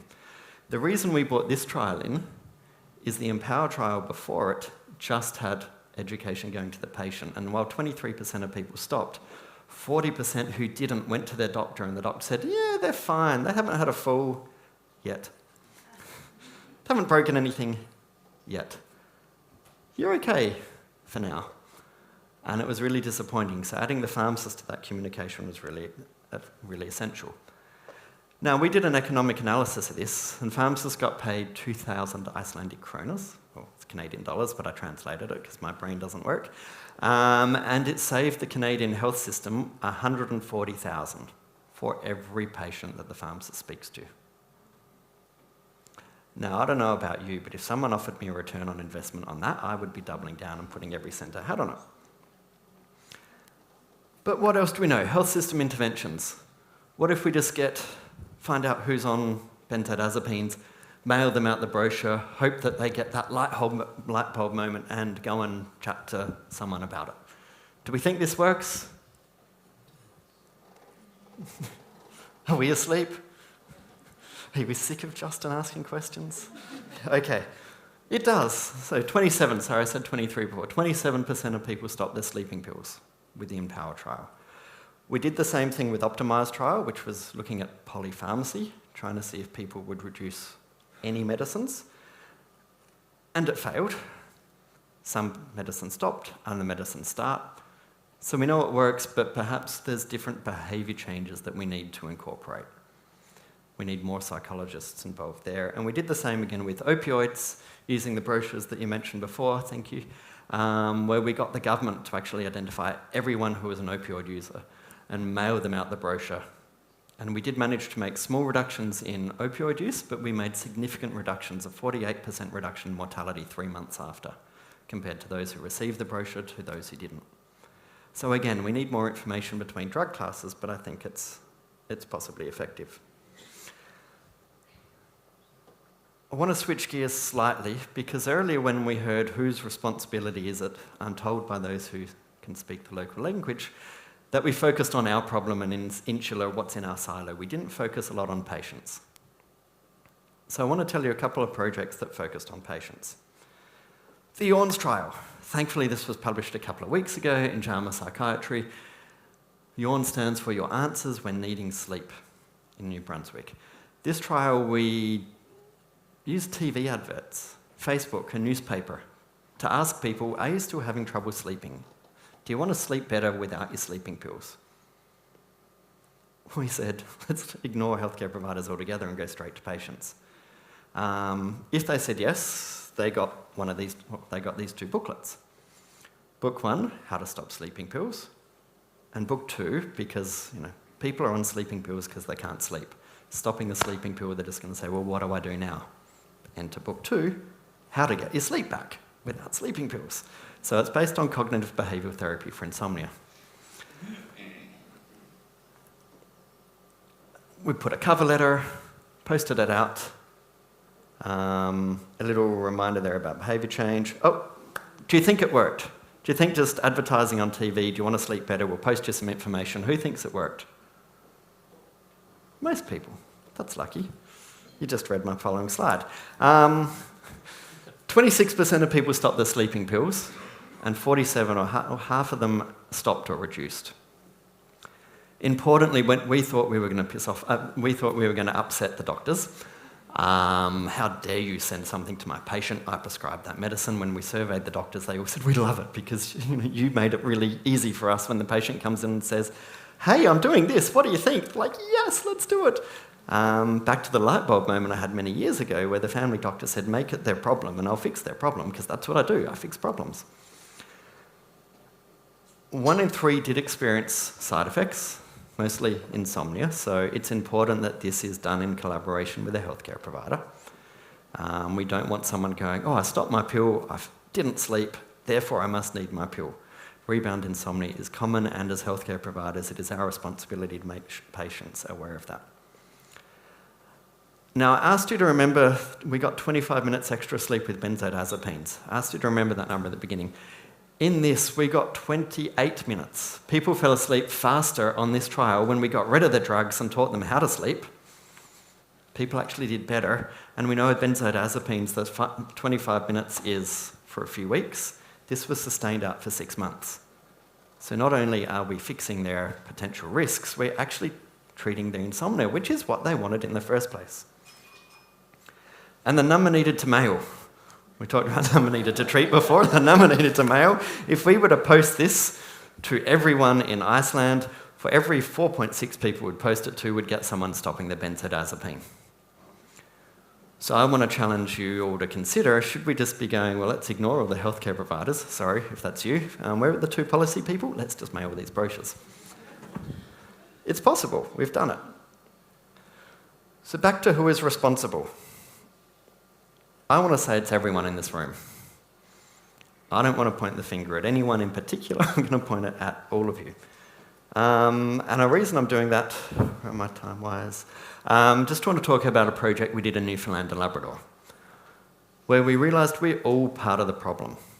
And everyone at the beginning when I said, is this unacceptable that we're extremely high? You all said yes. I did the same in Newfoundland and Labrador, and everyone said yes.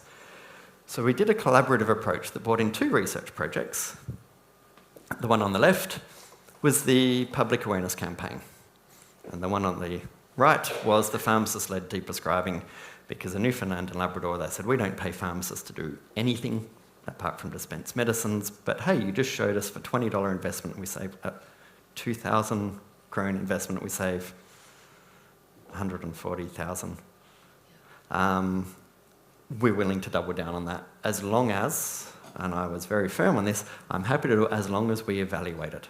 Because if it doesn't work, we shouldn't be throwing good money at it. We need to actually see, can these 2 things work? So with this approach, we created a program called Safer Meds NL. There's a little life buoy because Newfoundland is an island and we wanted our pill safe. There's probably some similarities here. I haven't thought of that. Let's just go Safer Meds Iceland. And when I say we got everyone on board, I got the pharmacists, the doctors, the nurses, the nurse practitioners, the government choosing wisely, seniors groups, Canadian Association for Retired Pensioners, Canadian Deprescribing Network. We reached out to everyone who we thought was a part of this problem and could play a part in being the solution. And we did a TV campaign, or we did an advertising campaign. We based it on the same behaviour change theory that you saw went into these brochures. We used the same there. And this is one of them here. Some things just aren't meant to be long-term. We launched this on Valentine's Day. It was a cruel coincidence. Dear heartburn medication, we've been together for nearly a year. It's time to move on.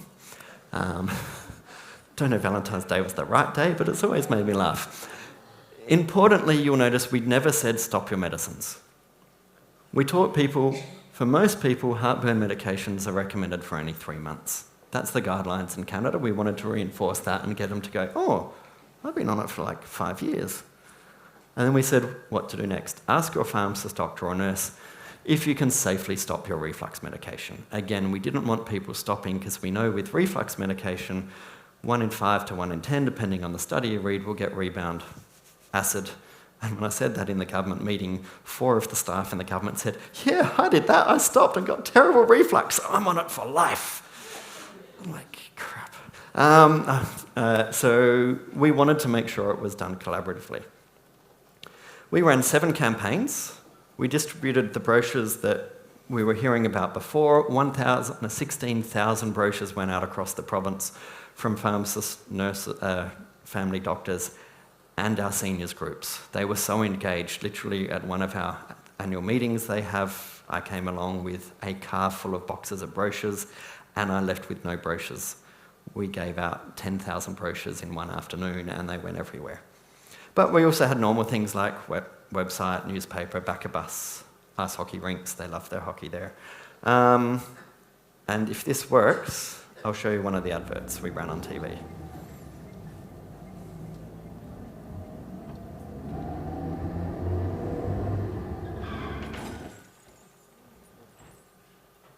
Driving the day after taking a sleeping pill has the same risk of accident as driving under the influence of alcohol. Get Meducated about your prescriptions. Ask your pharmacist, doctor, or nurse about how to get a good night's sleep without sleeping pills, or visit safermedsnl.ca. So again, our stakeholders had told us they'd never heard the risk of car crash. Had COVID not come along, we would have had a whole series of those. You know, people out on the oil rigs, people out on fishing boats. It's an island, that's what they do. Trying to highlight the risk and getting people to say, do I really need this?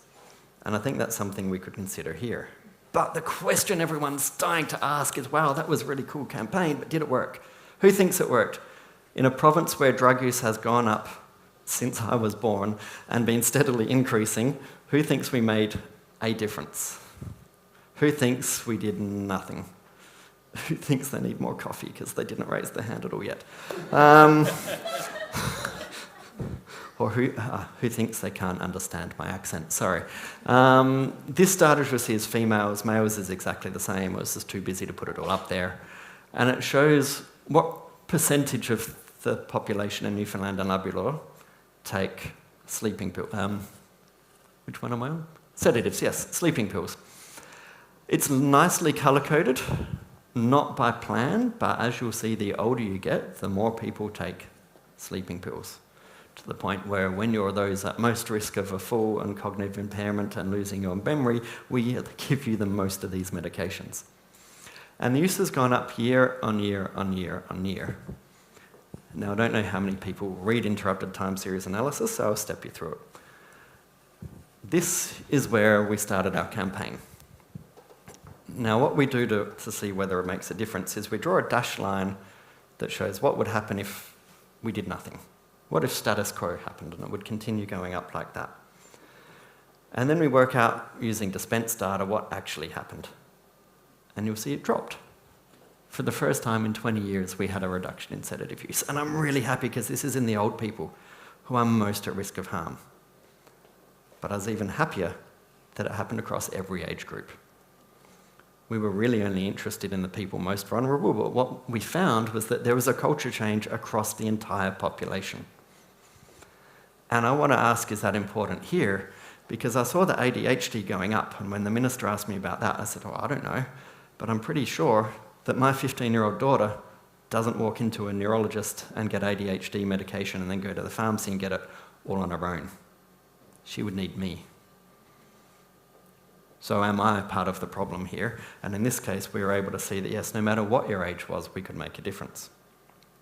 Now, what about proton pump inhibitors? This one's a little bit more entertaining, because we found use came down. Then anyone know what happened around early 2020? I don't know. It's this thing that in Canada, people got takeout food and drank a lot more beer and didn't go anywhere. And usage went up significantly because we were all in isolation. And then we went, oh dear, we'd better run a campaign again. And then we continued that campaign for another year, and we found use came back down. So we learned a lesson that, yes, a 6-month campaign works, but when life changes and the world shuts down, or a volcano shuts all of Europe, we may need to adapt. Importantly, we had a sustained reduction in medication use. I'm just aware of the time, so I'm going to speed up. Pharmacist-led deprescribing, the one I showed you before where we paid pharmacists. We adapted the brochures to make more sense to Newfoundland and Labrador, and then this is the letter that the pharmacist would fax to the doctor, and the deprescribing.org guidelines on how to deprescribe. Which, for proton pump inhibitors, I think the point we were asking before, that I heard people say is, how do we know if the medicine's not necessary, what do we do? I don't know why it was started. In fact, if you look at the guidelines for proton pump inhibitors or reflux medicines, the guidelines say if you don't know why it's there, then it probably shouldn't be there and you should deprescribe it. So that, depending on the study, is 3/4 of our patients. So who thinks pharmacists could change medication use? Yep, okay. For those of you that put your hand up, you're right. There was a significant reduction. The pink line were the people that saw pharmacists. Their dose came down.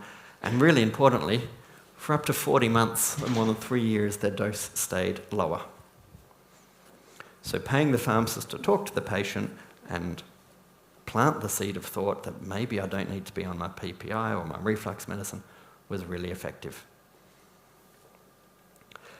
For those that put up their hand and said, no, pharmacists can't change anything, this is where you're right. For sleeping pills, we didn't make a significant change at a population level. However, sorry, in the interest of time, in older adults, again, the people I'm most worried about the side effects from, we saw reductions in both of those lines that was significant. If you wondered why it's pink, that's 95% confidence intervals. So what lessons did we learn? We learnt there that collective impact theory, that is the let's bring everyone to the table who can fix this problem or who is part of this problem, pretty much today, that theory worked.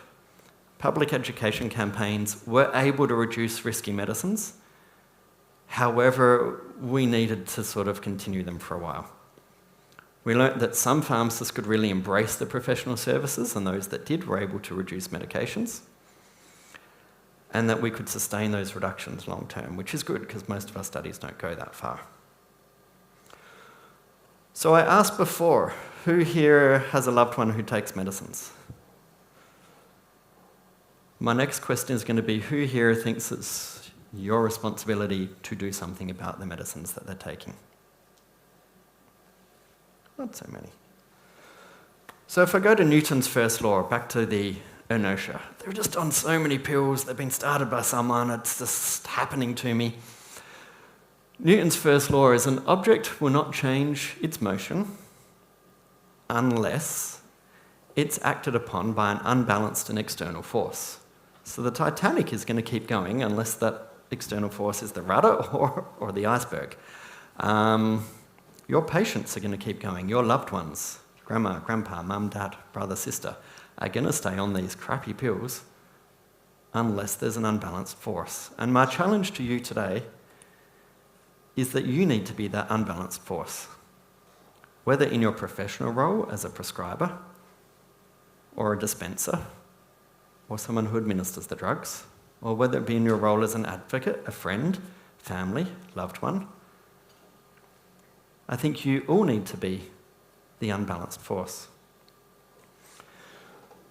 So what do we know? We know that risky medicines are common here. We know the evidence shows that there are a lot of different ways we can reduce them. We know it doesn't work unless we get the patient at the centre. And it works best if we're all on the team. We know that we have a culture here of taking medicines. However, I didn't show you the data. We actually measured culture in Newfoundland and found that people were more aware that medicines were harmful, and that correlated with them taking less medicines. So what should we do in Iceland? I think healthcare provider education about how to deprescribe safely is pivotal. Every study, apart from this one, started off with that as the foundation. This one we didn't do it because we'd been doing that in Newfoundland, New Brunswick for about 5 years already. Plus, I don't know, you tell me, do we need a TV campaign? Do we need social media? Do we need to change awareness? I'd say. Do we need to mail brochures directly to patients? Do we say, let's ignore the healthcare providers and just make them aware and get them to come to us? Because as healthcare providers, we care and we will treat what their concern is. Let's make it their concern. Do we need to empower pharmacists and pay pharmacists to start that conversation and hand out a brochure? We know it saves money. We know in context it works. Can we be bold and get the health minister to restrict driver's licenses? Because we know that works too. I tried to encourage him, but I'm not from here. I come from a way, as they used to call me in Canada. So really, for the afternoon, I want you guys to think. I don't have the answers. I mean, I know what I think, having done this research for a long time, but these are the questions I want to pose to you. What do you and us as Icelanders want to do to fix this horrible problem? And with that, I want to say thank you for your time and see if anyone has any questions.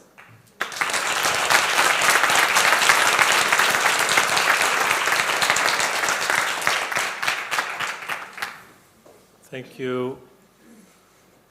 Thank you, Justin. Þið megið spyrja spurninga á íslensku við getum þýtt, eða ég geti líka spurt á ensku sem að þið ábyggilega mörg kunnið. Og ég myndi gera ráð fyrir að mörg ykkar brynnu í skinninu að fá að spyrja. Ef ekki, then I would like to pose the question, since they're not ready yet. Yeah. Has it been looked upon, because there's a small, short background. Whenever I, as a physician, or this has been throughout my career, I see some medications that other physicians have prescribed, there is, at least still, a certain level of respect that the other provider knew what he or she were doing. And the sort of thought that they may have seen something other than I am seeing right now that I have the list in front of me.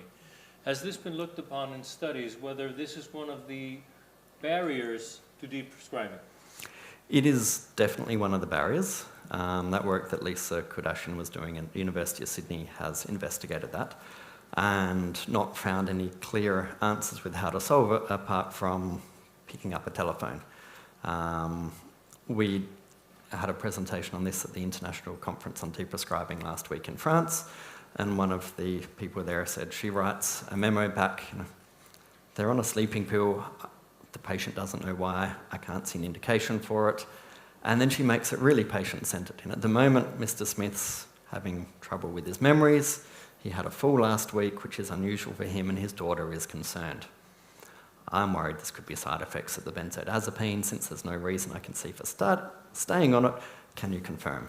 So she finds that approach of respectfully saying, we don't know why it's there, but these are the patient's current concerns. Is it still appropriate? And in that collaborative approach, Barb Farrell has found, and I have found in my life, that actually works, because you're making it about the patient, rather than just, you idiot, you prescribed a sleeping pill, let's stop it. Some of my dear colleagues, who I will not name, take that approach, and I do not like it, because it should be about the patient. Thank you. Jón Steinar.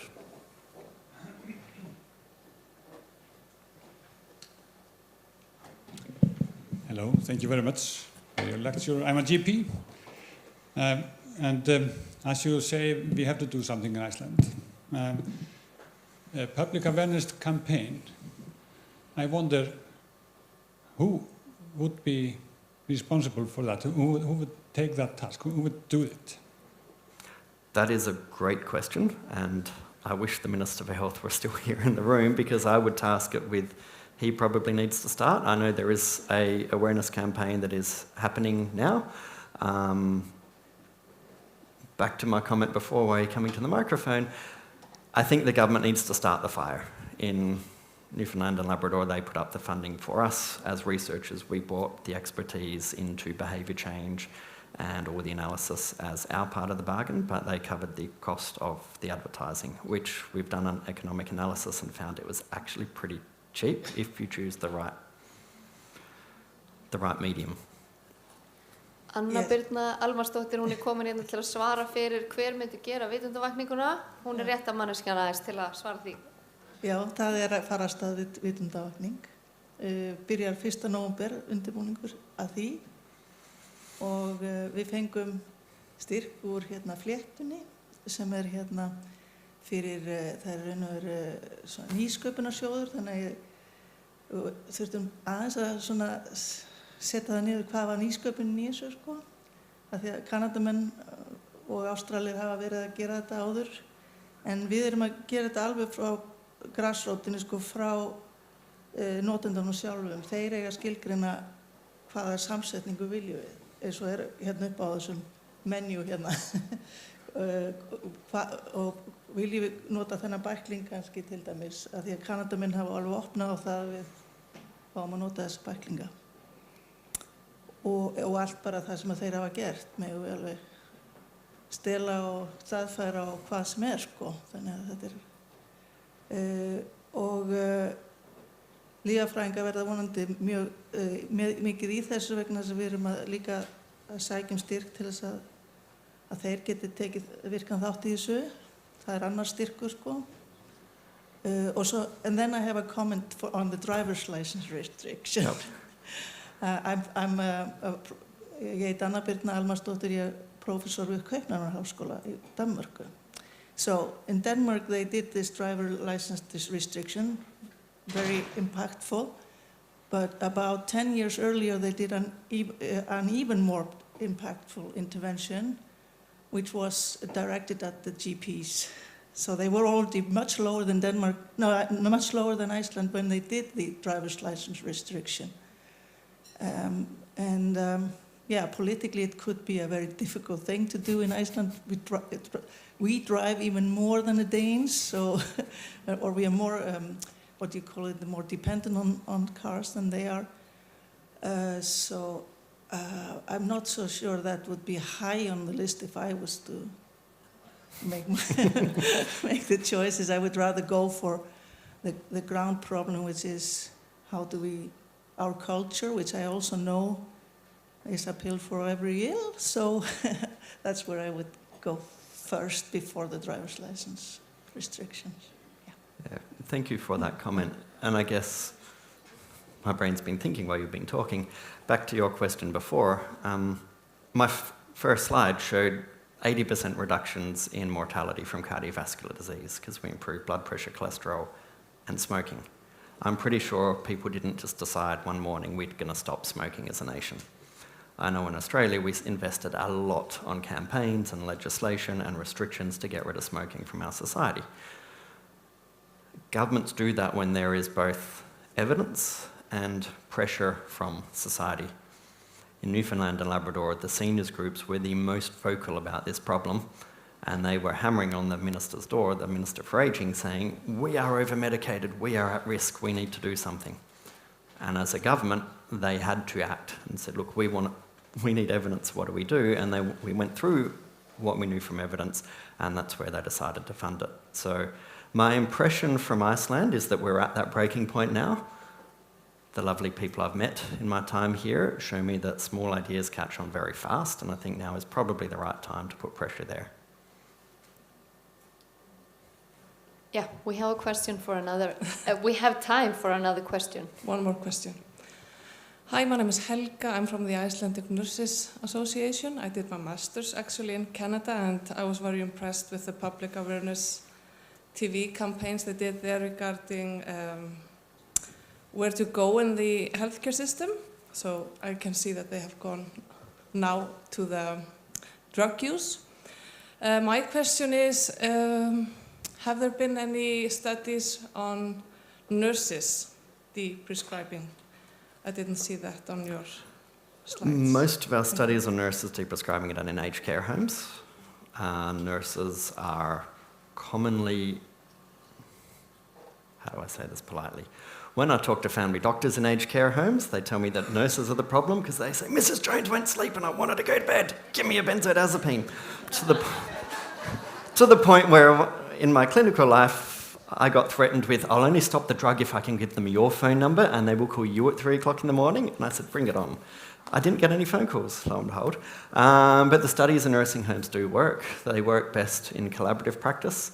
Some have had a geriatrician working with the nurses. Some have had clinical pharmacists working with the nurses. Again, it's not a simple solution to just have the isolation. But we do know in aged care homes it can work.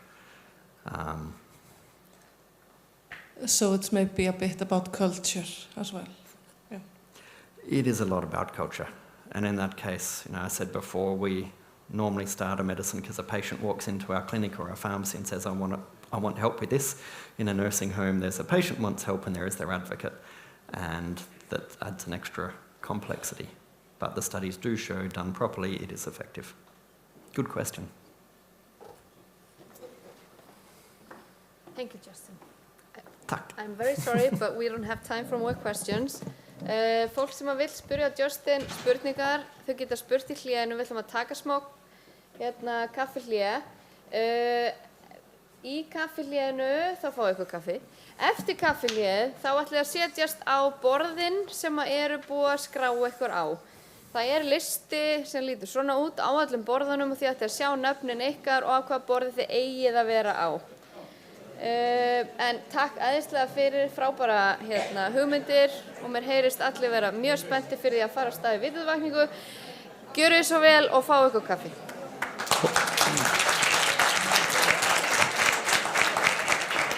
Og þau eitthvað sem eiga eftir að leggja fram tillögu fyrir nafn á deprescribing eða greiða atkvæði með þeim tillögum sem eru kornar, kíkið endilega á spjaldið sem frammi við barinn. Takk.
Það alveg ekki. Ég lofaði því líka í verkefninu, sko. Já.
ætla bara að fá að segja eitt östur þegar ég að setjast á vinnustofa 1 borðið ykkar.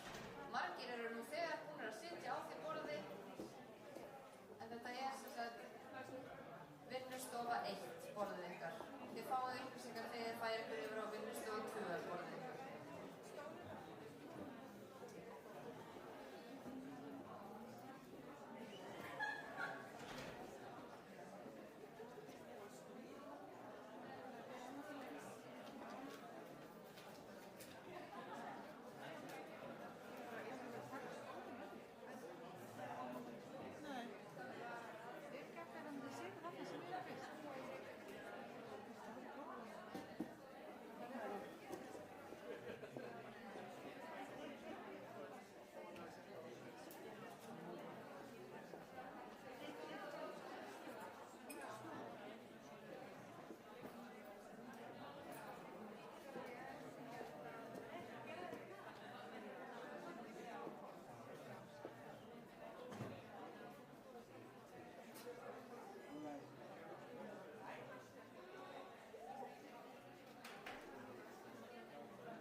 Jæja.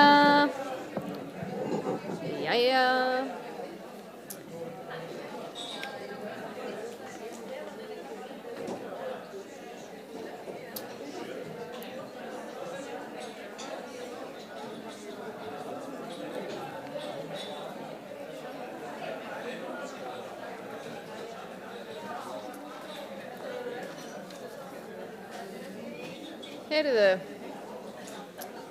við ætlum að setjast, við erum alveg að fara að byrja hérna aftur, allir konur með kaffi og svona. Við erum öll sammála, við sáum í gögnunum hans Justins, við erum sammála að það þarf vitundavakningu og við erum sammála að hún virkar. Allavega að gera ráð fyrir að það virki með við tölurnar hans. Við ætlum að fá hérna, þetta er síðasti hlutin af málþinginu, eru vinnustofur. Og fyrst, ég ætla að bjóða hana Þórunni Sveinbjörnsdóttur, fyrrverandi formann Landssambands eldri borgara til þess að koma hérna upp og spjalla aðeins í hverju felst ábyrgð sjúklinga á lyfjameðferð. Og svo í kjölfari henni ætlar Anna Birna Almarsdóttir, lyfjafræðingur og prófessor sem kom hérna áðan upp að fjalla hvernig vinnustofunni skuli háttað. Allir eiga að vera sitjandi á vinnustofu 1 borðunum ef það var eitthvað óljóst. Og vinnustofa 1 borðunum og svo mun Anna Birna segja ykkur þegar þið að færa ykkur yfir í vinnustofu 2 borðin. Heyrðu, þá er það bara að gjöra svo vel. Já,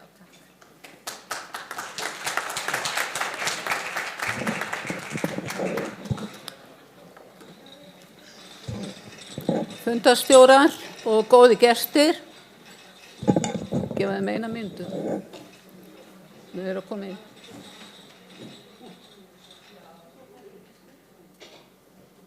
Kemur eitt hlaupandi með kaffið sitt.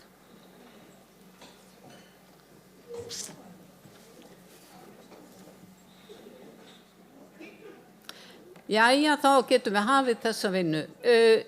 Það er mjög svolítið sérstakt að vera nánast eini fulltrúi elstu kynslóðarinnar hérna, en þannig er það bara. Sjá, hvar fer ég inn á þetta? Ætlar að hjálpa mér? Hvar er vinkona mín? Er ykkur stað til? Já, komum sér bara hérna niður. Já, þarna. Gjörðu svo vel. Ég var lengi að hugsa hvað ég ætla að segja við ykkur. Á ég að taka mína reynslu, á ég að taka allt sem ég lesið eða hvernig á ég að hitta á ykkur. Ég er 78 ára og ég er skógabóndi. Ég hætti að vinna snemma við hjónin skipulega og hressilega og þá gerðust við bændur og byrjum að rækta skó og erum þar með umhverfisinnar af verstu gerð. Það er að segja, við urðum það gaman að vera umhverfisinni, það er allt flokkað. Og það held ég nefnilega eldri borgara getur nú gert miklu meira af. En ég ákvað að koma með reynslusögur og svolítið af því sem ég hef í gegnum tíðina sem bæði formaður eldri borgara í Reykjavík og Landssambandsins kynnst. Hér er saga varnarleysi. Sem dóttir þá fékk ég það verkefni að annast aldraðan föður minn eftir missi maka. Færni hans dvínaði verulega við makamissi og þar sem hann notaði lyf og það hvernig og hvenær ætti að taka þau og var hann eitthvað efins hvernig hann gæti gert. Við ræddum málið og hann vildi fá hjálp. Við keyptum lyfjapox sem ég merkti við með vikuskammti og það gekk. En það var erfitt með inntöku, við hefðum eftirlit með inntöku vikulega. Þetta gekk í einhverja mánuði eftir að hann varð ekkill en svo smá jókst hans tap á færni. En eitt með þessi lyf að þurfa á salerna nóttu gat valdið falli og það gerðist 3 sinnum og þar kenni ég að það voru svefnlyf inn í þessu og lyfin hafa örugglega ekki öll stemt saman. Þarna er klárlega villa í lyfjagröf skrifaði ég. Okkur blöskraði líka fjöldi lyfja sem var búið að ávísa á hann og það var bæði frá heimilislækni og frá spítala og örugglega ekki verið samstarf á þeim tíma á milli þessar aðila. Ári fyrir andlátið var dælt í hann, þá var hann kominn á Hrafnistu, var dælt í hann krabbameinslyfi vegna þess að hann hafði örfáa krabbameinsbletti í eistum og hann var fárveikur af krabbameinslyfjunum, spítalinn þurfti að borga formúu, hann bað ekki þetta, hann var ekki spurður, það var bara dælt. Ég ræddi þá við öldrunarlækninn á spítalanum og okkur kom saman það að þetta myndi aldrei gerast aftur vegna þess að hann myndi aldrei deyja úr þessum sjúkdómi. Hann myndi fara úr öðrum sjúkdómi. Og það að hafa engan sem segir, þarna var einhver læknir út í bæ sem hafði ávísað þessu lyfi og þetta var mjög sorglegt dæmi. Önnur reynslusaga, öldruð heilsulaus móðir. Að hjálpa sínum nánustu ærið verkefni í mörgum fjölskyldum og ekki bara makar, þó þeir sinniði mest, makar og börn eru í gríðarlega stóru hlutverki við að annast sína nánustu. Öldruð kona fær hjartabilun og fer á sjúkrahús en útskrifuð eftir nokkur skipti á 2 árum hún að berjast við þetta. Synir og fjölskyldur hjálpa þegar heim komið, bæði með mat og lyf og eru oftast nær í 2, 3, 4 daga eftir hvernig hún hjarnaði við og stundum gistu ykkur þeirra hjá henni. Í einni útskrift spyr elsti sonurinn, lækninn sem hann hitti þegar hann sótti hana, á mamma að taka öll þessi lyf, var orðin ansi hrum. Og mun hún lifa þetta af, sagði hann. Þá sagði læknirinn, þessi lyf styðja hvort annað, það var eina svarið. En hún háði þarna á eftir 2 lokaðar hjartabilunar ferðir og fór síðan. En hún var sátt, það skipti líka máli. Lyfjakostnaður og að rata í kerfinu, nú ætla ég að snúa mér að mér sjálfri. Og ég búin að fara, ég held ég sé með stál í öllum liðamótum, enda mikið skemmtun að fara á flugvöll. Þar verið að strjúka mig fram og tilbaka og alltaf verið að leita einhver stúlku, þar sem ég alls ekki karlmaður koma neitt nálægt þessum ósköpum, þó ég sé 78 ára. Náttúrulega algjört rugl, skiptir engu máli. En þið vitið það að áður að fyrir svona aðgerð, þá langur lyfjatími og ég þess vegna búin að vera að taka grunnlyfi Parataps í árum saman. Og svo bætt á sterkara lyfi þegar kemur að því að styttist í aðgerðina, þá maður kannski alveg búið, þetta hraun í hnénu alveg farið með mann og að maður allur hann haldur skakkur. Þá koma sterkari lyf. Og í hvers skipti sem ég opnaði þetta fjandans Parataps, þá fyrir ég að hugsa, hvað á ég mörg svona blöð að því umhverfissinni? Sjáðu, þetta engin smámotta og ég náttúrulega löngu hægt að lesa þetta eftir öll þessi ár. Ég kann þetta og fyrir utan þetta á netinu. Þarna þarf að taka til. Vegna þess að þetta bara ekki boðlegt. En það var annað í þessu máli sem var ekki heldur boðlegt. 1 box af Parataps kostar 530 krónur og ef þú komin í þetta ferli með aðgerðir, þá þetta svona 4 til 6 töflur á dag, hámark 8. Ef þú í 6 töflunum eða 5 töflunum, þá þetta 37.000 á ári.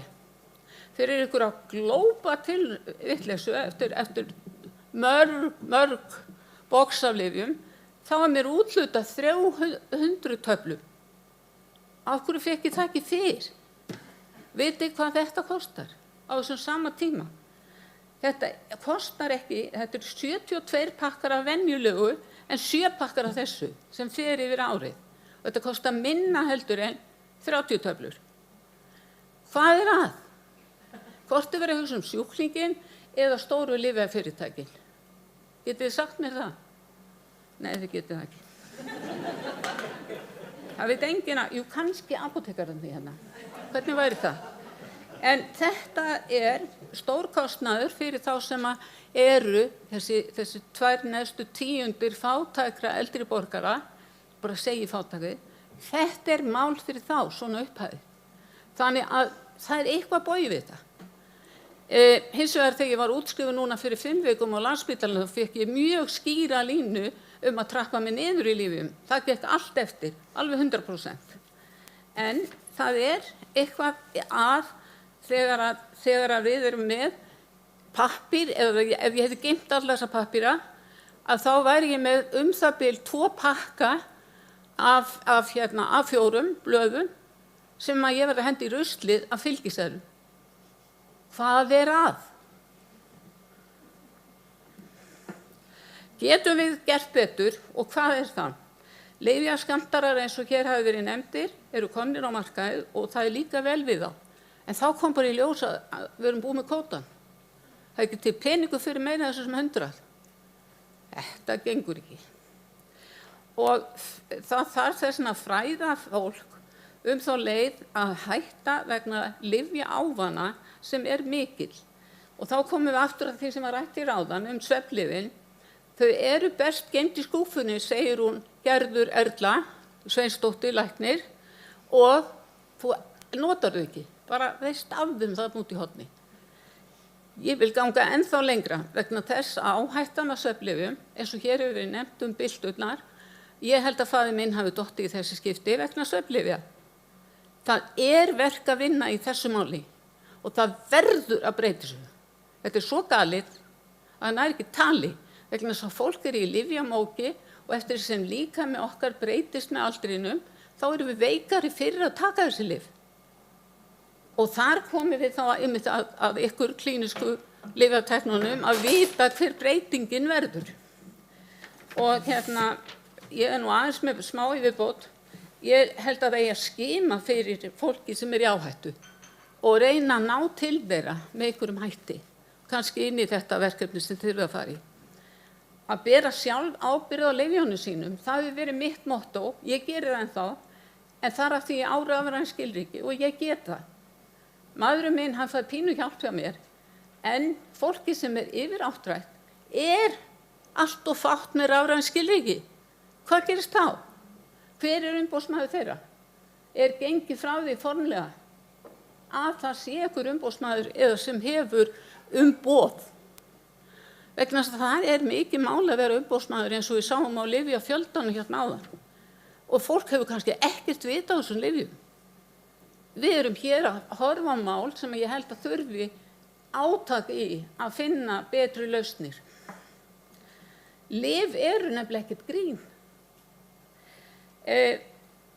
Það elsti hópurinn, eins og ég segi, það ekki til alveg ný rannsókn á því hvað þau mikið á netinu, en rafræn skilríki ákveðið vandamál. Og það alveg vitað. En heilsuvera, nú ætla ég að því að búið að tala svo mikið þessar leiðir, að heilsuvera hefur reynst mér vel. Þar mín lyf, ég sé hvað ég á að taka út næst. Ég alveg áttuð á að heyra frá Lindu það að fólk íti bara alla takkana, ég ætla að fá öll lyfin. Hver þín eigin ábyrgð á því að kála ekki sjálf? Eða það ætlunin? Það náttúrulega einstaka tilvikum. En það að maður getur ekki borið ábyrgð á lyfjum og ítt á takkan, þetta lyf að verða búið. Hver sjálfsábyrgðin? Hún engin? Á hún ekki vera nein? Ég bara spyr, Ólafur, hver hún? Vegna þess að við erum með sjálfsábyrgð allt lífið. Við getum keypt í matinn, við getum allt mögulegt. Og fólk má fara í áfengisverslun og drekka sig full, en við mögum þetta ekki. Þannig að ég held að það sé verulegt verk að vinna fyrir okkur eldra fólkið og ég held að sé auðvelt að ná til okkar á margan hátt vegna þess að mjög mikið á hópnum býr í nálægt hvert öðru, þannig að svona bæklingar eins og hér voru sýndir ná til inn í stóru hæðirnar þar sem eldra fólk Halda fundi og ég vona að LEB geri það þegar þau byrja á þessu verkefni með þér, Anna, að þá verði haldnir nokkrir fræðslufundir til þess að það ekki verið að eyðileggja fyrir þér svefnin vegna þess að svefnlyfið að eyðileggja lífið. Þetta eiginlega bara öfugt.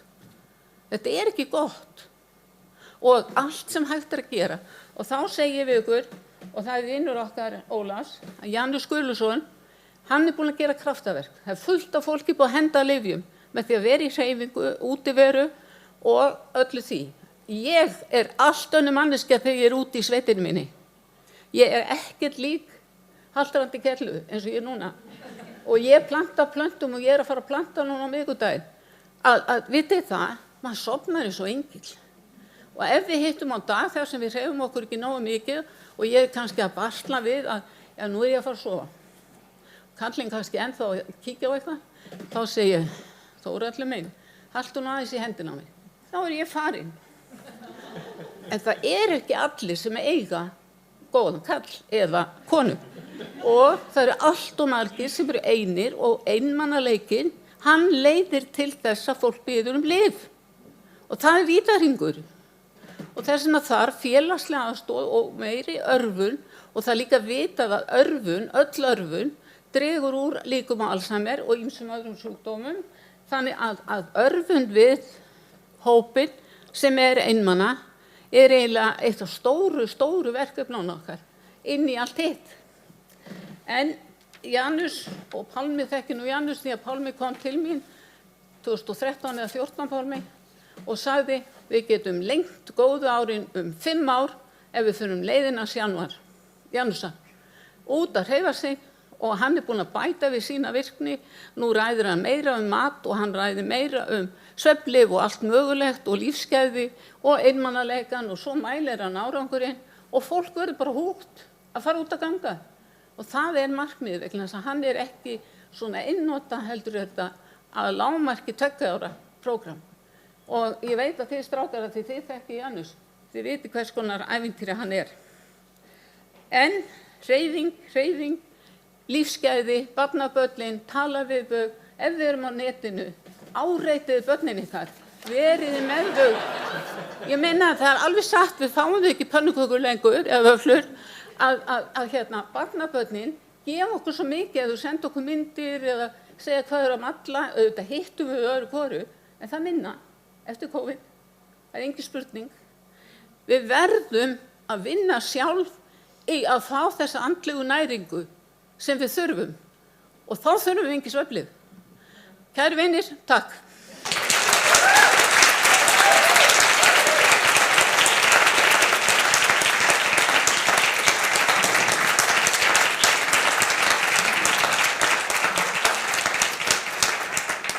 Ég gleymdi að benda á næturljósið. Þið sem eigið óþekka foreldra, þetta á ganginn, svo þið dett ekki. Þetta ævintýri að setja næturljós á ganginn, á leiðin á klóstið, á nóttunni. Finnið þetta. Takk kærlega fyrir. Ég held að sé nú bara alveg kristaltært. Við erum öll sammála að vitundavakning virkar. Þið viljið vitundavakningu, þið viljið meiri fræðslu. Mér líst rosalega vel á þetta. Anna Birna Almarsdóttir, þú ætlar aðeins að kynna vinnustofuna. Takk fyrir. Takk fyrir frábært innlegg frá almenningi og þjónustuþegum og eldri borgurum. Takk fyrir það og ég vona að það sé frábær upphitun fyrir vinnustofuna sem allan fari í. Og við erum með 2 umferðir. Fyrri umferðin, ég get ekki lesið á þetta, ég ætla að ná að gleru.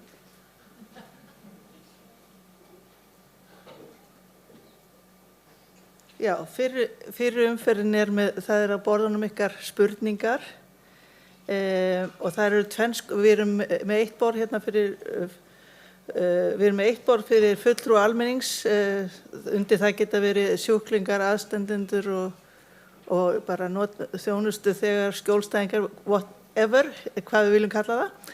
Þeir eru með spurningar sem eru hérna í neðra bóksinu en langflestir eru við borð sem fyrir heilbrigðisstéttir eða yfirvöld og það spurningin í hverju felst ábyrgð sjúklinga á lyfjameðferð sinni, hvað eiga þeir að sjá sjálfir og hvað ætti að vera á borði heilbrigðisstétta eða heilbrigðiskerfisins. Og svo í framhald af því spurningin í þínu daglega starfi, hvað getur þú gert til þess að styðja við sjúklinga til þess að axla ábyrgð á sinni lyfjanotkun? Hvernig getur þú axla ábyrgð varðandi lyfjameðferð sjúklinga? Svo svona fyrri hlutin meira svona almennur ábyrgðina og svo hvað getur þú praktískt eða bara í þínu starfi gert. Og ég mun sitja með borðinu sem fyrir almenning og þar ætlum við að skoða í hverju felst ábyrgð sjúklinga á lyfjameðferð sinni, það sama í raun og veru og fyrir spurningin hjá hinum borðunum. En í öðru lagi, hvað getur þú gert til að axla ábyrgð á lyfjameðferð þinni? Hvað geta heilbrigðisstarfsmenn og heilbrigðiskerfi gert til að taka ábyrgð á lyfjameðferð þinni svo að það snúið aðeins við þarna. En við skulum sjá aðeins hvað gerist svo í næstu umferð.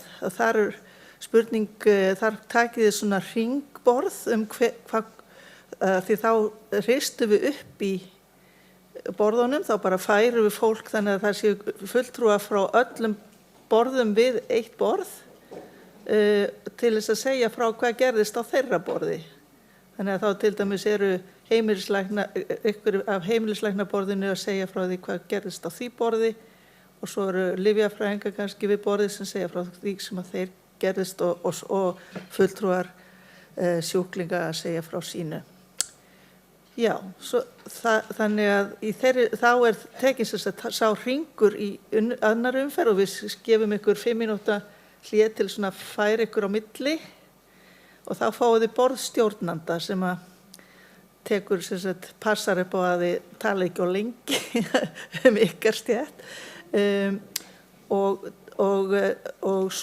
tekur svo saman hvaða atriði koma endurtekið upp í hringborðinu, svona hvað svona liggur efst í huga flestra sem koma að þessum frá ýmsum áttum, úr ýmsum heilbrigðisstéttum og frá sjúklingum. Og svo spurningin hvað kemur aðeins upp hjá fulltrúum sjúklinga eða aðstandenda eða almennings og hvað eru viðbrögð þeirra sem sitja á borðið. Þetta svona eitthvað sem stjórnandinn á að taka eftir á borðinu. Þannig að praktískt í fyrstu umferð, nú erum við að fara í fyrstu umferð og þið veljið eitt sem að tekur skrifa niður þar sem að svona aðalatriðin sem kemur frá ykkar umræðu og síðan takið þið mynd af blaði ritarans svo þið getið farið á næsta borð í annar umferð svo þið hafið þessa punkta með ykkur. Munið það að taka þessa mynd áður en þið farið frá borðinu og svo fáið þið aðrar instruksur þegar við komum í aðra umferð. Gjör svo vel, við tökum 20 mínútur til að byrja með.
is something.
Mér þykir það mjög leiðilegt en þið hafið 3 mínútur fyrir vinnustofu 1.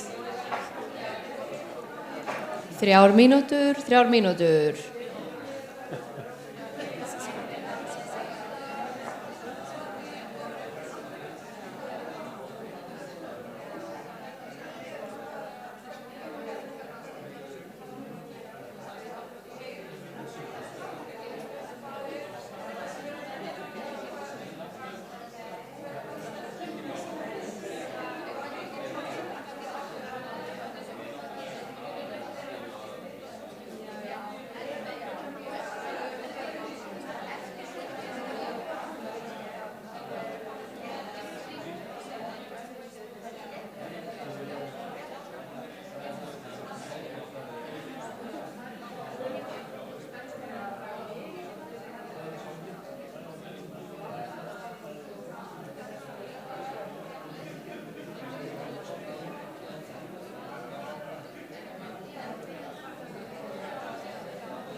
Jæja, ég veit að fólk alveg í miðju kafi og ég veit allavega að mínu borði að það mikið rætt og allt mögulegt sem að þessu lítur, en nú ætlum við að fara í að hrista upp í borðunum og það gerist með því að þið farið á það borð sem ykkur var úthlutað í seinni umferðinni.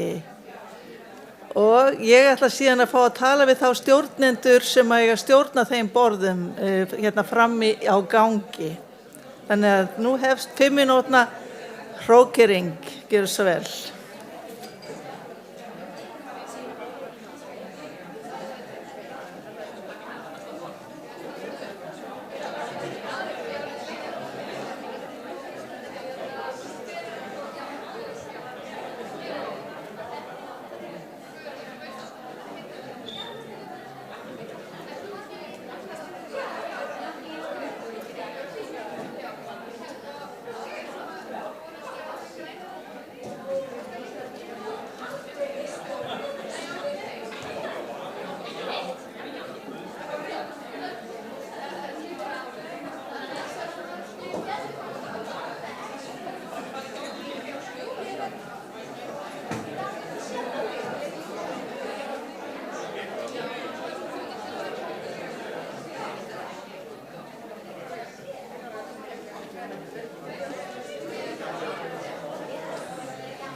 Munið að taka mynd af ritarablaðinu á ykkar borði.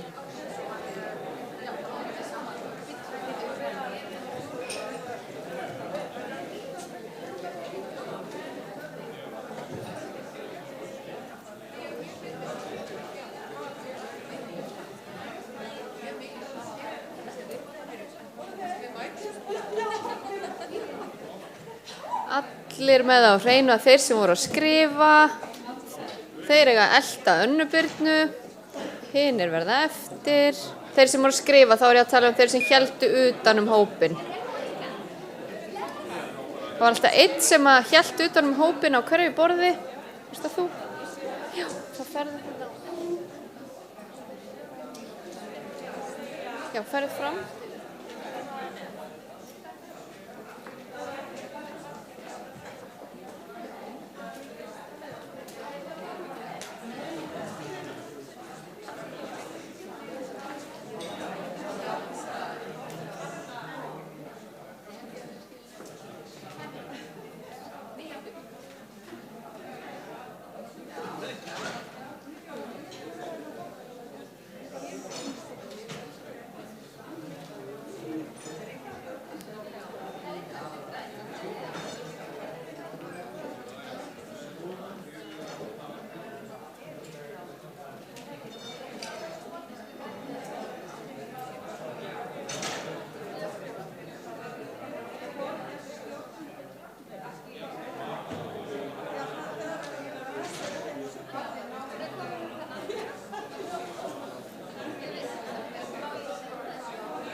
Stjórnendur koma á borðin eftir 2 mínútur. Þið hin skuli kannski nota tíman á meðan annarkvort til þess að átta ykkur á hver hvað eða segja skemmtilega sögu eða fá góðar hugmyndir eða hugleiða eða anda eða standa upp og hreyfa ykkur. Ykkar er valið.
Heyrðu, þá eru 3 mínútur eftir.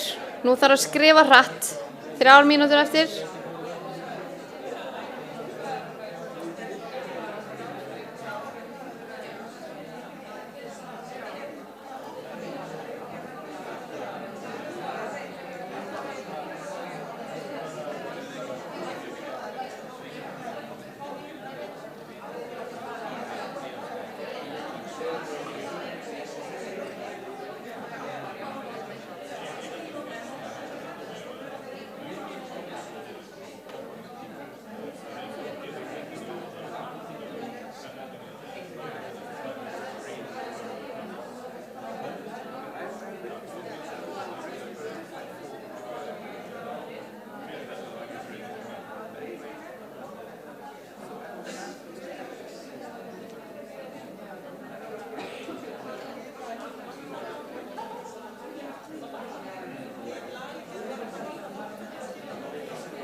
Eins og þið sjáu þá Anna Birna komin með mikrofónin í hendurnar.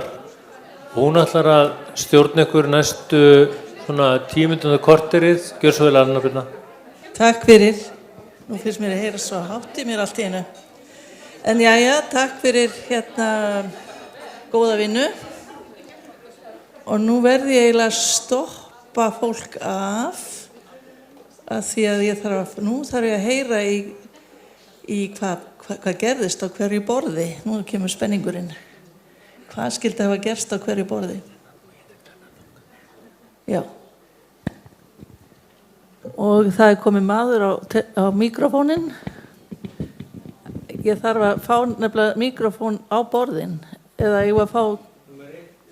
Já, borð númer 1. Stjórnandi borðs 1. Hvar Þarna kemur hún heitir Anna Bryndís Blöndal og hún ætlar að segja okkur frá niðurstöðum borðs 1. Takk fyrir það. Það voru allir frekar sammála á borði númer 1. Og það sem kannski stóð helst upp úr, það bara ábyrgð sjúklinga væri í rauninni að þekkja lyfin sín og hvað þau gera og standa vörð um réttindi sín og það kom líka fram upplýsingagjöf og upplýst samþykki að gera sem sagt formlegan samning. Aukið, svo margir punktar hérna, ég að reyna að gera þetta svona svolítið skipulega og að fólk ætti að fá aðgang að lyfjakorti og lyfjakorti gæti náttúrulega verið í heilsuveru en ef að fólk hefði ekki aðgang að heilsuveru þá ætti það að fá útprenta lyfjakort. Og það kom líka að það væri rauninni ábyrgð skjólstæðinga að flagga ef að lyfjameðferðin ekki að ganga og ef þið ekki að taka lyfin sem þið að gera. Þið ættu að flagga, það ábyrgð þeirra að flagga því til heilbrigðisstarfsmanns. Og það kom fram að fólk svolítið feimið við að segja frá að fólk sé ekki að taka lyfin sem læknirinn að ávísa og við þyrftum að efla fólk til að gera það frekar. og þetta var svona sem að koma ábyrgð sjúklinga. Viltu þá taka okkar ábyrgð, heilbrigðisstéttarinnar? Það var í rauninni, kemur svo sem inn á það sama, það að fræða sjúklinga hvað skiptir máli við lyfjameðferðina og upplýsa skjólstæðinga rétt þeirra til að spyrja spurninga og fylgja eftir og rýna í meðferðarheldina. Það væri okkar ábyrgð að þetta væri rétt lyf á réttum tíma og að þessi ábending fyrir lyfinu og þess áttar. Það væri okkar ábyrgð væri transition of care, þess að þegar einstaklingur fer á milli stofnana þá væri það okkar ábyrgð. Og og já, ég held ég sé komið með það sem skiptir máli þar. Og svo fórum við náttúrulega í upplýsingarna frá skjólstæðingunum sjálfum. Við fengum punkta frá önnubirnu varðandi það og það voru allir mjög bara sammála þessum viðbrögðum eða þessum upplýsingum sem komu á þessu og skildu þessa punkta frá skjólstæðingum og tóku þá til sín. En ég held ég bara komið. Takk fyrir. Þá kemur borð 2 og það Freyja Jónsdóttir sýnir það.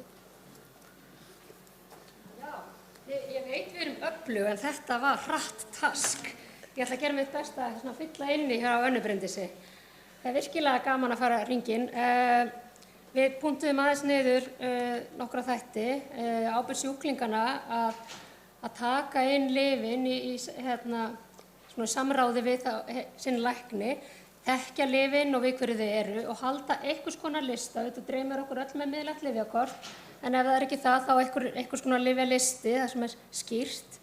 Láta heilbrigðisstarfsmann, þá oft lækni, vita ef eitthvað breytingar verða eða aukaverkanir koma upp eða viðkomandi tekur ekki lyfin eða hættir þeim.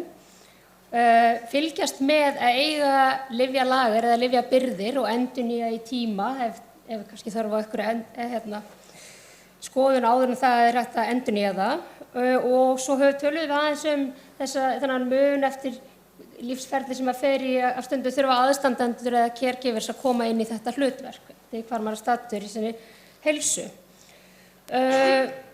Þetta blandast svolítið saman hlutverk okkar heilbrigðisstarfsmannanna en við höfum þá ríkt fræðslu hlutverk bara eftir hvar við erum stadd í kerfinu og heilbrigðiskerfið hefur líka þá ábyrgð að tryggja að það sé aðgengi að viðeigandi heilbrigðisstarfsmanni á þeim tímapunkti sem sjúklingurinn þarf á því að halda og það getur verið þá heimilislæknirinn eða það getur verið lyfjafræðingurinn í apótekinu eða hjúkrunarfræðingurinn á göngudeildinni, þannig að heilbrigðiskerfið hefur þá ábyrgð. Og valdefla sjúklinginn og upplýsa að hann eigi rétt á lyfjarýni og geti kallað eftir slíku og þetta er svo margir punktar maður. Og það er líka hlutverk heilbrigðisstarfsmanna og oft lækna að ræða þetta áhættu ávinningsmat af lyfjanotkun og ábyrgð þeirri að velja rétt lyf, réttan skammt. Það er svona þverfagleg samvinna. Vera vakandi yfir þessum aukaverkunum og milliverkunum og þar kom góður punktur frá sálfræðingi og hjúkrunarfræðingi mikilvægt þess að virkja aðrar stéttir og kannski nýta jafnvel biðtíma eftir lækni í að fá mat sálfræðings eða lyfjafræðings til að styðja við slíkt. Þannig að það var svona einhverju punktar. Mér finnst frábæri punktar sem komu úr sjúklinga almenningshópnum eða þeir sem að nýta þjónustuna okkar að vanmeta ekki þekkingu sjúklinga og ekki með forræðishyggju og miða þjónustuna að þeim þörfum hvers og eins. Ég geti haldið áfram endalaust, ég ætla að skilja eitthvað eftir handa hinum, en takk fyrir. Takk kærlega fyrir. Og þá er það borð 3 og það er Eva María, gjörðu svo vel.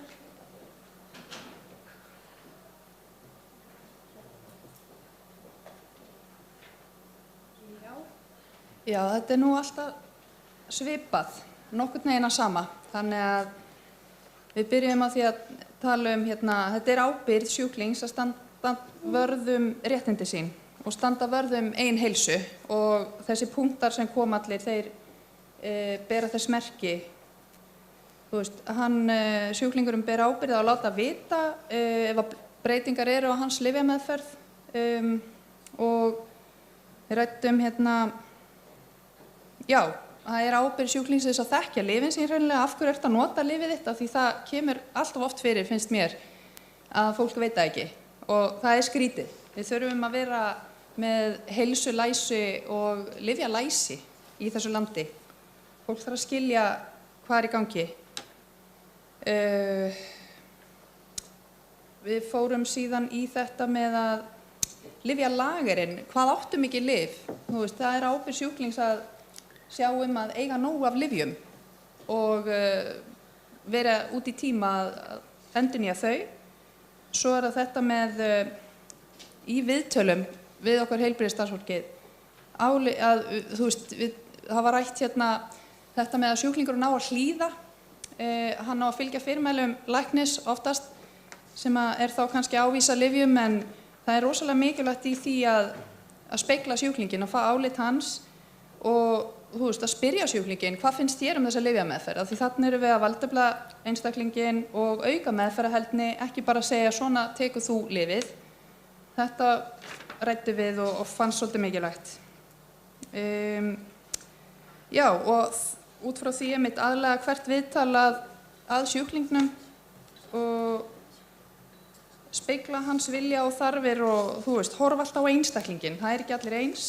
Við erum líka með alveg fullt af punktum vorum með að upplýsa sjúklinga að þau rétt á lyfjarýnina því að fólk veit það ekki og eiga rétt á fræðslu lyfin, sama hvað fræðsla það og hvaða lyf það eru.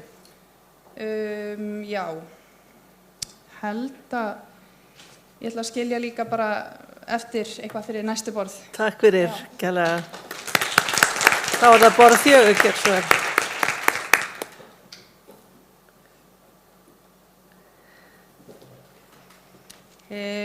Já, ég heiti Helma og klínískur lyfjafræðingur. Þetta náttúrulega bara allt eitthvað sem hefur komið fram, en það sem við viljum helst nefna að sjúklingurinn viti af hverju hann að taka lyfin, við hverju þau eru notuð og það komið fram grunnvandinn þá af hverju þau eru að taka lyfin og það auki þá líkurnar á að þau noti þau rétt eða þau vita út af hver ábendingin hafa skipulag á lyfjunum heima, þá komum við inn á þetta líka með endurnýjun. Það mjög algengt að fólk kemur í apóteki þegar lyfin eru búin, ekki nokkra daga fyrir, þannig að það hefur ekki tíma til að endurnýja, að hafi yfirsýn yfir það. Bera ábyrgð og óska eftir upplýsingum, eftir bæði hjá læknum og lyfjafræðingum, hjúkrunarfræðingum, í apótekunum og á heilsugæslu, ef þau vilja fá meiri upplýsingar. Það ekki allir sem að vilja það, margir hafa verið kannski lengi á lyfinu, þannig að fólk óski líka eftir því sjálft og þá aukaverkanir og milliverkanir. Og svo hvað varðar heilbrigðisstarfsfólk, það eiginlega að snúa þessu öllu á báða vegu, að við séum líka að fylgja eftir nýrri meðferð og bjóða upp á önnur úrræði, spyrja spurninga hvort að fólk sé hætt á lyfinu, ef við sjáum til dæmis í apótekunum að þau hafi ekki verið leyst út lengi, hvort að lyfin eru einfaldlega bara gleymast eða hvort að sjúklingur sé hættur á lyfinu. Svo kom ekki bara einn daginn og vilja leysa út allt saman sem inn í gáttinni.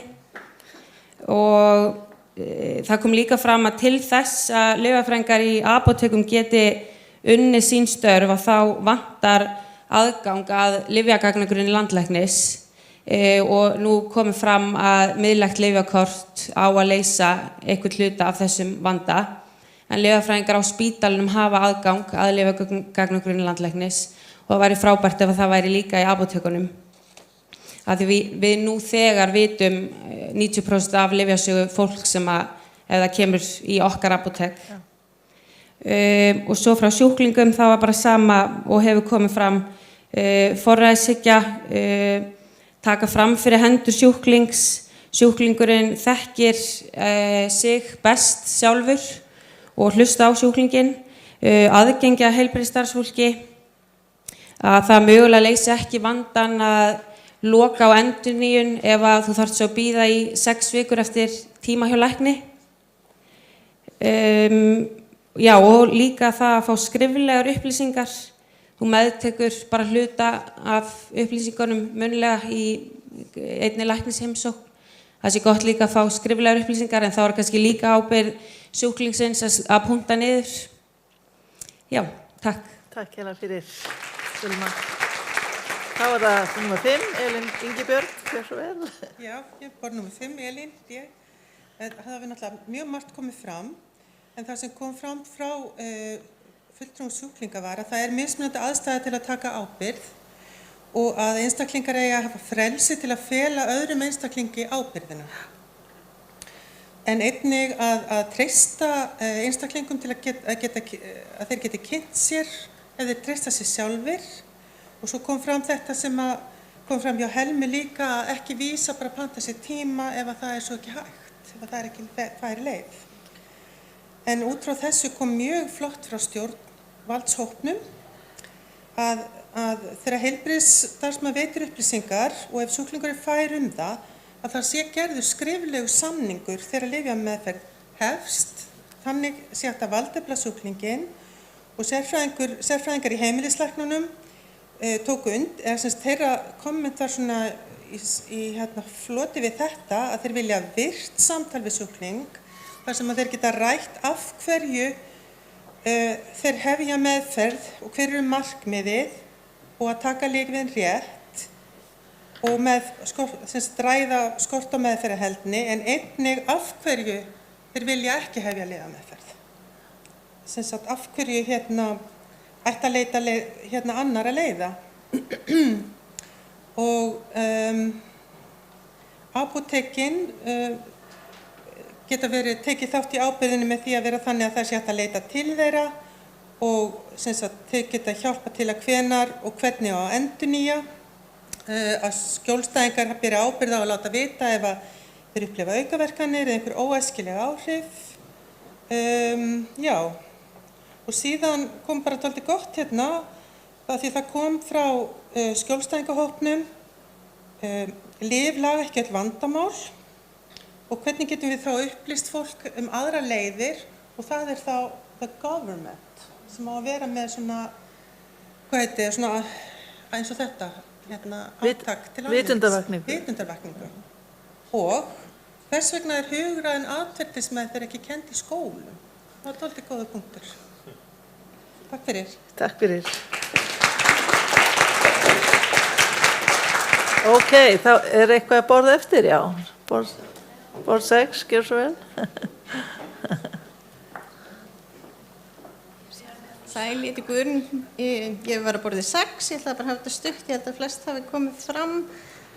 En við töluðum að sjúklingarnir þeir bera ábyrgð á að vita hvaða lyfjum þeir eru á og við hverju þau eru notuð.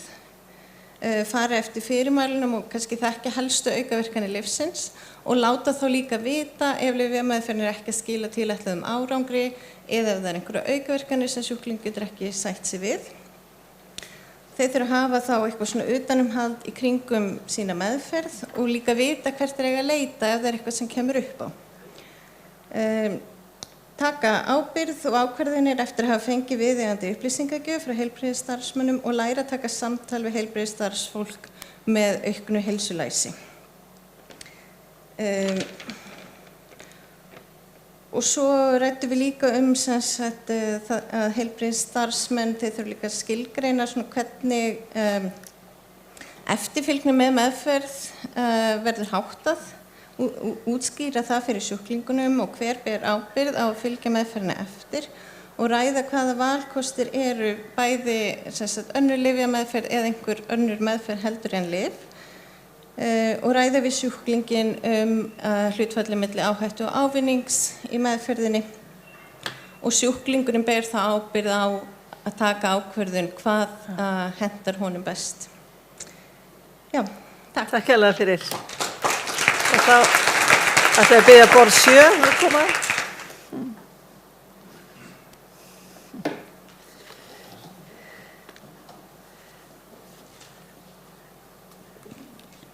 Ég heiti Helga og kem að borðið 7. Það er nú mest allt búið að koma fram og mér er svo oftar en einu sinni.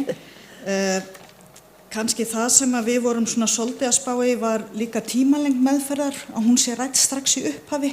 við sjáum fyrir okkur og sért á þessu lyfi í þetta langan tíma og síðan kemur aftur til okkar og við aðeins förum yfir þetta, hvort það ennþá þörf á því. Við ræddum líka aðeins þetta að ef það ekki hægt að ýta á endurnýjunarhnappinn þá verður að vera einhver önnur lausn. Getum ekki skilið fólk eftir og bara ok, þú fær tíma eftir 6-8 vikur. Það kannski ekki raunhæft. Svo vorum við náttúrulega aðeins líka að ræða að það væri mikilvægt að spyrja sjúklinginn hvað það í lyfjameðferðina sem að skiptir hann máli og ræddum aðeins indriðahnappinn. Munið eftir indriðahnappinum sem var seldur hérna á tímabili að ef það kemur eitthvað upp og maður kemur upp í kollina á manni á ég að gera það, mann langar að ýta á indriðahnappinn, að þá kannski stoppi maður aðeins við og hugsi með sér, já, kannski þetta eitthvað á mínu borði, að maður ekki bara ýta á hnappinn. Takk. Takk fyrir. Ég man ekki eftir þessu hnappi að ég bý erlendis, þannig að þau eru einhver að fræða mig mann. Já, takk fyrir. Þá það næsta, gjör svo vel. Já, borð 8, ekki? Já, kemur á borði 8. Þetta nú eins og fram hefur komið, mjög mikið þessu komið fram með ábyrgð sjúklinga eins og hefur komið fram að þeir viti hvaða lyf þeir eru að taka, við hverju þeir eru helst og eins líka það eins og við kannski komið fram náttúrulega fyrir í dag í erindunum að sjúklingarnir beri ábyrgð að veita heilbrigðisstarfsfólki upplýsingar hvaða lyf, réttar upplýsingar hvaða lyf þeir eru að nota eins og var rætt í morgun að þá getur þetta verið í mörgum kerfum og mörgum nótum og oft erfitt að nálgast þessar upplýsingar. Hvað varðar ábyrgð okkar heilbrigðisstarfsmanna, þá kannski sérstaklega eins og til dæmis sem hægt að nefna varðandi apótekslyfjafræðinga að fylgja eftir lyfjaafgreiðslum, bæði þegar eru á langt á milli og eins líka þegar eru stutt á milli. Að heilbrigðisstarfsmenn eigi þetta samtal við sjúklinga þegar það verður ávísa lyfjum, að það sé rætt lyfin og farið í umræðu lyfjameðferðina.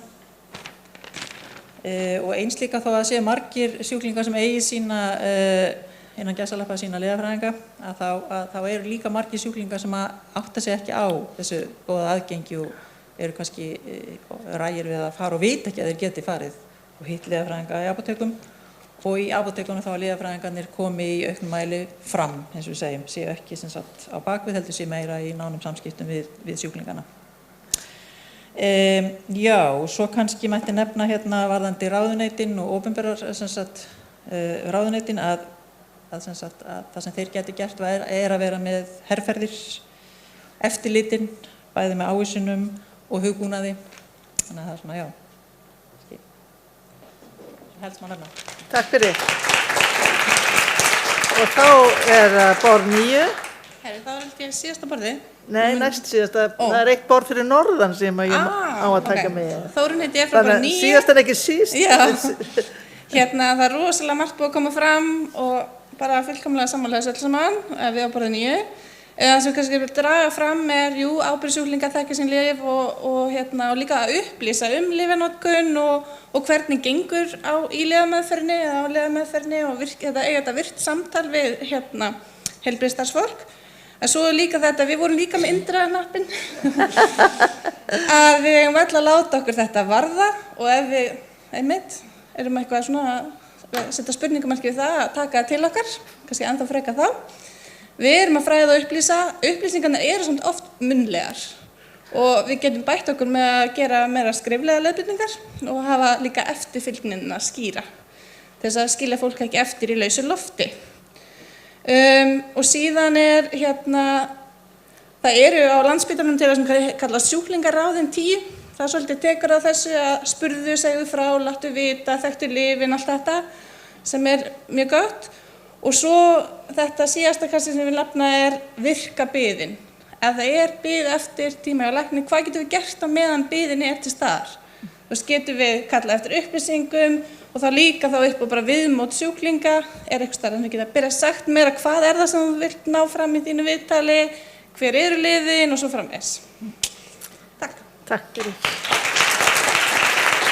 Og þá það síðast en ekki síst, eins og maður segir á dansku.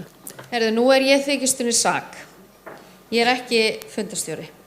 Heyrðu, ég ætla að tala fyrir SAK. Það er sama og hérna er búið að koma fram hérna, en það er eitt sem að mér fannst vanta.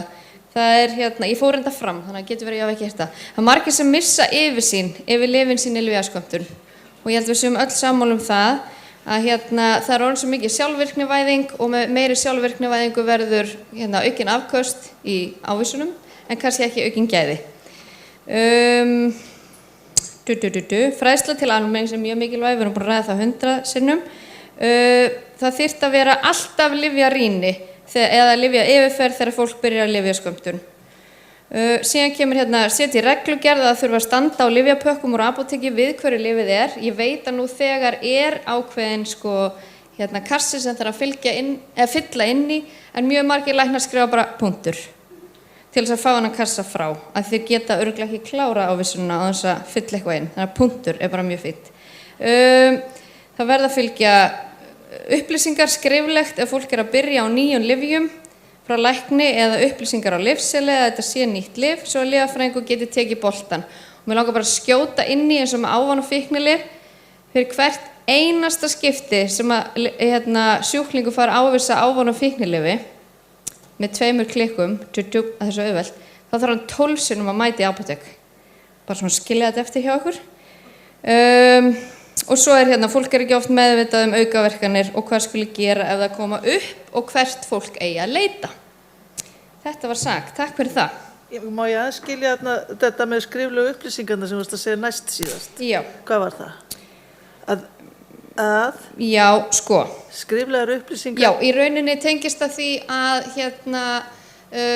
lyfjafræðingur sér ekki í kerfinu að viðkomandi er að byrja í fyrsta skipti á lyfi. Okay. Það verður svo gott ef það væri flaggað einhvers staðar í kerfinu, þannig að þá gætur, ég veit ekki með litakóða eða einhverju, en þá gætur allavega að sé, ok, hann er að fá þetta í fyrsta skipti, þá er gott að tala. Að því að stundum að maður er að reyna að grípa inn í og tala við sjúklingin og hann er bara eitthvað til hvers að reyna að tala við mig, ég er búin að taka þetta í 15 ára og ég veit nákvæmlega hvað ég er að gera. Og læknirinn sagði. Takk fyrir. Ég ætla að gefa gott klapp til allra sem sátu við borðin og tóku þessar frábæru, tóku niður þessar punkta fyrir okkur. Ég reyndi að skrifa einn þessar brjálæðingur og svo er þetta allt eins og bara, þetta er svona orðið mindmap dauðans hérna. En þetta er virkilega margt sem hefur búið að koma fram gott. Góðar hugmyndir bæði hvað hver aðila gera í kerfinu og það sem að stendur kannski upp úr hjá mér er að það sem að ég kalla á ensku shared decision making. Það virðist vera of lítið það að sé verið að taka ákvarðanir sjúklingar og heilbrigðisstarfsfólk það er ekki að vera að taka þá æfingu að tala af hverju er ég að fara á þetta, vilja það, eða vilja hætta á þessu. Sú umræða er ekki tekin kannski nóg oft og það er verið að tala að sjúklingar þurfa að taka lífin sín og hlýða en það er kannski orðið svolítið gamaldags hugsun sem við þurfum að skoða til þess að geta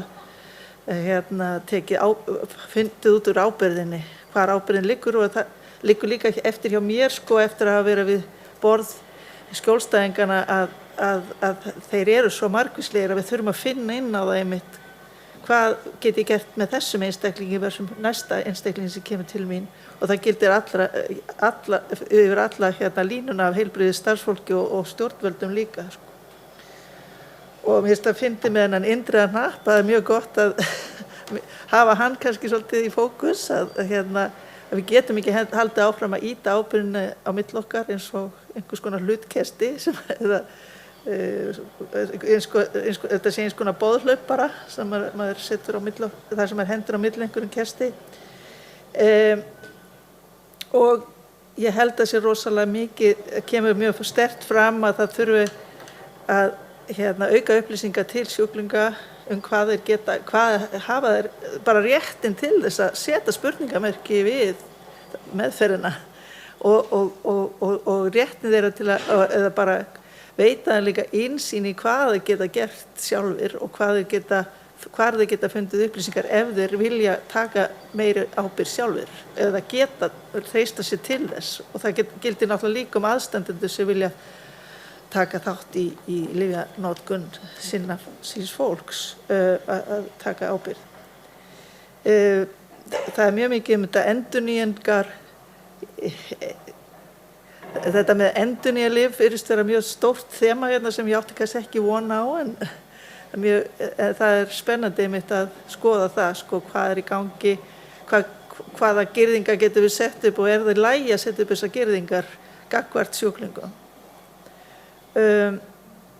Svo það þetta virkar samtal og hlusta á sjúklinga, ég búin að koma inn á það.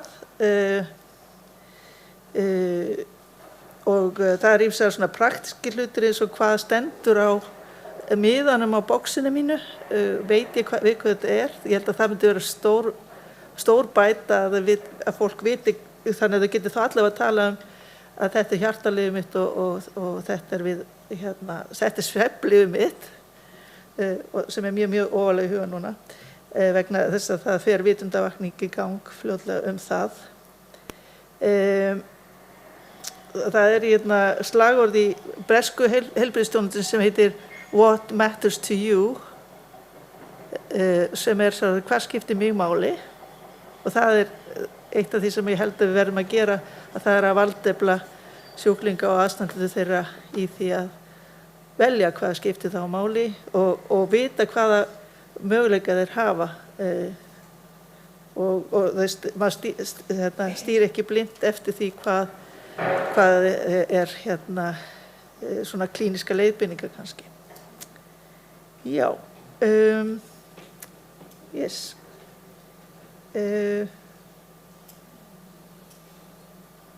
Já, samningar, það voru að tala samninga, það fannst mér líka koma mér óvart, en mér finnst það gott mál, ég gæti hugsanlega sé það alveg fyrir mér að það væri samið eiginlega hvað á að gerast og það er náttúrulega hlutur af þessu shared decision making, myndi ég segja.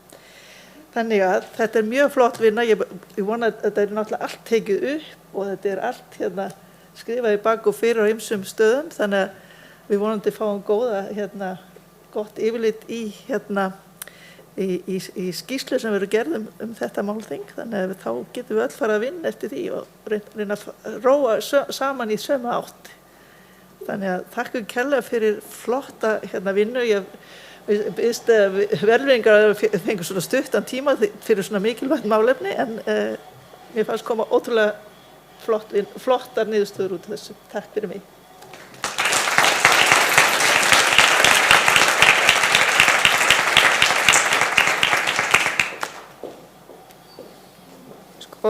Við höfum að loka þessu og mér langar bara að segja takk hérlega fyrir, og það sem gleður mig langmest er að við erum öll meðvituð ákveðin vandamáli. Það sem gleður mig mest er að við erum bara strax að hefjast handa við að laga og breyta og við erum svo ótrúlega uppfull af hugmyndum og við erum ekki bara að gagnrýna, við erum líka komið lausnir og Ólafur með þess að komið geggjaða lausn áðan. Viltu segja frá henni?